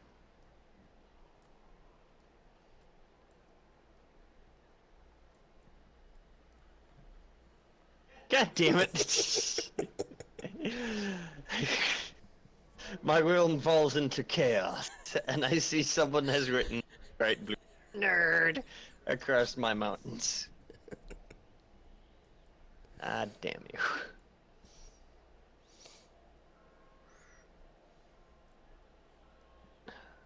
Can't afford to do that. Stop drawing dicks on my empire.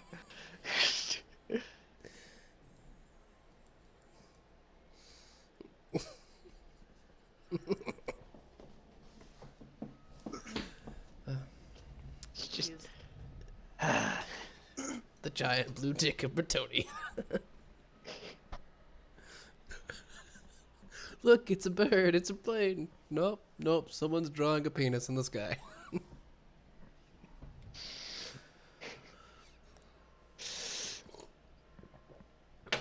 My lord, we have seen blue balls in the sky.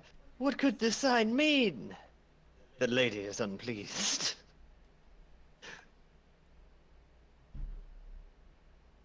I must sleep on the couch this evening, in penance.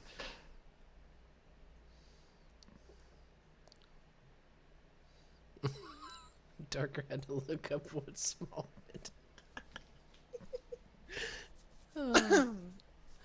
He's such an adorable old man. I forgot that he might not know all the internet slang. Spot died for. Kobu is so pissed. Excellent.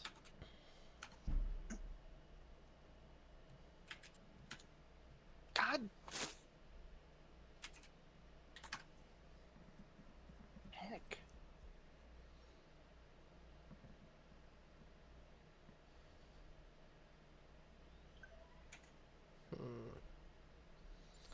Research rate, construction cost reduction, and increased growth.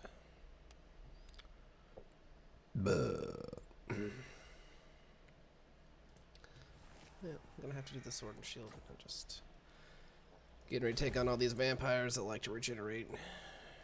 Who calls? Fucking turd burgles. In the name of Magnus.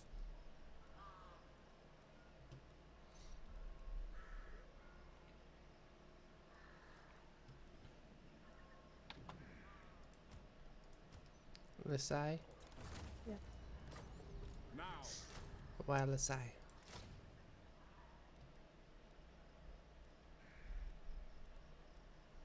Oh fuck, it's regular. God damn.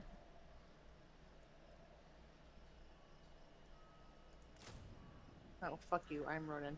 Pick something else. Yeah, bitch.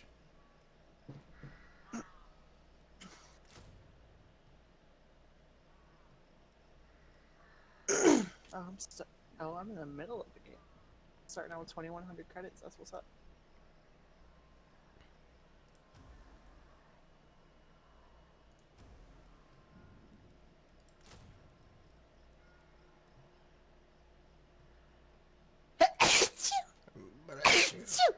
Bless you twice. Bless you 3 times. I wouldn't mean to jump my ass that one time. Like, I was waiting for the rest of them. Leave me alone.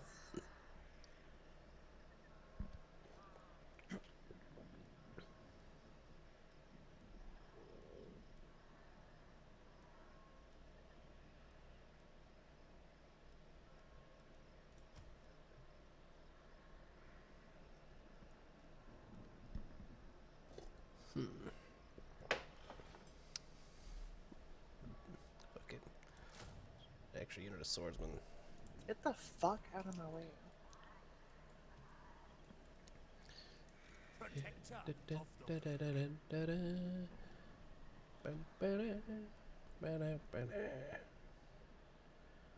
Bananas. I serve the hell. How about that?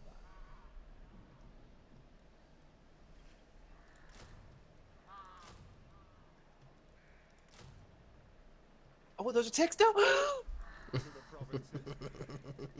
Oh, no! It is for the best. Phases right into them. Oh my god. That sucks. Got to be careful with that.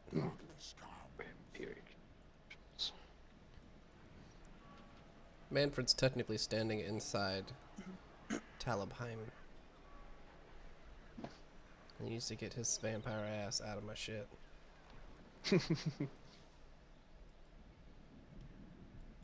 was probably poor there, but hey. Volkmar the Grim.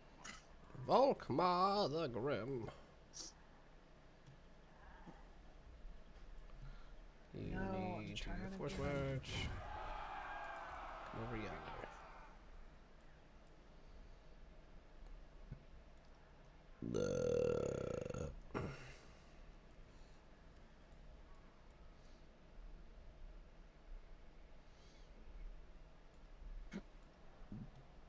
Oh shit, doors are having a shit ton of rebellions over here.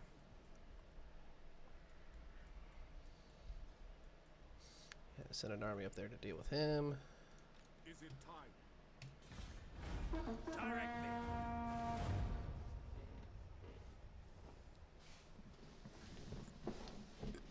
me.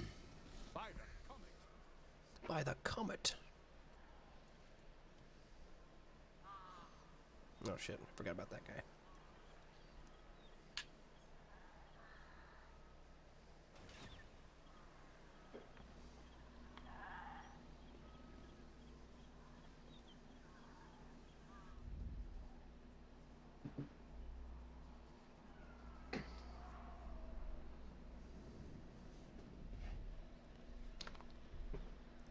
Oh, oops. I nuclear ejected and killed the passenger pilot on me. Suck it. That's what you get, bitch.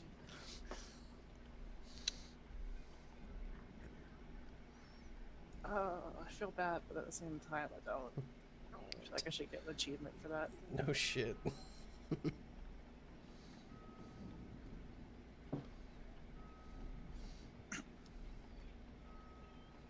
Cotton chicken candy nuggets, cotton chicken candy nuggets. And now I'm on that again.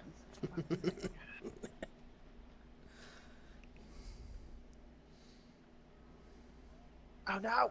No. No. Piss off. I don't want you ticks. Piss on. No! No! No! No! There's so many! Use a grenade. Oh, does the gravity star work on those things? That'd be convenient. Oh shit, I don't know. I didn't try that. Greetings from Sigma. Oh, hey, Baston.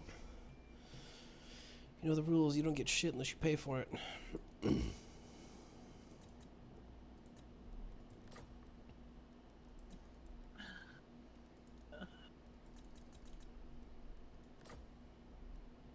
I realize I am Ronin, but I don't have a Titan right now, so if y'all could, like, go get those mortar Titans, that would be A+.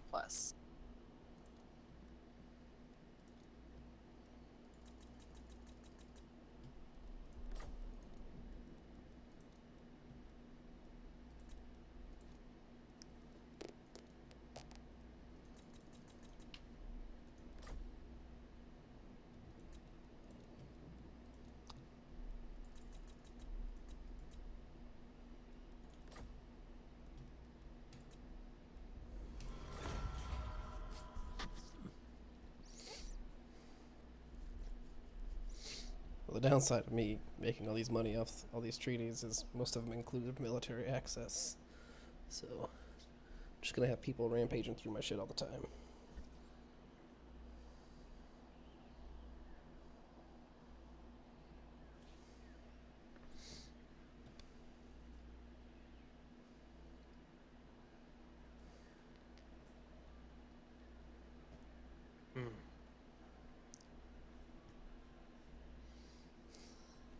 Fucking Spot died for.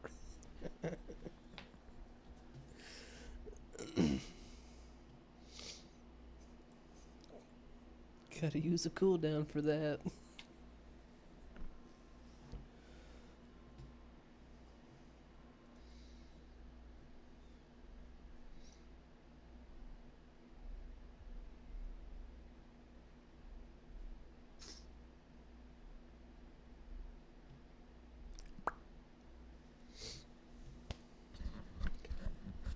Make your decision. It's hard. That's what she said. Wait. Why? If she sent down a probing hand, just go. It's hard. Oh, yes, it is. Oh, yeah. What do you plan to do about that?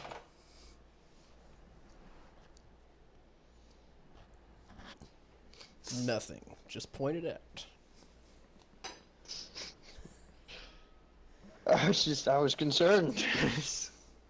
Maybe she's packing heat down there. Girls get hard-ons too. You just don't see it. We are invisible. Lady boners.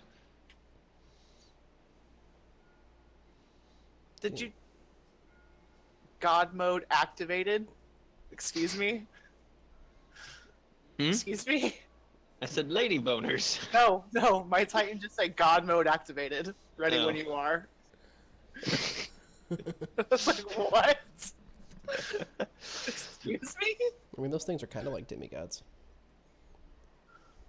Fuck, I don't know what to do about these assholes. I don't either. I have to accept this piece. Put your dick inside of them.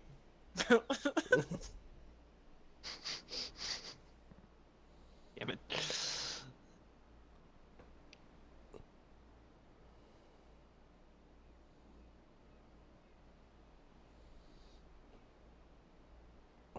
They've got a crusade stance. Better look out.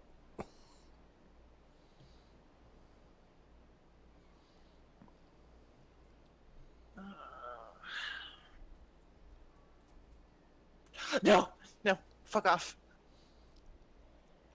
Oh shit. Midland's got some Marienburg rebels. You are not welcome in my court, yet he...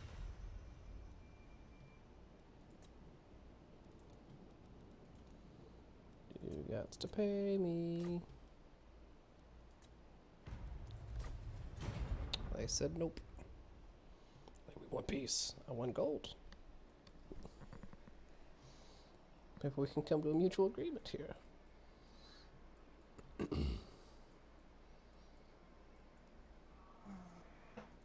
Champion of the faith. Don't freak out. Where guys. herds cometh. What the hell? What the heck and heck? See, that's such a weird burp.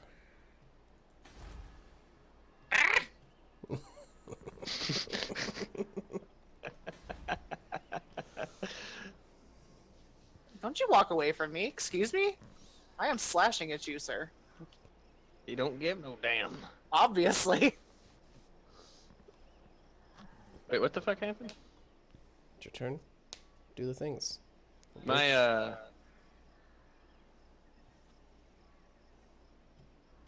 Huh.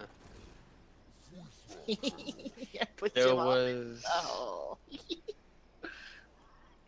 Finish your sentence. There was a vampire incursion. There was a vampire army. It is gone. I think Leonese has handled this for me.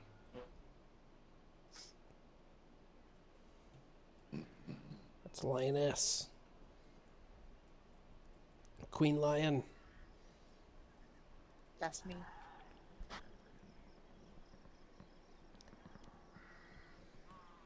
Heck, Ronan, true thank truce. Well, Ronan's just trying to help out, you know. Keep you informed, updated. Sword core ready. Sword core ready. Sword core ready.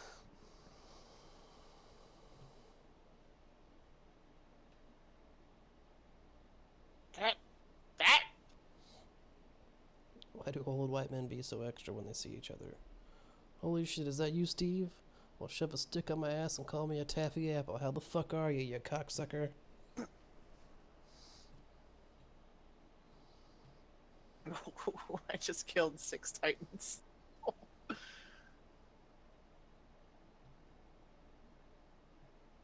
If I don't get MVP, I'm gonna be pissed.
Summon the Elector Counts. Summon the Elector Counts.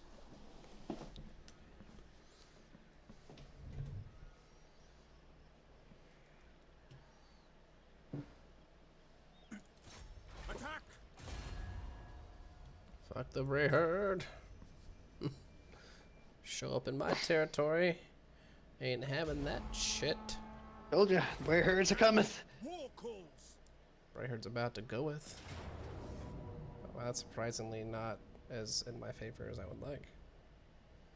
You really don't have, like, high-tier units. Well, they don't either. Outside of the Minotaur. And Psychor. Nor do you have the cavalry. Yeah, well, I was gonna recruit cavalry after I handled this.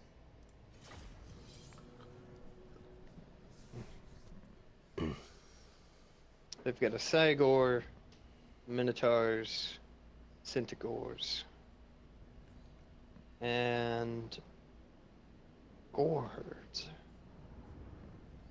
Lots of Vanguard deployment. Yeah, they're... Yeah, this is... They're the Beastmen. Like, most of the Beastmen army has Vanguard deployment, especially depending on what stance they're in. Is this, I don't know. I got MVP. I'm happy. They've got all that stuff, and I've got Karl Franz and halberdiers. Oh, fuck, I didn't see Karl Franz in this. Yeah, we're fine. We're good. 500 kills, let's do it.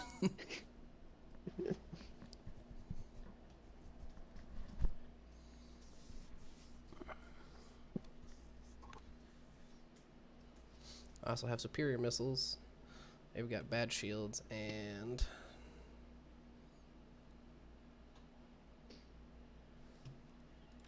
Free company! Militia! Swordsman! Ready for war! Ready for war. Oh, that's so cute.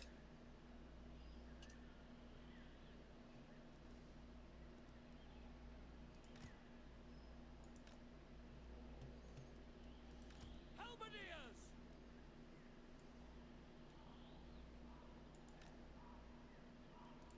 For Heldenhammer! Spearman! I came in on the last wave and somehow still got second place. I am prepared, sir. It's because those nerds suck. Yeah, I did 300,000 damage. Oh, wait, are you moving up to this hillside with me? I gotta scoot. Alright, now I'm ready.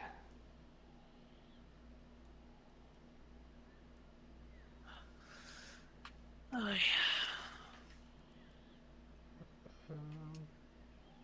Karl Franz! We are Sigmar Bears! Quick march!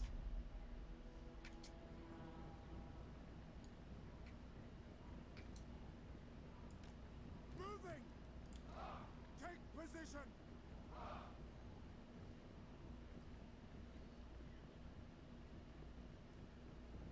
They're not gonna come after me? Well, then fuck, I'll walk. Heading out!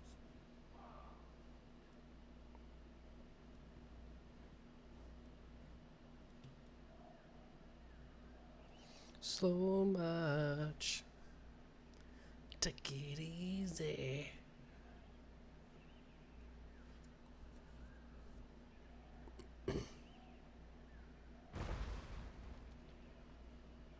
Oh, maybe I should run. Let's go! Forgot they had a Cygor.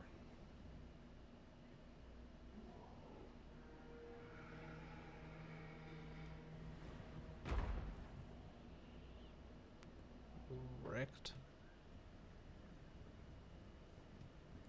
Be careful, they may still have people in the tree line over here. Seeking enemy!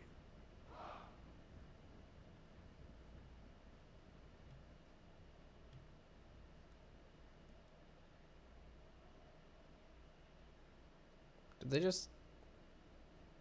Yeah, give they're up? all rushing to the right side of the flank. Right, right, but they just gave up the hill advantage. No, they didn't want to fight for it. If we had rushed, we could have got there. You may...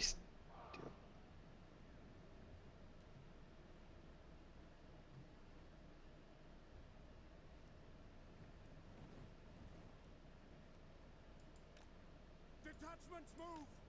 Move out! On way!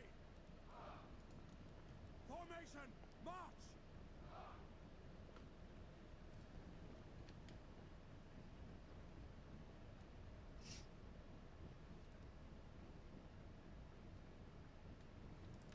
Standing by! Launch!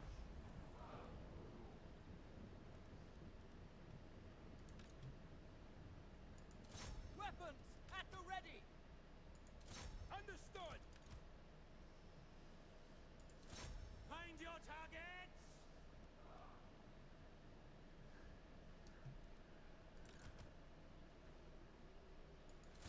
Understood!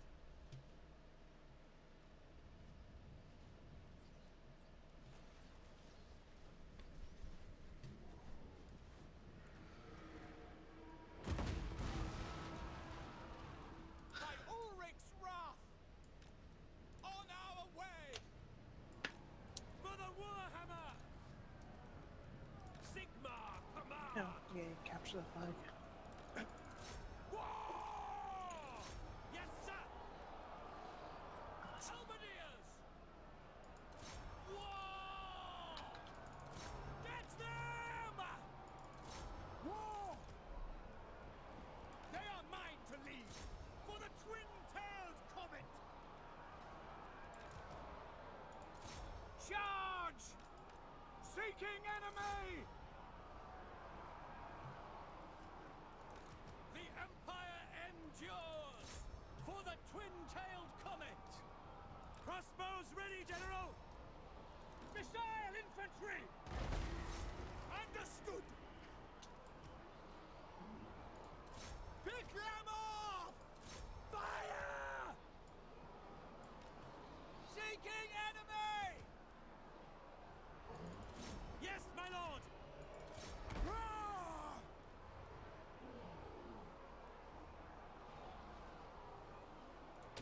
This is my command!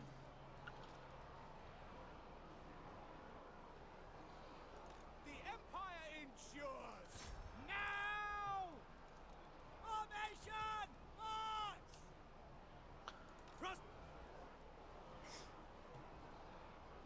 Ready for war! We serve the Emperor! Launch! Show us the foe! Fire! By Ulrich's wrath for the Warhammer!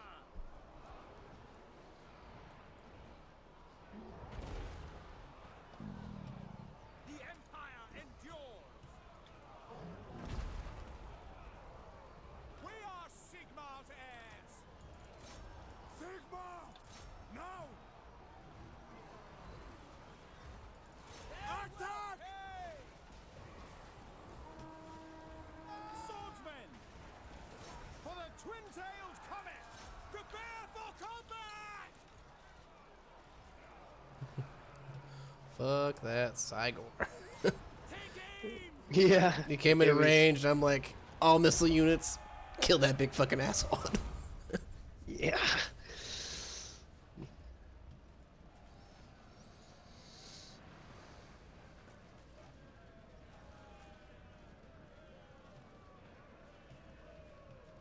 For Heldenhammer!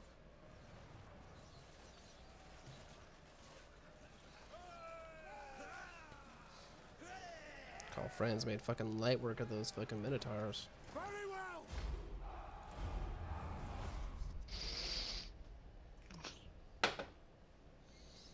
I had a rough fight with the Free Company that time. Listen, I was hoping to avoid dealing with cavalry, but they sent them after me, so I had to. Yeah, I was sending halberdiers over to help with that, and then my units on the right flank that had taken all the artillery fire, like, immediately fell, so I had to... Yeah. I mean, I had it. I got it handled eventually. It helped that they decided, you know what, let's go charge these halberdiers. I'm not having fun with the Free Company. Cool. Yeah, do that. Plus, they're not very good melee calf. Yeah. That was funny though. They start running over. It's like, wait, did it get dark?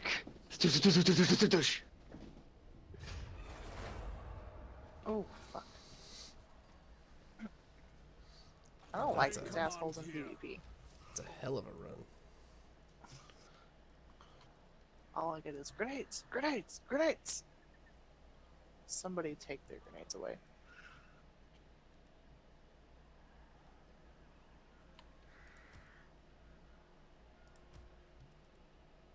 Ronan, why are you running away from me? Come here. Bring me to my men.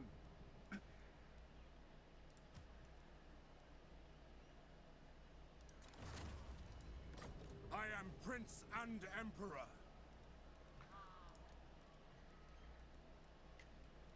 I see no other option.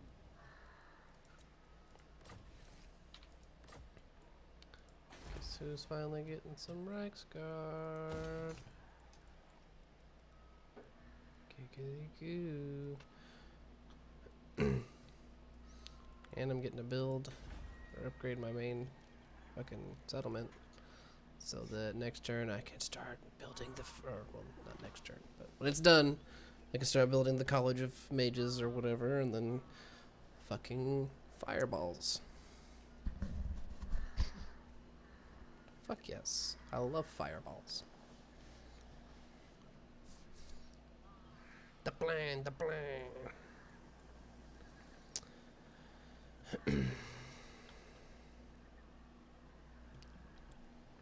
See, you don't need that. Or really that, but whatever.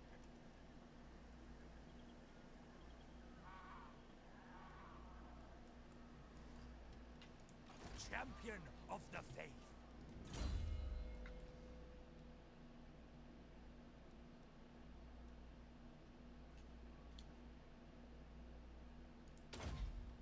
Ooh, shit. Damn it, I got stuck on clipping. I hate that shit. To the provinces. To the provinces. By Sigma's right.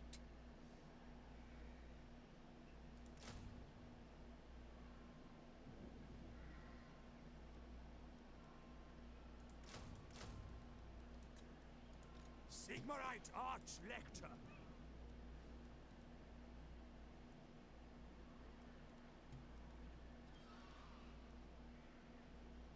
I serve the Heldenhammer.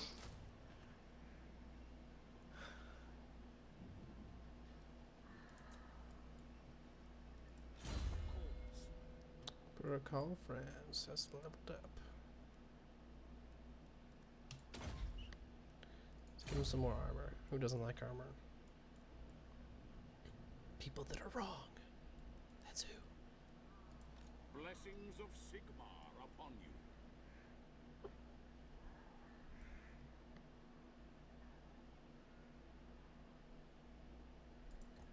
Moving out.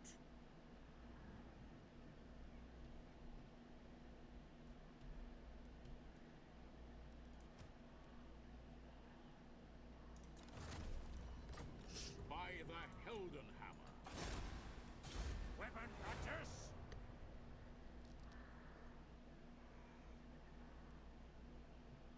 Chosen of Sigmar.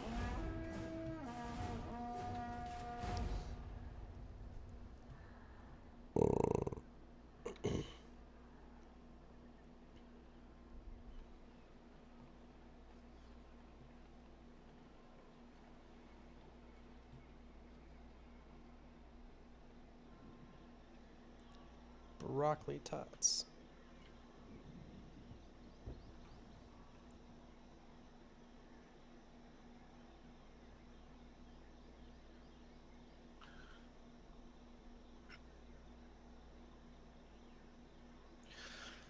Okay, can you stop with the fucking missile launcher? Thanks. I fucking can't play that shit. PvP. I can't do PvP on KBN. I want the skin to match Ronin. I have to do it. Shit! Fuck it!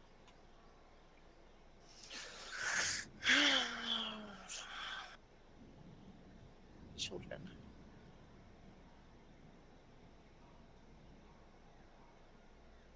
All the people that used to play Halo, that's all these people. Join war against the Knights of Origo, an undiscovered faction. You want me to join a war with somebody I don't even know? Obviously, it's not undiscovered if someone knows about it. I have not discovered it.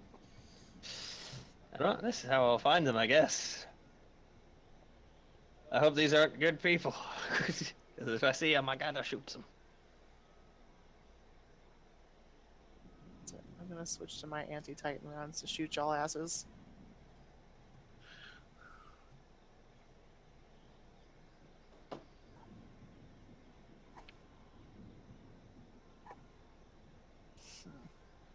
Oh my god.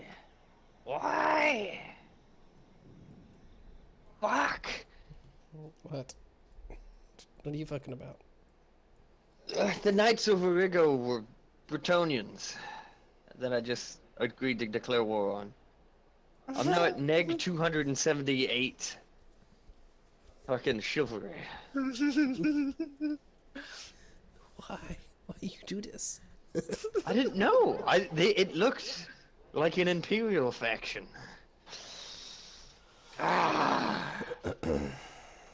Well, heckin' jeez. We fall into darkness. On the plus side, that Beastman tribe no longer has a Cygor, but they recruited a mage. Recruited a what? Mage. Mage general. Oh. Or, well, I don't know, before it says it was Kazrak One Eye, now it says it's Malagor the Dark Omen. So I don't know what's going on there.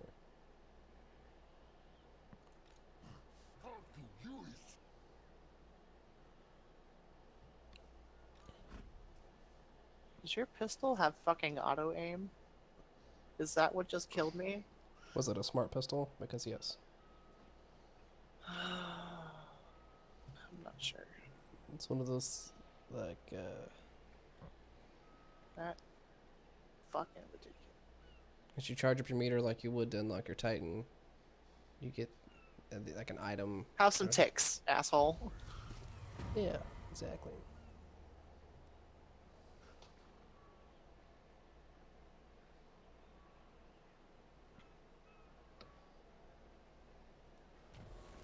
We are not winning this thing, you liar.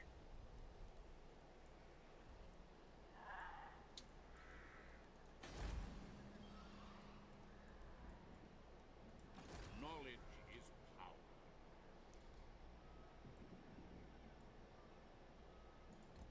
Sigma guides my steps.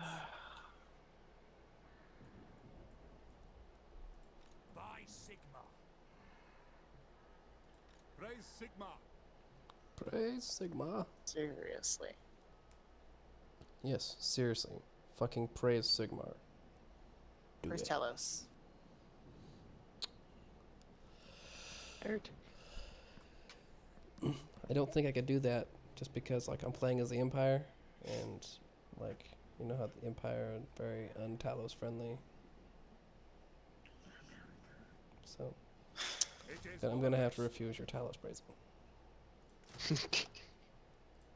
What? I ask you, what of the sun? I'll praise the shit out of the sun. You know who you're talking to, boy? You know this, man?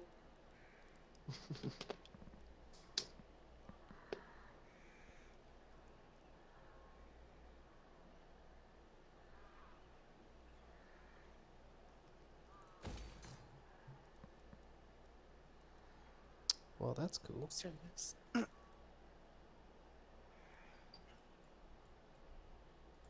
Empire.